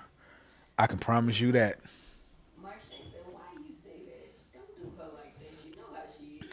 Well, tell Marche we need to pray for these other 30. We just need 40 more electoral. Ratburger has declared that Trump has won Georgia. What? Yep. Ratburger declared it. I just said we was gonna fire him. He's getting fired. He gonna still get fired because he assisted in the theft for the 20. Right. He didn't blamed remove the dead people from the voter roll. And he blamed. How many are we now? Is 210 and 230. But mainstream media is still refusing to declare Trump winning Georgia, even though Ratburger just did. So, yeah, because Georgia is reporting at 93%. Yep, and Trump is up over 200,000 votes. Get ready for the chaos. It's gonna be some chaos, but hey. So, a lot of Black Lives Matter are gonna show a lot of love to black businesses in the cities. Show their appreciation. right. It's gonna be crazy, but I want to see this New York flip. New York is at 93% reporting. what's the score there? 55 to 44. Kamala. Okay, I could be wrong about New York then. I could be wrong. Maine has flipped for Kamala. But you know, Maine has where they split their electorals. So he might walk away with at least one or two. So he might get half. So I can't say that about Maine because they are so close. He might get two, she might get two. I think PA is done. PA is at 80 some percent. Oh, CNN just called Georgia. Yep. CNN just called Georgia with Ratburger. What's wrong with you? For yourself, you're in your 20s. Have you noticed some friends who would have never voted for Trump calling you saying, I'm thinking about shifting? And if yes, maybe... Is Michigan and Wisconsin red right now? Michigan is still red. Wisconsin is still red. It's Good. Minnesota that flipped. What's the score looking like there? With Minnesota is 61% reporting. Kamala is at 50%, 50.9%, and Donald Trump is at 47%. Okay. But I'm with doubling Minnesota, he's gonna get Minnesota.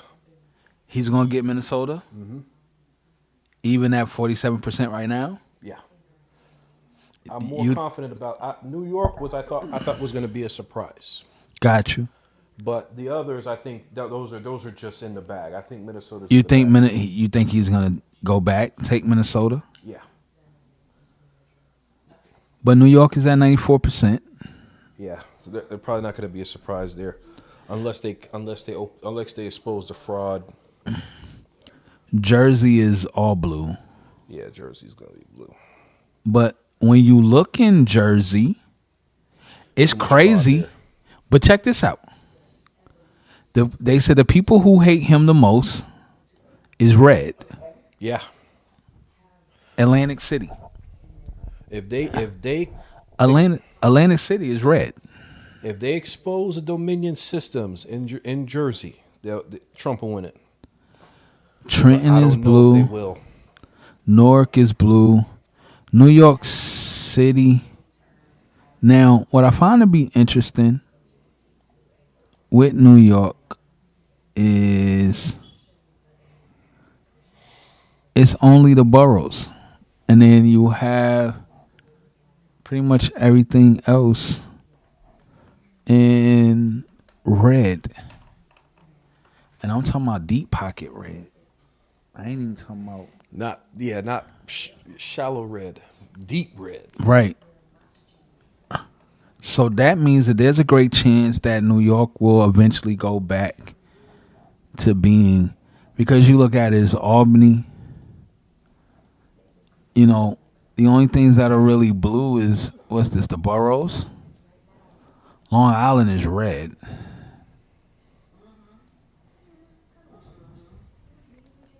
New York City, Manhattan is red. I think Trump's going to declare victory before 1:30. You think so? Because he Declare victory before 1:30.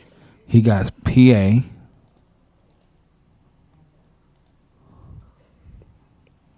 He got Ohio.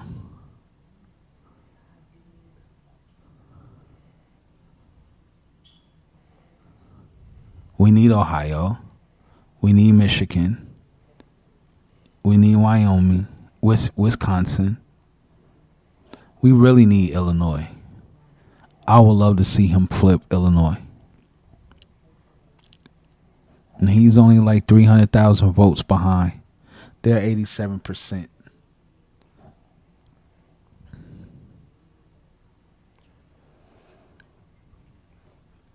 They got Hawaii blue.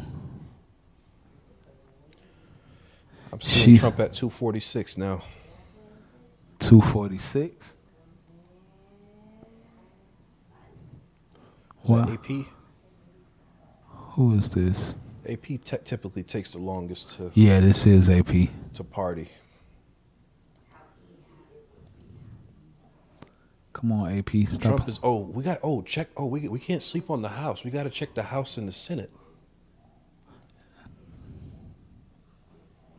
The GOP. So we got. Right now, we're winning the Senate. Okay. And right now, we're winning the House. Oh yeah. I think we're gonna have some great days ahead of us, good brother. Are you smelling the roses? Can smell you that? smell? You smell it? Yes. Oh yeah. We can smell the roses. So we got more governors. And then in 2 years, it's going to flip. So all of America is almost about to be red. It's crazy because New Hampshire and Vermont has a red governor. Interesting. Oh, my dude lost North Carolina. Huh? Mark Robertson, the pastor guy. Don't scare me. No, he was running for governor. Okay. The black guy. Yeah, the Brunson case is going to clean up a lot of that other stuff before. Yeah, I think we just need Trump as a cover for the other stuff to clean up the rest of the country. Yeah, because if we take the House and if we take the Senate. Yeah, I wouldn't worry about the governor too much. A lot of that stuff is going to get cleaned up through Well, the Brunson case. I was hoping he became governor because North Carolina needs a red governor. Yeah. This guy, Mark Robertson. I was hoping. Good guy. Yeah. But I think what kind of crap did they release on him recently about him? Was it something about him endorsing Hitler or something like that, or speaking well about some lie? Right.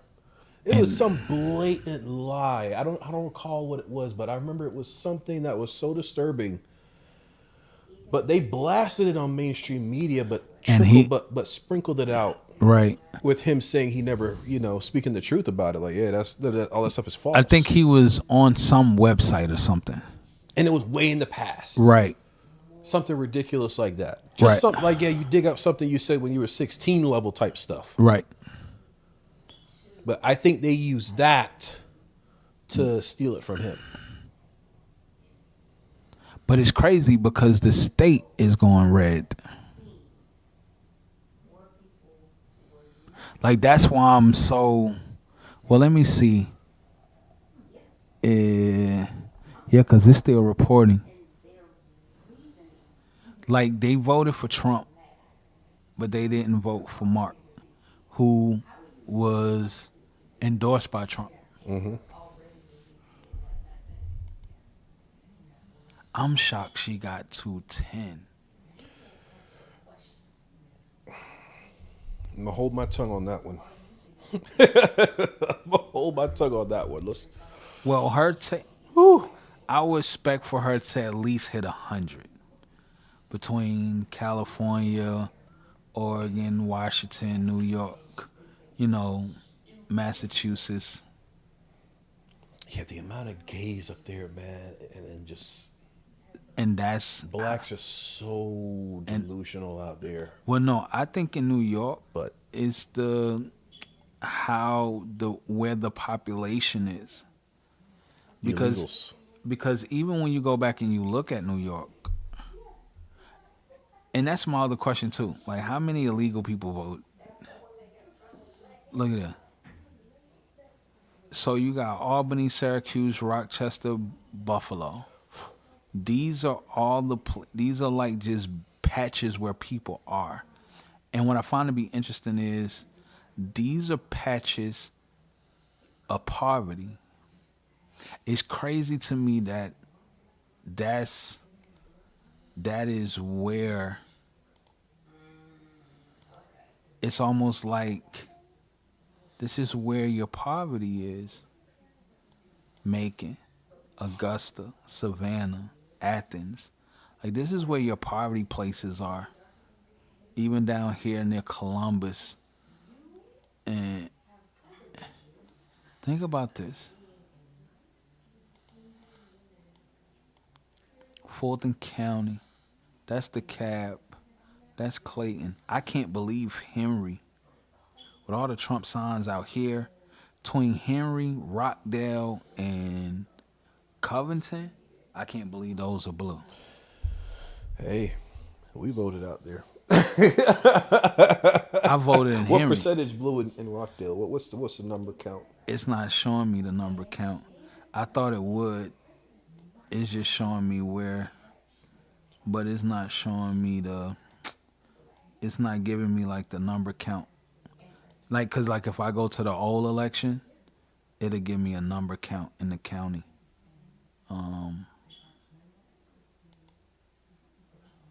What's the and then next after this one? What's the popular vote count looking like?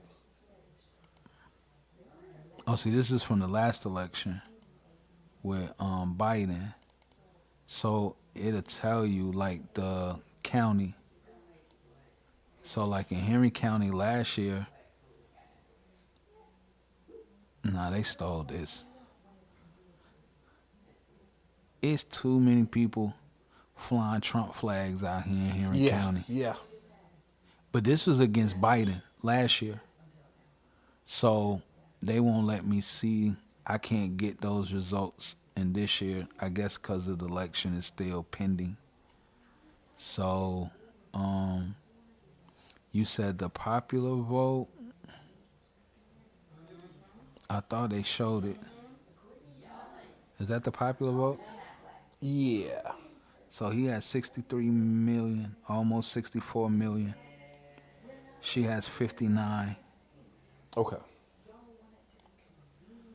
But they said he was going to take the popular vote. So it was quite audacious of them to just go, well, we're just going to run her anyways. By the way, This is So- live. Yeah, this is live. So let me ask you about this. How do you feel about her not being nominated? How they just put her up there. Kamala Harris. Right. This is what democracy looks like. No, I democracy think, requires a vote. Yeah, exactly.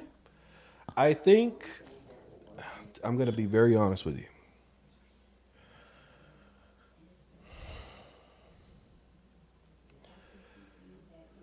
It's making. I think the black sisters. They look bad right now. And what I mean by look bad, it's almost like Hold your thought. the stereotype. Okay, I just want to hold your thought. Ladies,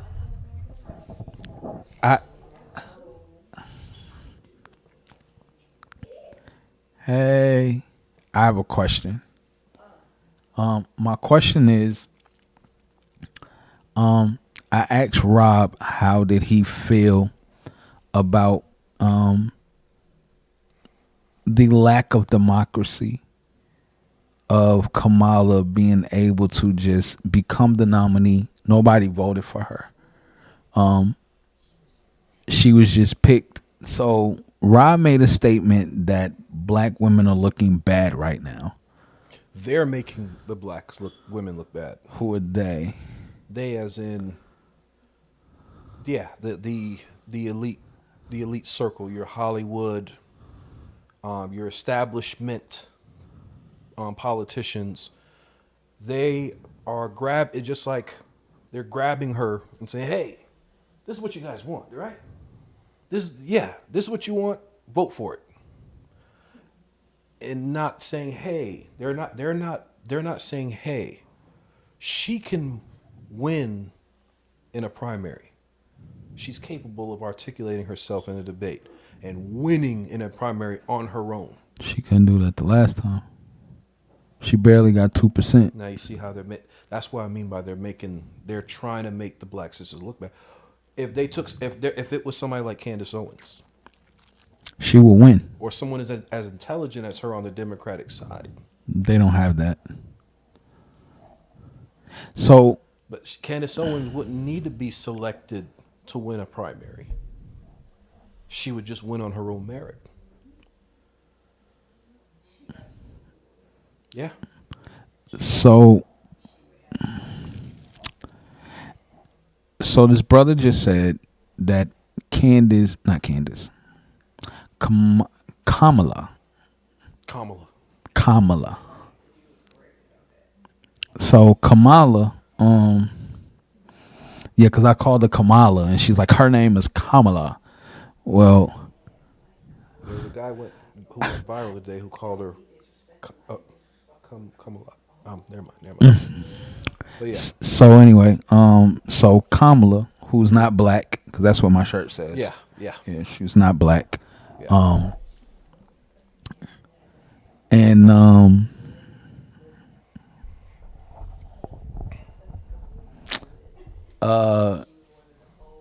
my God, where was I going? Where was I going? Where were we? Oh, the black guy said that if she loses, they're gonna say that she lost because she was a woman and because she was black. Do you agree with that? No. Right.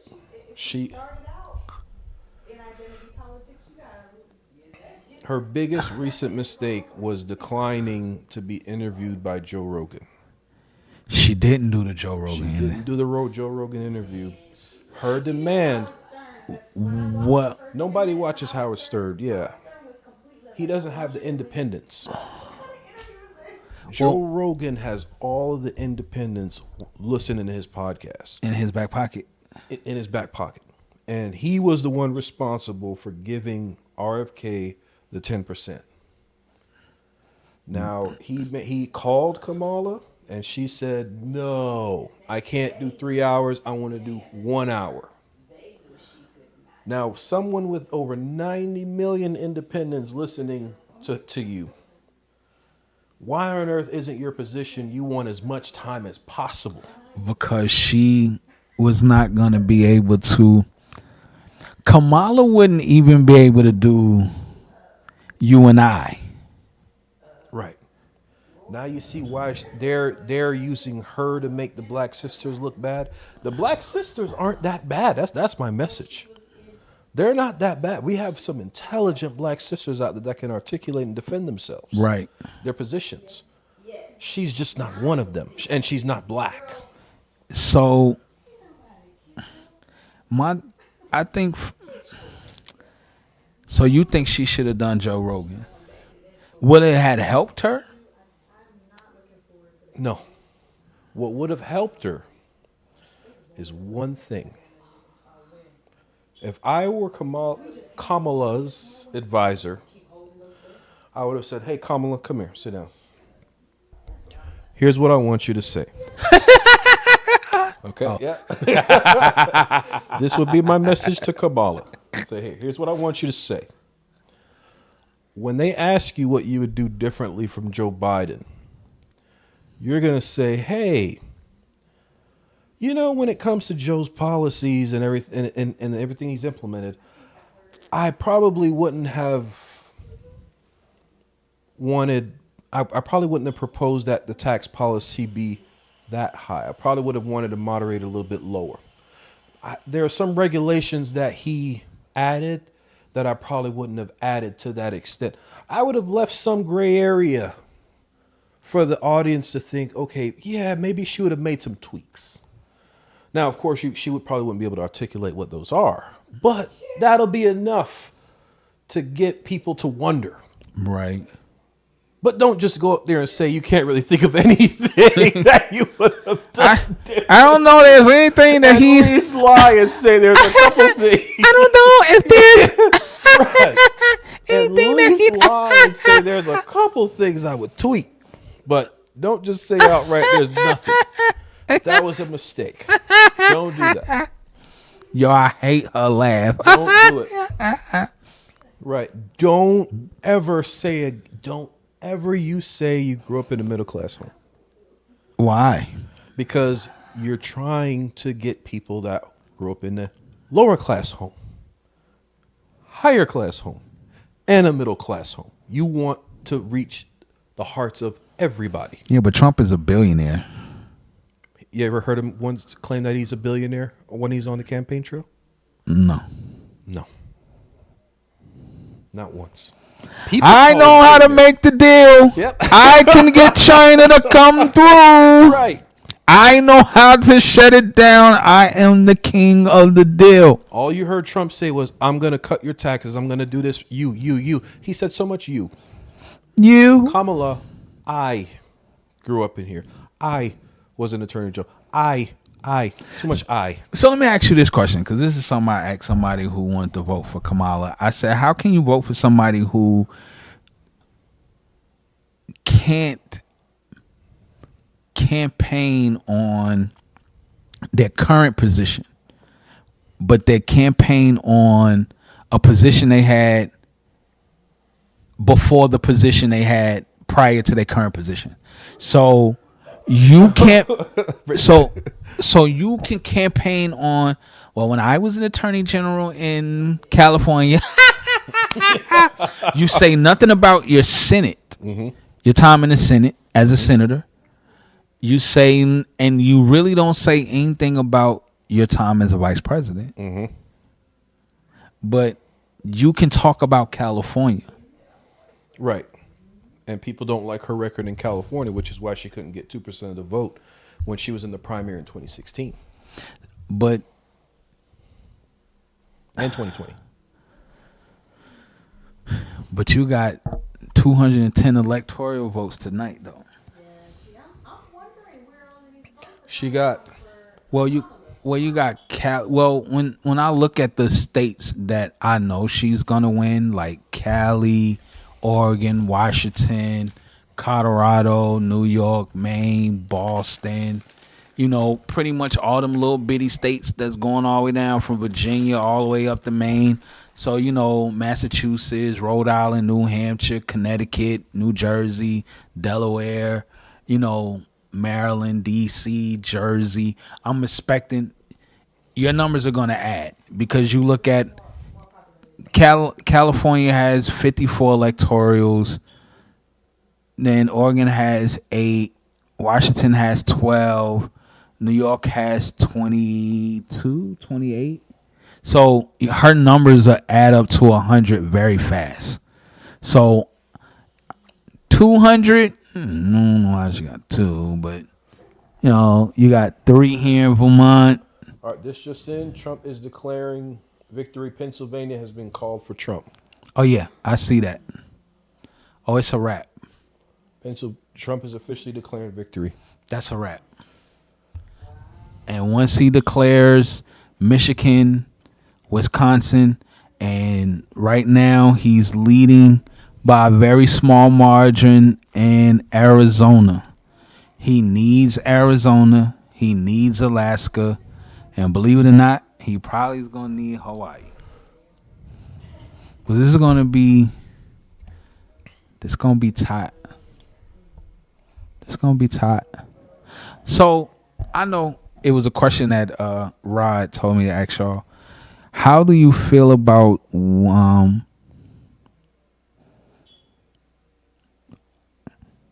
the importance of building families? Is it important to build families for next better generation, or for a next generation?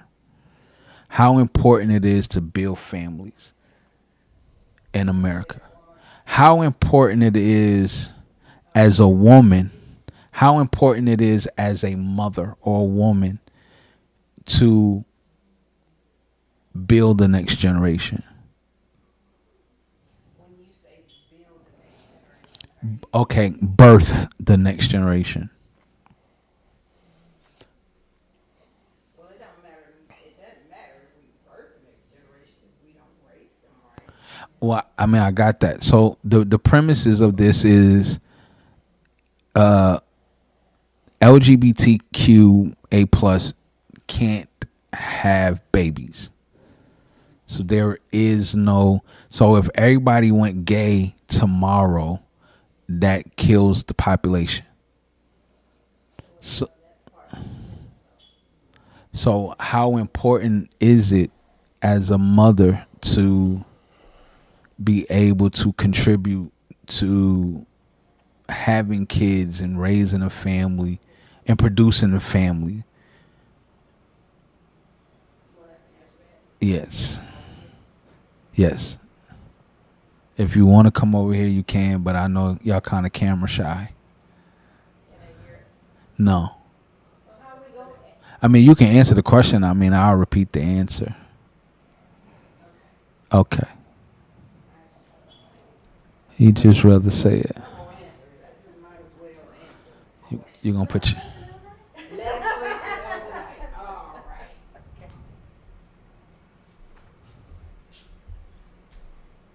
This is fun.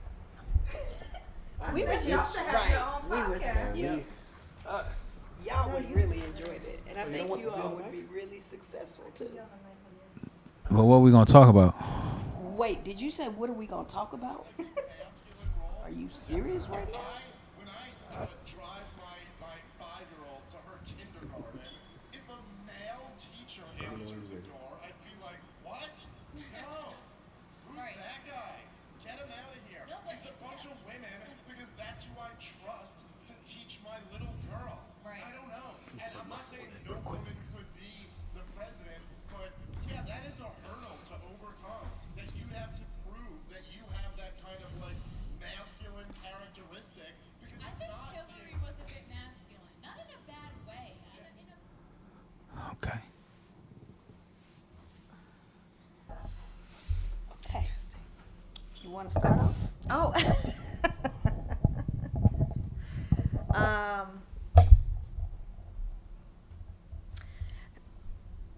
It would be really dangerous if most of the population became eunuchs. Ooh, ooh, yep, that would be dangerous. Can't touch the queen.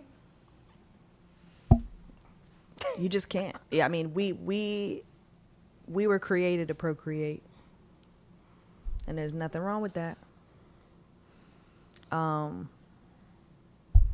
There's so much controversy on this topic, but I just think, I think it's all spiritual. I think it goes back to the agenda of killing off the next generation, because I do think that there are certain prophets and evangelists and teachers that are going to change history, and I don't think the devil wants them to be birthed. So the fastest way to do that is to poison the population or cause them to become eunuchs. So that's my thought on that. So let me. That, no. I'm not gonna hit you. I gotta answer the question first, cause he about to go off on something different and ask a whole nother question. Well, I was going on the same line, but go ahead. Okay. Remember my question. Okay. So with that being said, when Moses was born, We just had this conversation. the nurses, midwives were told to kill every male born. Yes. When Jesus was born, We just had this conversation. kill every male under the age of 2. You cannot reproduce, procreate without a male. Yes. They rehashing our conversation, huh? You cannot reproduce without a male. Yep. So if we want to depopulate, Yes. I don't care what nobody says. That's right. Yes. I don't care what nobody says. The agenda has never been a secret. Yeah. They have been, who was it, Bill Gates? Yeah. We have been saying Depopulation. populate. Down to me and Lauren were just talking about the material in our clothing. At one point, you could only find cotton, linen, wool. They have subtly brought in polyester, rayon, nylon, all of these cheap fabrics that have chemicals in them that causes physical infirmities. Depopulate. Our foods. America has more foods. A lot of the foods that we eat, other countries ban them because they're deadly. Exactly. Depopulate. We're going to kill the next generation. Why? Because we don't want another Moses. We cannot have the enemy cannot have another Jesus. Not that we will ever have another Jesus, but y'all know where I'm going with this. In Revelation, the dragon is waiting for the woman to give birth. With his ugly self. So, with all of that being said, the enemy only attacks that which is a problem to him.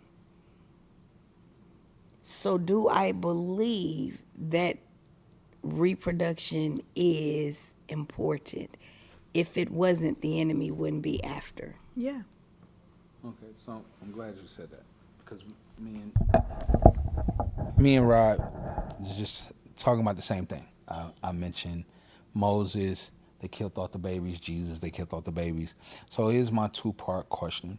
One, how important are men, especially since Agenda 19 on page 5 in his book stated that the greatest threat to the agenda is heterosexual alpha Christian men. Wow. Not white men, not black men, not Asian men, just heterosexual, straight heterosexual alpha, I forgot that part, alpha Christian men.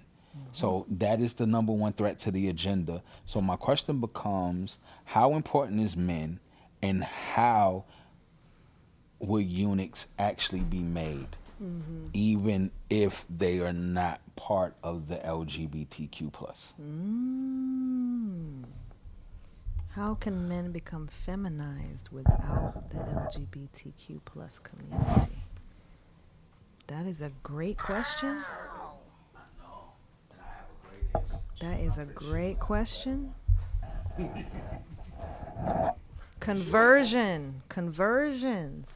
I mean, conversions can come physically with, disinterest in, disinterest in and no longer being attracted to the opposite sex. Ooh, come on, sis. Or, Because you getting somewhere.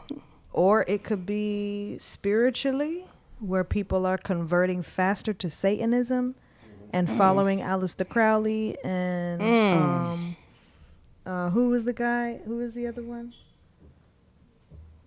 The Church of Satan. I think that they can spiritually convert. You find a lot of people in Satanism do not want to reproduce. So, the Bible says that the Antichrist will no longer have no desire, no natural desires or affections for a woman. Yeah. Oh, this just in. Trump is projected to get the House and the Senate. Wow. That's great. So, it was said just then, Trump is projected to get House and Senate. We've already taken Senate.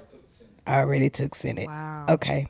So, I was also going to say suicide, ooh, depression. Oh yeah, it's that time. It's that Okay. Goodbye and good times. oh Goodbye my. already.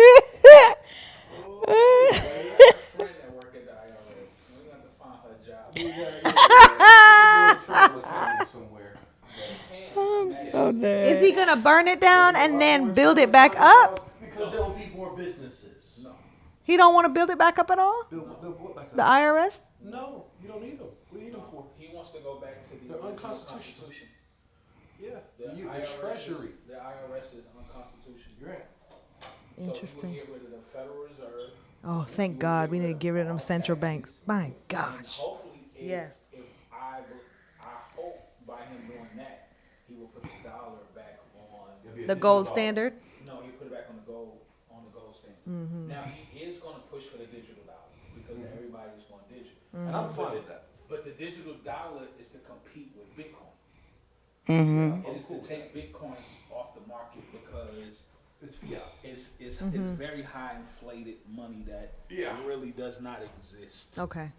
So, wish I had some right now because I go ahead and Your cash it on out. business is going to boom like you never thought it could boom. I mean, oh my gosh. Oh man, this is gonna be unbelievable. They don't have nothing to talk about. I'm just saying. I mean, Sis, did you finish what you wanted to share about Oh. family? Okay, so yeah. Oh man, where was I going? Sorry, I feel like I interrupted you. No, you didn't. My husband interrupted.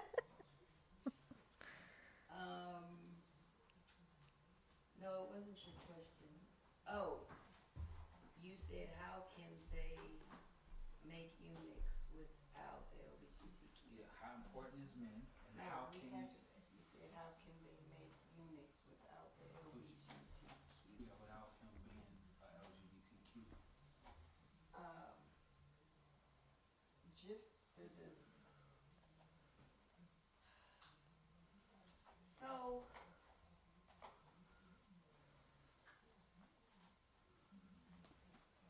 I've noticed that there's a lot in this next generation that just don't want children. Yes. Oh my gosh. Say that. They are not interested in having children. Matter of fact, they're not even interested in having families. Yeah. They don't want to be married. Yeah. They don't because of everything that they've seen, everything Mm. that they've been through. Yeah. One of the tactics of the enemy is always trauma, Mm-hmm. and it's always catch the kids early. Yeah.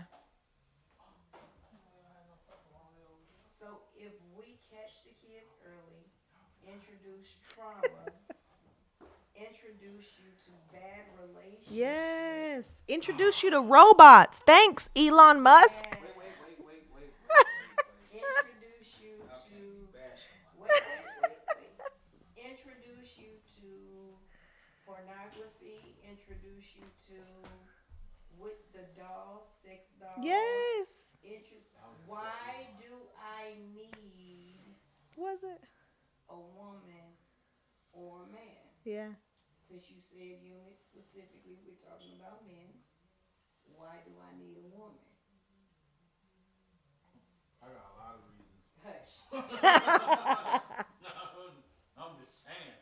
But Ain't it is nothing now. I don't need one because I got a whole doll here that can do everything. And talk back to me through Talk AI. back to me. Exactly. This doll. No. Because from what I've heard, It came out years it's ago. no. They have upgraded these dolls. Like these dolls are like real. You can look at this doll and not know that it's a real person. Oh, I know. So therefore, why do I need a real woman? I know why. You the one answer. You I'm speaking from a hoish from perspective. LGBT without the LGBTQ. Yeah. That's why. Kill them off. Kill them off. Isolate them. Isolate them. I never have. They never lived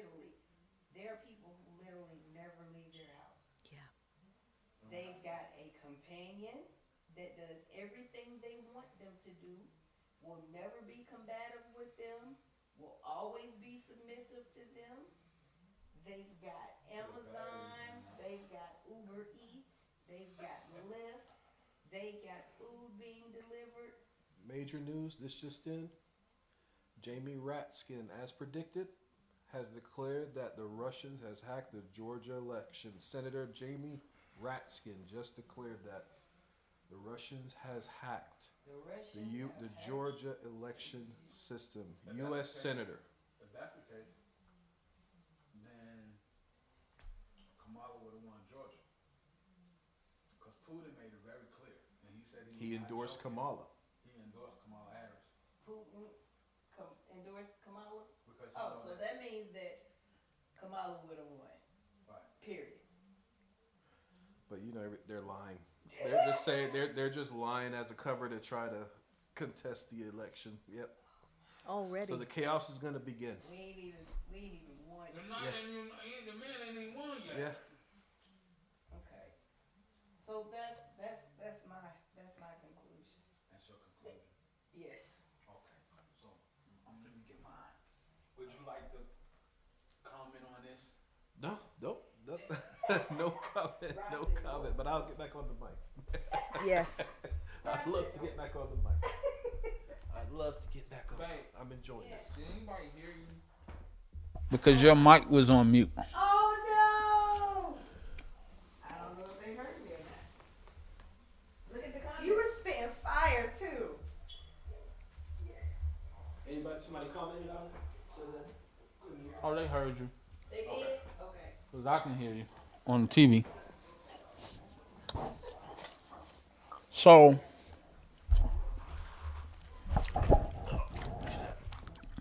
my first question would be, listen, let me tell you something.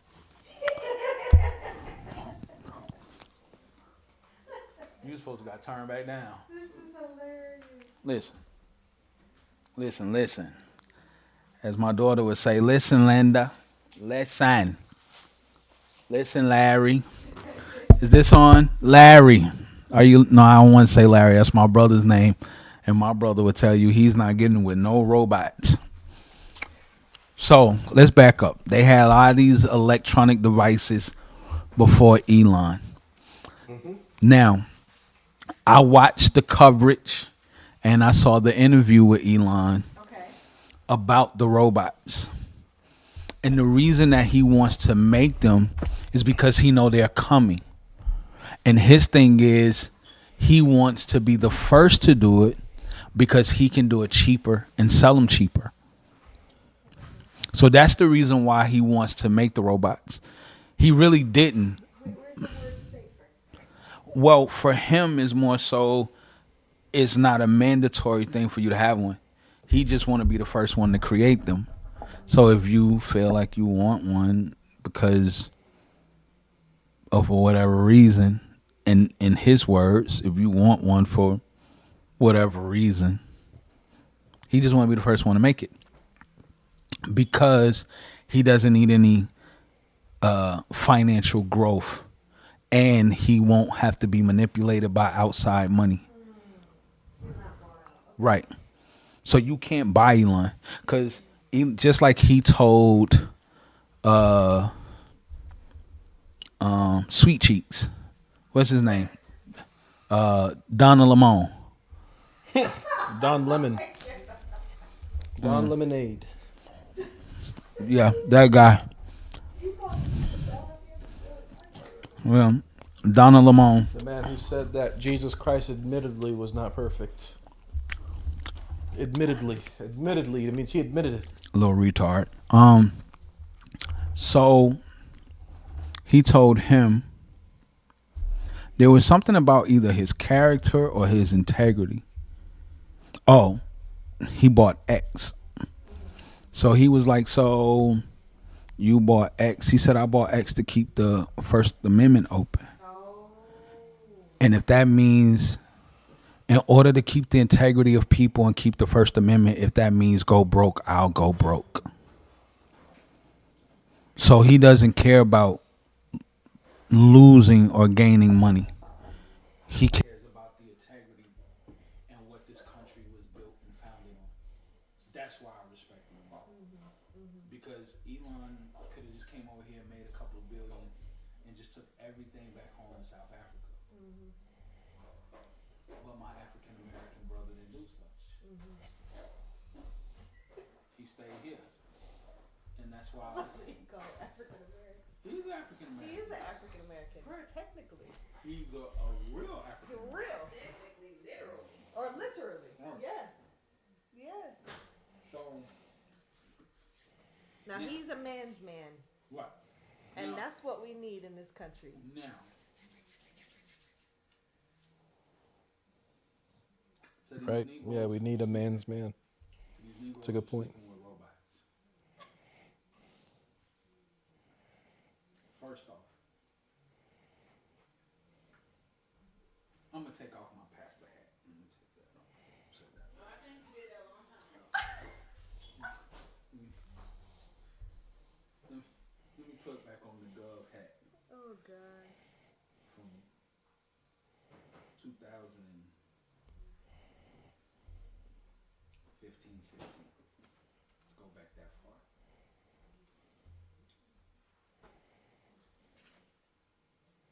There is nothing. And when I say nothing, there is nothing. Nothing. Nothing. Can you pass me my Oh, this just in: all of the officials at the Harris Watch Party are leaving as we speak. Why they leaving? They leaving the watch party. Mm-hmm. Leave the watch party. And Harris is not planning on addressing the nation. I think she's too drunk. So all the people that gathered at Howard University, They're they leaving. are not going to see her speak. She declared, according to her team, that she's not going to speak tonight. What kind of sour loser is that? Because she's down on 247. She didn't want to speak to Joe Rogan. My She probably doesn't have a script for losing. For losing. It's There's no teleprompter for I that. was not expecting the bottle to be red, but we'll take it. So to all of the men out here, gay men, straight men, robot men, listen, there's nothing. When I say absolutely nothing, there is nothing on this planet like a woman. And all of her essence and her glory. There is nothing. Absolutely nothing. I don't care how tall she come, how short she come, how thick she is, how small she is. Nothing. Absolutely nothing. Nothing. Nothing. Nothing. As I said in the song 15 years ago, China has nothing on the walls of a woman.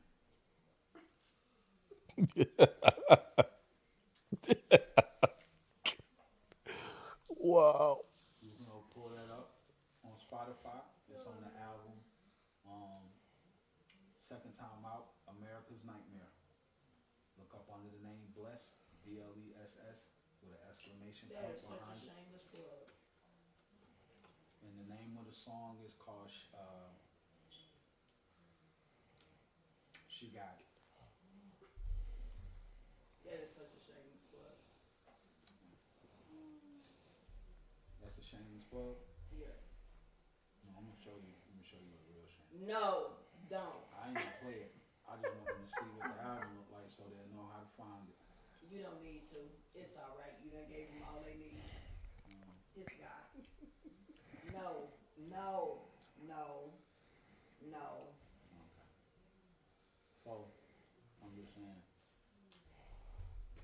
So you can't outsell her with a robot. There's no emotions. There's no one to guide, pray for you, comfort you. No one that can see you go and pull you where you need to be.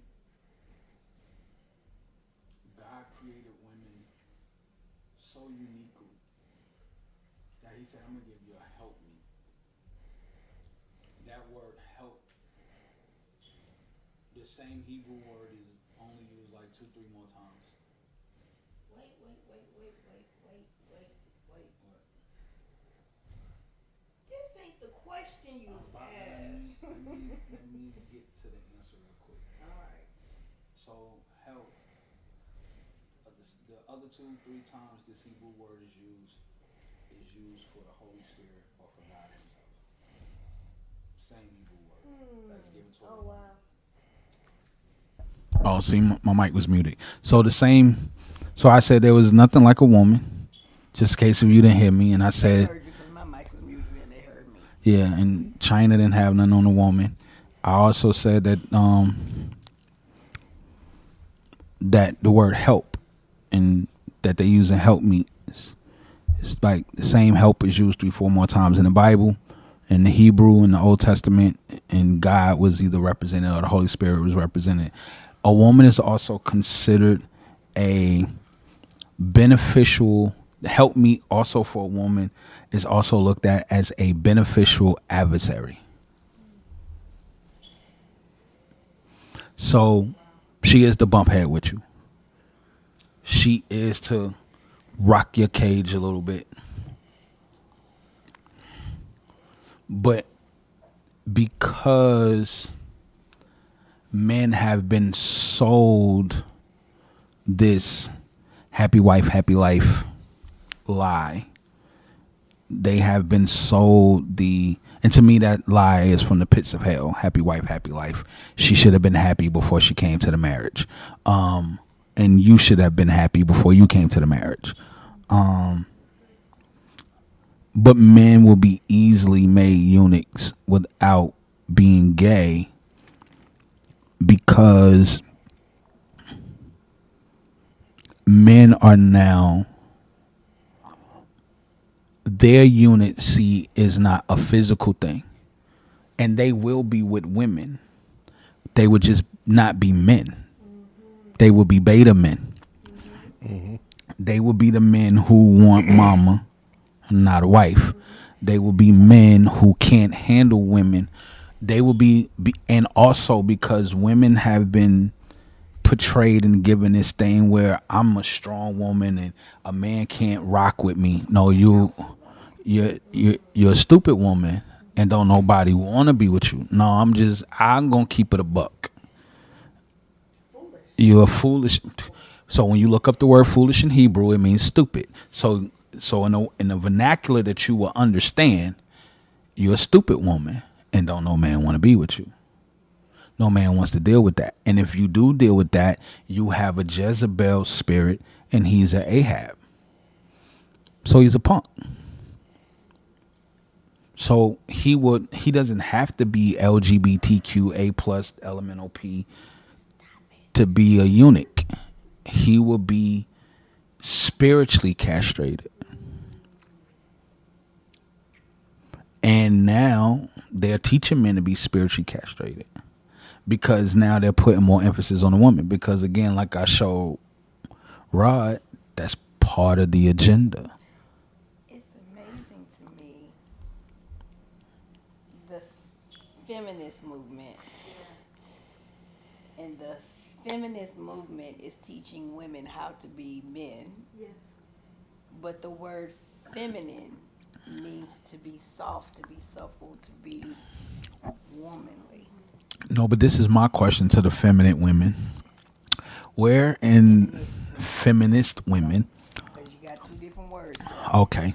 So to the little retards that call themselves feminists, I'm sorry. To y'all feminist women, where are y'all now? Where you got the guy punching the girl in the face in the Olympics? Y'all march burn bras cried, hung yourself upside down, bought dildos, and did all kinds of sexual exploitations in front of the White House and Congress in the 60s and 70s. I saw the videos. It was horrible. You cried. You couldn't vote. You couldn't vote because you didn't own no property, because women voted if they own property, because that was the rule. It wasn't that black people couldn't vote, because black people voted. Ask the black slave owners. They definitely voted because they had a lot of property. So, where are you now with a guy where the girls who were forced to be in the same locker room with a full biological male while they had to change clothes?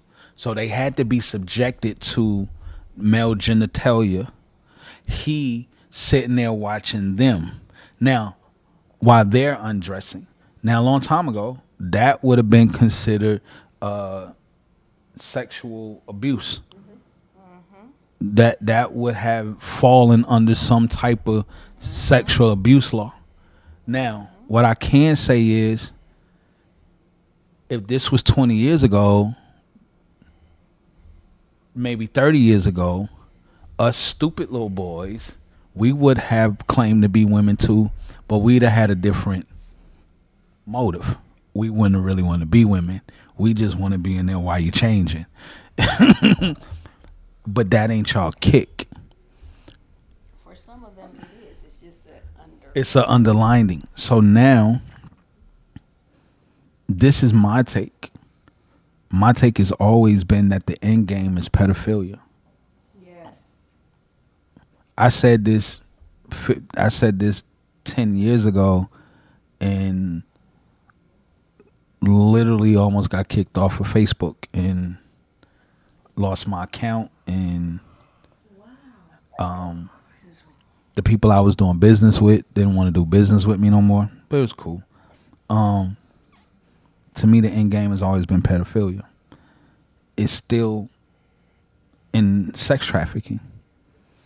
We talk about the American slave trade, and the Atlantic slave trade. Do you know who was the most traded during that time of slavery? Do you know who was traded the most? And who was the greatest commodity at that time? White women. White women were outslaved than the Africans that they claimed that they brought to the Caribbean. Go look up Thomas Sowell, a black man who should be the most talked about black man in American history, and he's not. They don't talk about Thomas Sowell at all. They don't like Thomas Sowell.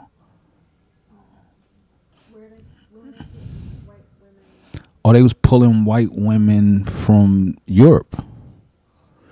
The greatest slave trade, the greatest slave trader has been the greatest slave trader since the Bible, and that's the Assyrians and the Arabs.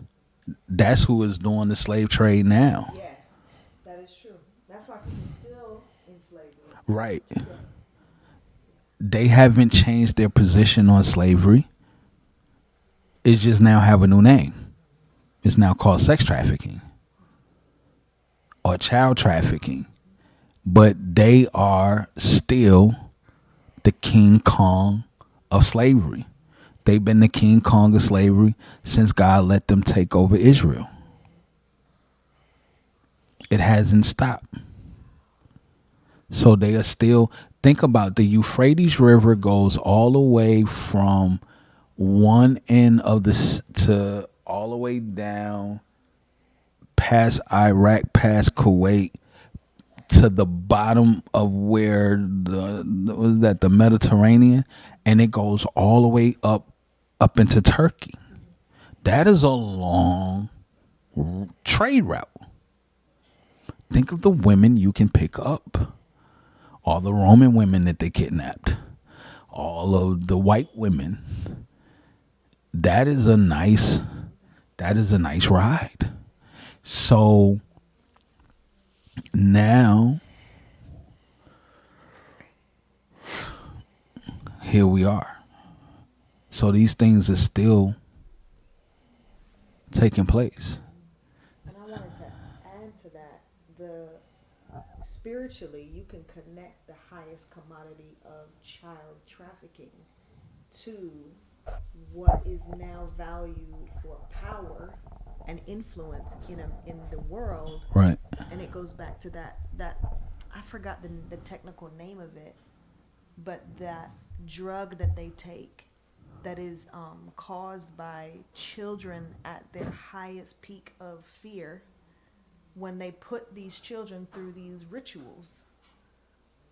Like, there's a whole commodity and black market Wow. of child trafficking because they put these children through these horrible rituals that cause this particular agent to be extracted from their blood.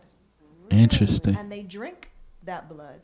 Wow. And I think that it's sodomy, it's rituals, it's all kinds of weird, horrible, yeah, the satanic ritual abuse that is built from these many trafficking tunnels and connections across the globe. So let me ask this question. So why don't we call homosexuality what it really is? What would you say it really is? What God called it? An abomination. No. Immorality. Sodomy. Sodomy. Doobie. You done slept through all the food, Doobie. It's some crackers and cheese up there. So why don't we call it what it is? Yeah. Which is sodomy. Who was he talking to? I don't remember. And I was like, instead of them calling them homosexual, because plants are homosexual, right? We should call it sodomy, what it really is. And you should be able to openly and publicly describe what it is. And I believe that if you say it loud enough and really describe what sodomy really is, maybe people would come out of sodomy. I was watching Myron Golden and he was like, we should say you're in adultery. You're not in an affair. Affair is a gathering that you go to where you bring a gift. But the problem is, you're absolutely correct. But we live in a world where nobody wants to take accountability. That's right. So if I call it what it is, I have to take accountability. So instead of calling it what it is and taking accountability, if you use those words, now I can say, as in cancel culture, you hate me. Oh, well, You're not moving in love. I am moving in love. I love you enough to tell you that when you take your erected self and put it in the exit boo-boo hole of another man, that is nasty. Because I want you to have the visual that I want you to visualize like boo-boo and you in it. And ain't no amount of baby oil and drugs mixed with baby oil You said baby. is gonna make it any better. But this is the catch. But what you're missing, you can say all of that, but there's a demon at play. Yeah. It is. And there's a veil over the eyes and the ears. It- So even when you're saying that, they're not hearing that. I got you. But also, you break if you keep doing it, then you break the piece of the colon that comes back. This is where AIDS come from. There's a piece of the colon that is broken during the act of sodomy that disrupts the immune system, so it shuts the immune system down. So this is why they. This is how they, this is how you get AIDS. Ulcers, they have all of these digestional issues. It kills them off Right. quickly. Very. Yeah. And I also want to say, I think that this is why it's so important to the man's role in the household too, because I do think that the amount of corruption and the progressive sin in the Is your world, mic on? I think is green. Okay. It's so important for men to rise up and pray over their household.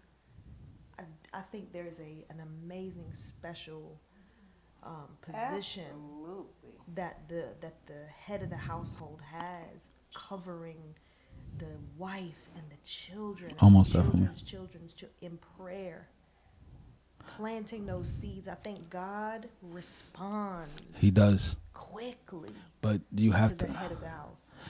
And I think I was telling my homeboy this, and I was explaining this to my play moms. I think now is the time for the body of Christ to strike at men. And I love how Rod said this is God's election. But let me tell you what I see that God is really doing. Whether people agree with me or disagree with me,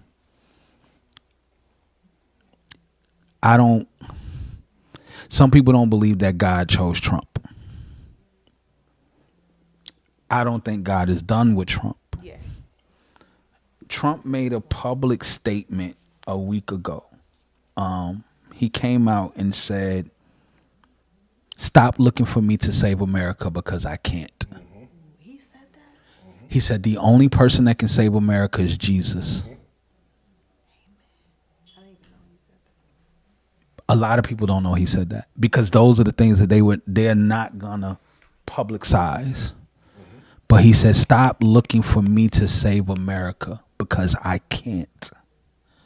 The only person who can save America is Jesus Christ. And he activated spiritual law by doing that, because Jesus said, if you acknowledge me before men, I'll acknowledge you before my Father in heaven. And my thing is this. This election has been used to cause men to want to seek truth. So this is where the body of Christ comes into play. I believe God is a policy God, because God used Nicodemus. We talked about Trump being equated to Cyrus. To me, also the King Darius. And who is the king that sent them home? Cyrus sent them home. Right. But Darius set the beginning. He wrote the original decree. Cyrus acted it out. Even Nebuchadnezzar eventually laid down and it's like, okay, I surrender. Learn my lesson. Right. I've been out here in the woods eating grass and I look like a beast. So I think that God has used this election to grab the attention of men, where men are looking for truth and understanding. This is where the body of Christ now has an opportunity to take hold, to show you what the real truth is, to show you Christ, to show through this, because you're starving for it. The spirit realm is now open for it.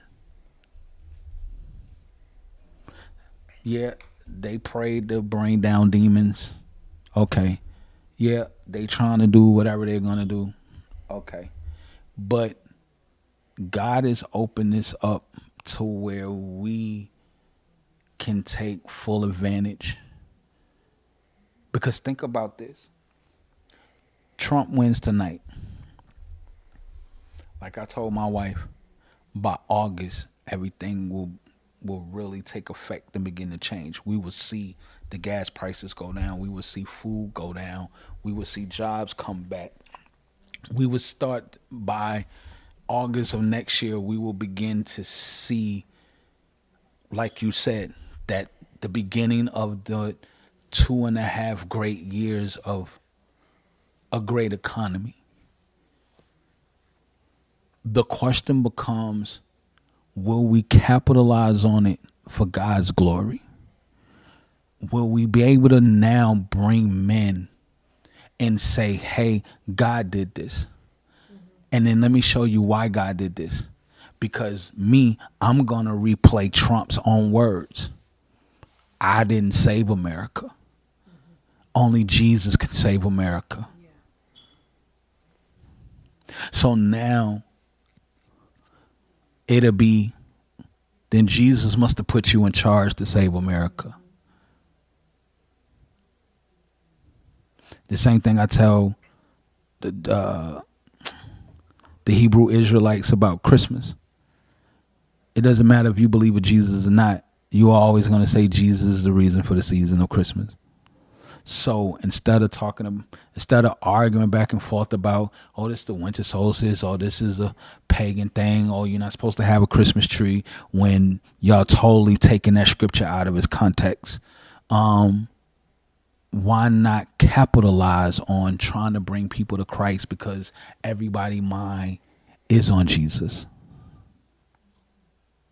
Easter, everybody's mind is on the resurrection. So why not capitalize on trying to win souls as opposed to, it's an Easter Right. bunny. Right. Facts. So I believe that that's where this election is going. And I think regardless of how it goes, God is going to be needed. And people are now seeking truth. This is why a lot of men are walking away. And we also need to have more strong men, because the church has been for so long geared to women. And this is why a lot of men don't rock with the church. So, you and his lights. Oh, this just in.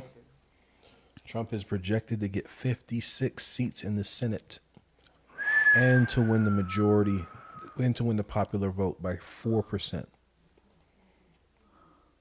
According to MSNBC and Fox.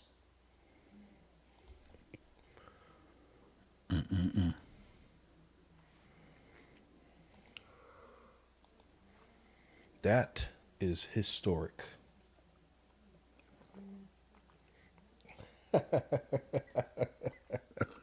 I think we're going to see landslide when this is all over.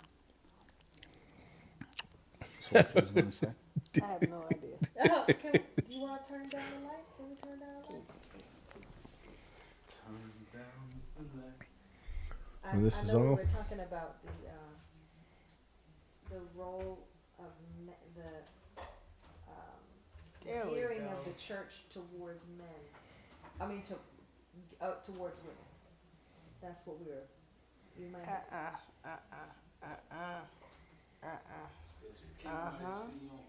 There you go.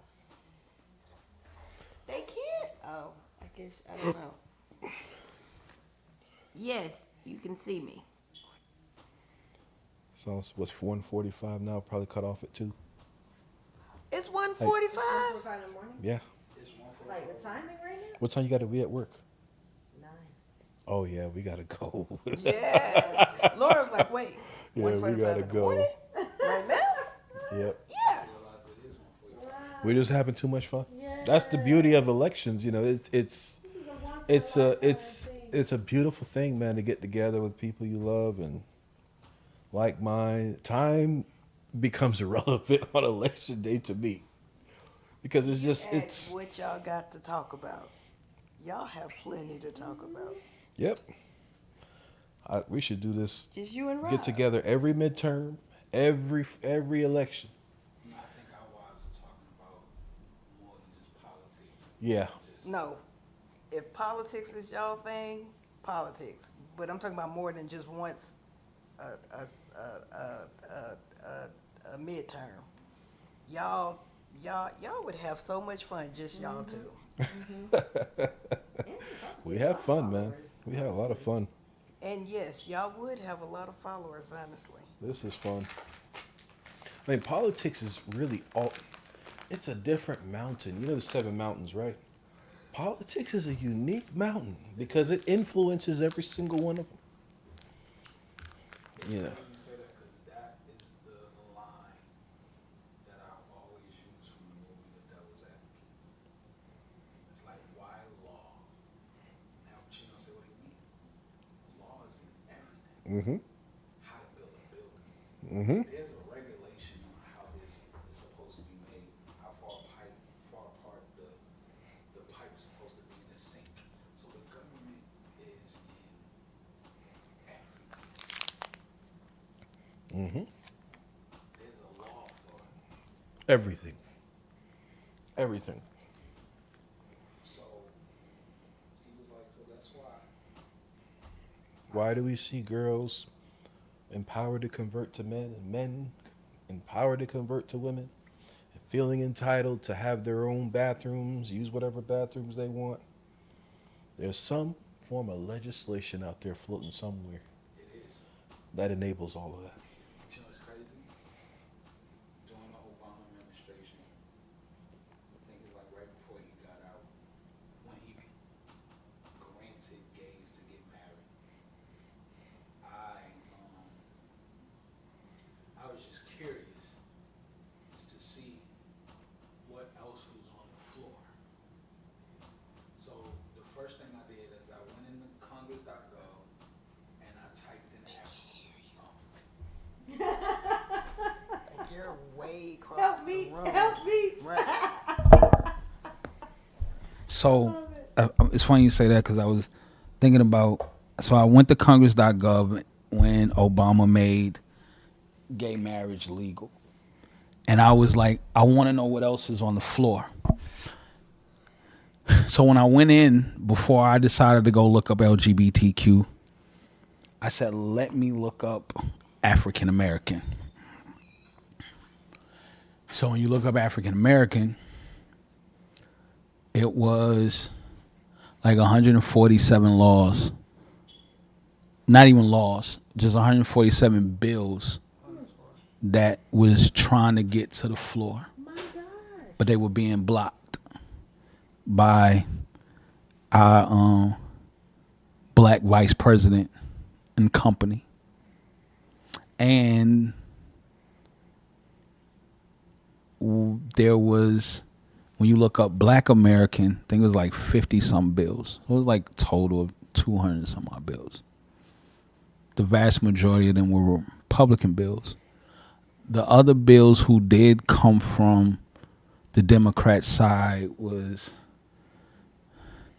I call like crybaby bills, victim bills. White man won't let me get a house in his neighborhood, so I need you to. Right. So then I typed in LGBTQ. They had almost over 1,000 bills that they was ready. Almost 900 of them was already ready to be passed and released into America. Now, what I found to be interesting is, how many days are there in a year? 365. 365. So there's 189 different days for the LGBTQ. Out of 365 days, they have more days on the calendar than the school year. Mm-hmm. They have more days on the calendar than the school year. They're the victims. They'll never be satisfied. They're the bullies. Well, I was going to say demons are never satisfied. Never satisfied. They just want to keep taking more and more territory. But this is the thing. This is why I said with men. Let's put church, demons, and let's just put that to the side. Let's put that over there. If men stood up, and it's like, so you want to be a boy. So now let's treat you like a boy. So you co-cop one of them in the chest. Because this is how we play as men. Even as grown men. This is how we play. I believe if Robert was here, if I got my little brother, if my older brother was here, and we was all back into our old ways, that's how we play. We would have had us a couple packs of Heineken. You know, we'd have been rolling and smoking. You cracking jokes. Hit you hard in your chest. You know, talk about your mama. Make you want to fight. You know, that type of stuff. Now, you want to be a girl. So we're going to treat you as such. So what do you do to girls? You pull hair. You trip them. You make them feel uneasy. Only if you like them. Yeah. You know what I'm saying? So now you go get girls. And I ain't talking about the prissy girls. But because you have some prissy girls who will punch out another girl. Mm-hmm. Absolutely. So you want to be a girl. Mm-hmm. Now, when you hit one of these real girls, you now have crossed back over into the male category. Mm-hmm. And so now we're going to teach you that you're not a girl. Just the same way we're going to teach this girl you're not a boy. Mm-hmm. So this is why men are needed. Mm-hmm. So if I can tell you that your masculinity is toxic, now you are afraid to be a man. Just like the girl here in Atlanta. The guy was at the bar just he said he was having a casual conversation with the young lady. The girl come out of nowhere. This is my girl. Who you talking to? And he's like, yo, I wasn't trying to hit on your girl. Mm-hmm. I was waiting on my girl, and I was just asking her how was her day. Nah, and you trying to hit on? He's like, man, chill out. Oh, I'm a man. He's like, really? And he cold cocked her square in the face. Pow. So then you get to court. Now you trying to be a girl. But he was like, no. That ain't what she told me. She told me she was a girl. So then after that, the reason why the hate crime bill came out is because they murdered the gay dude in the neighborhood I grew up in. Really? Yeah, because he was out there prostituting himself, acting like a woman. And they came back and they laid this man out on the side of the store. They shot this man like almost 50 times. Oh my gosh. Gone. Finito, finish. Because you're playing. Because you out here playing with folk. Right. So now. Are you saying that he was a transgender? Yeah. He was dressing up as a full right. grown woman. Right. And then then he's like, gotcha. Right. Oh. And then he got gunned down. Because they was like, we don't play that out here. Yeah. So then the FBI shut down our whole neighborhood for like 8 months. You couldn't even drive down the street. Like, you couldn't even turn up certain streets. Like, you had to, like, just drive down the main road. So that's how the hate crime started. So there was a comedian who they tried to get in trouble. And I took his joke because I thought it was funny. And I used it a couple of times. It's like, yo, you hit a gay dude. Now, as a straight man, when you go to court, they're going to try to hit you as a hate crime. So what he said was, you go in there and tell the judge, this can't be a hate crime. He's going to be like, well, what do you mean? He said you hit him. He's like, no, because he was just trying to touch on me, and I told him I was taken.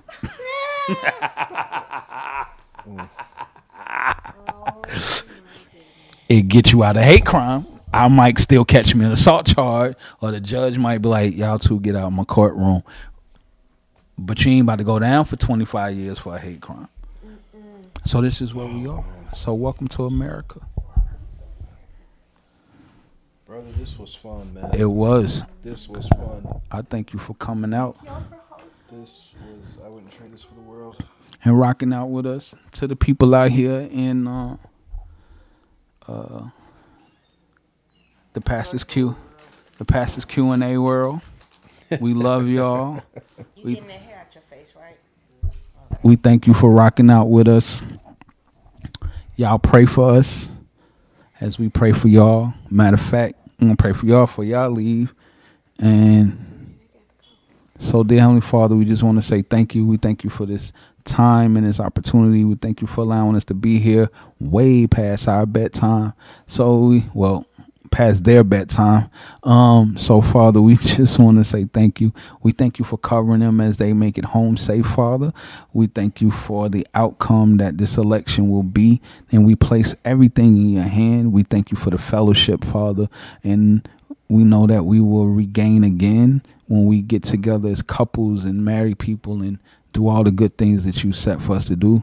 We thank you for what you're going to do for them coming new year. So we're just grateful for this time, grateful for everyone who watched and comment. We ask that you bless everybody tonight. Keep them covered in the blood, their houses covered in the blood, Father. And all these things we ask of you in your Son, Jesus' name. Amen.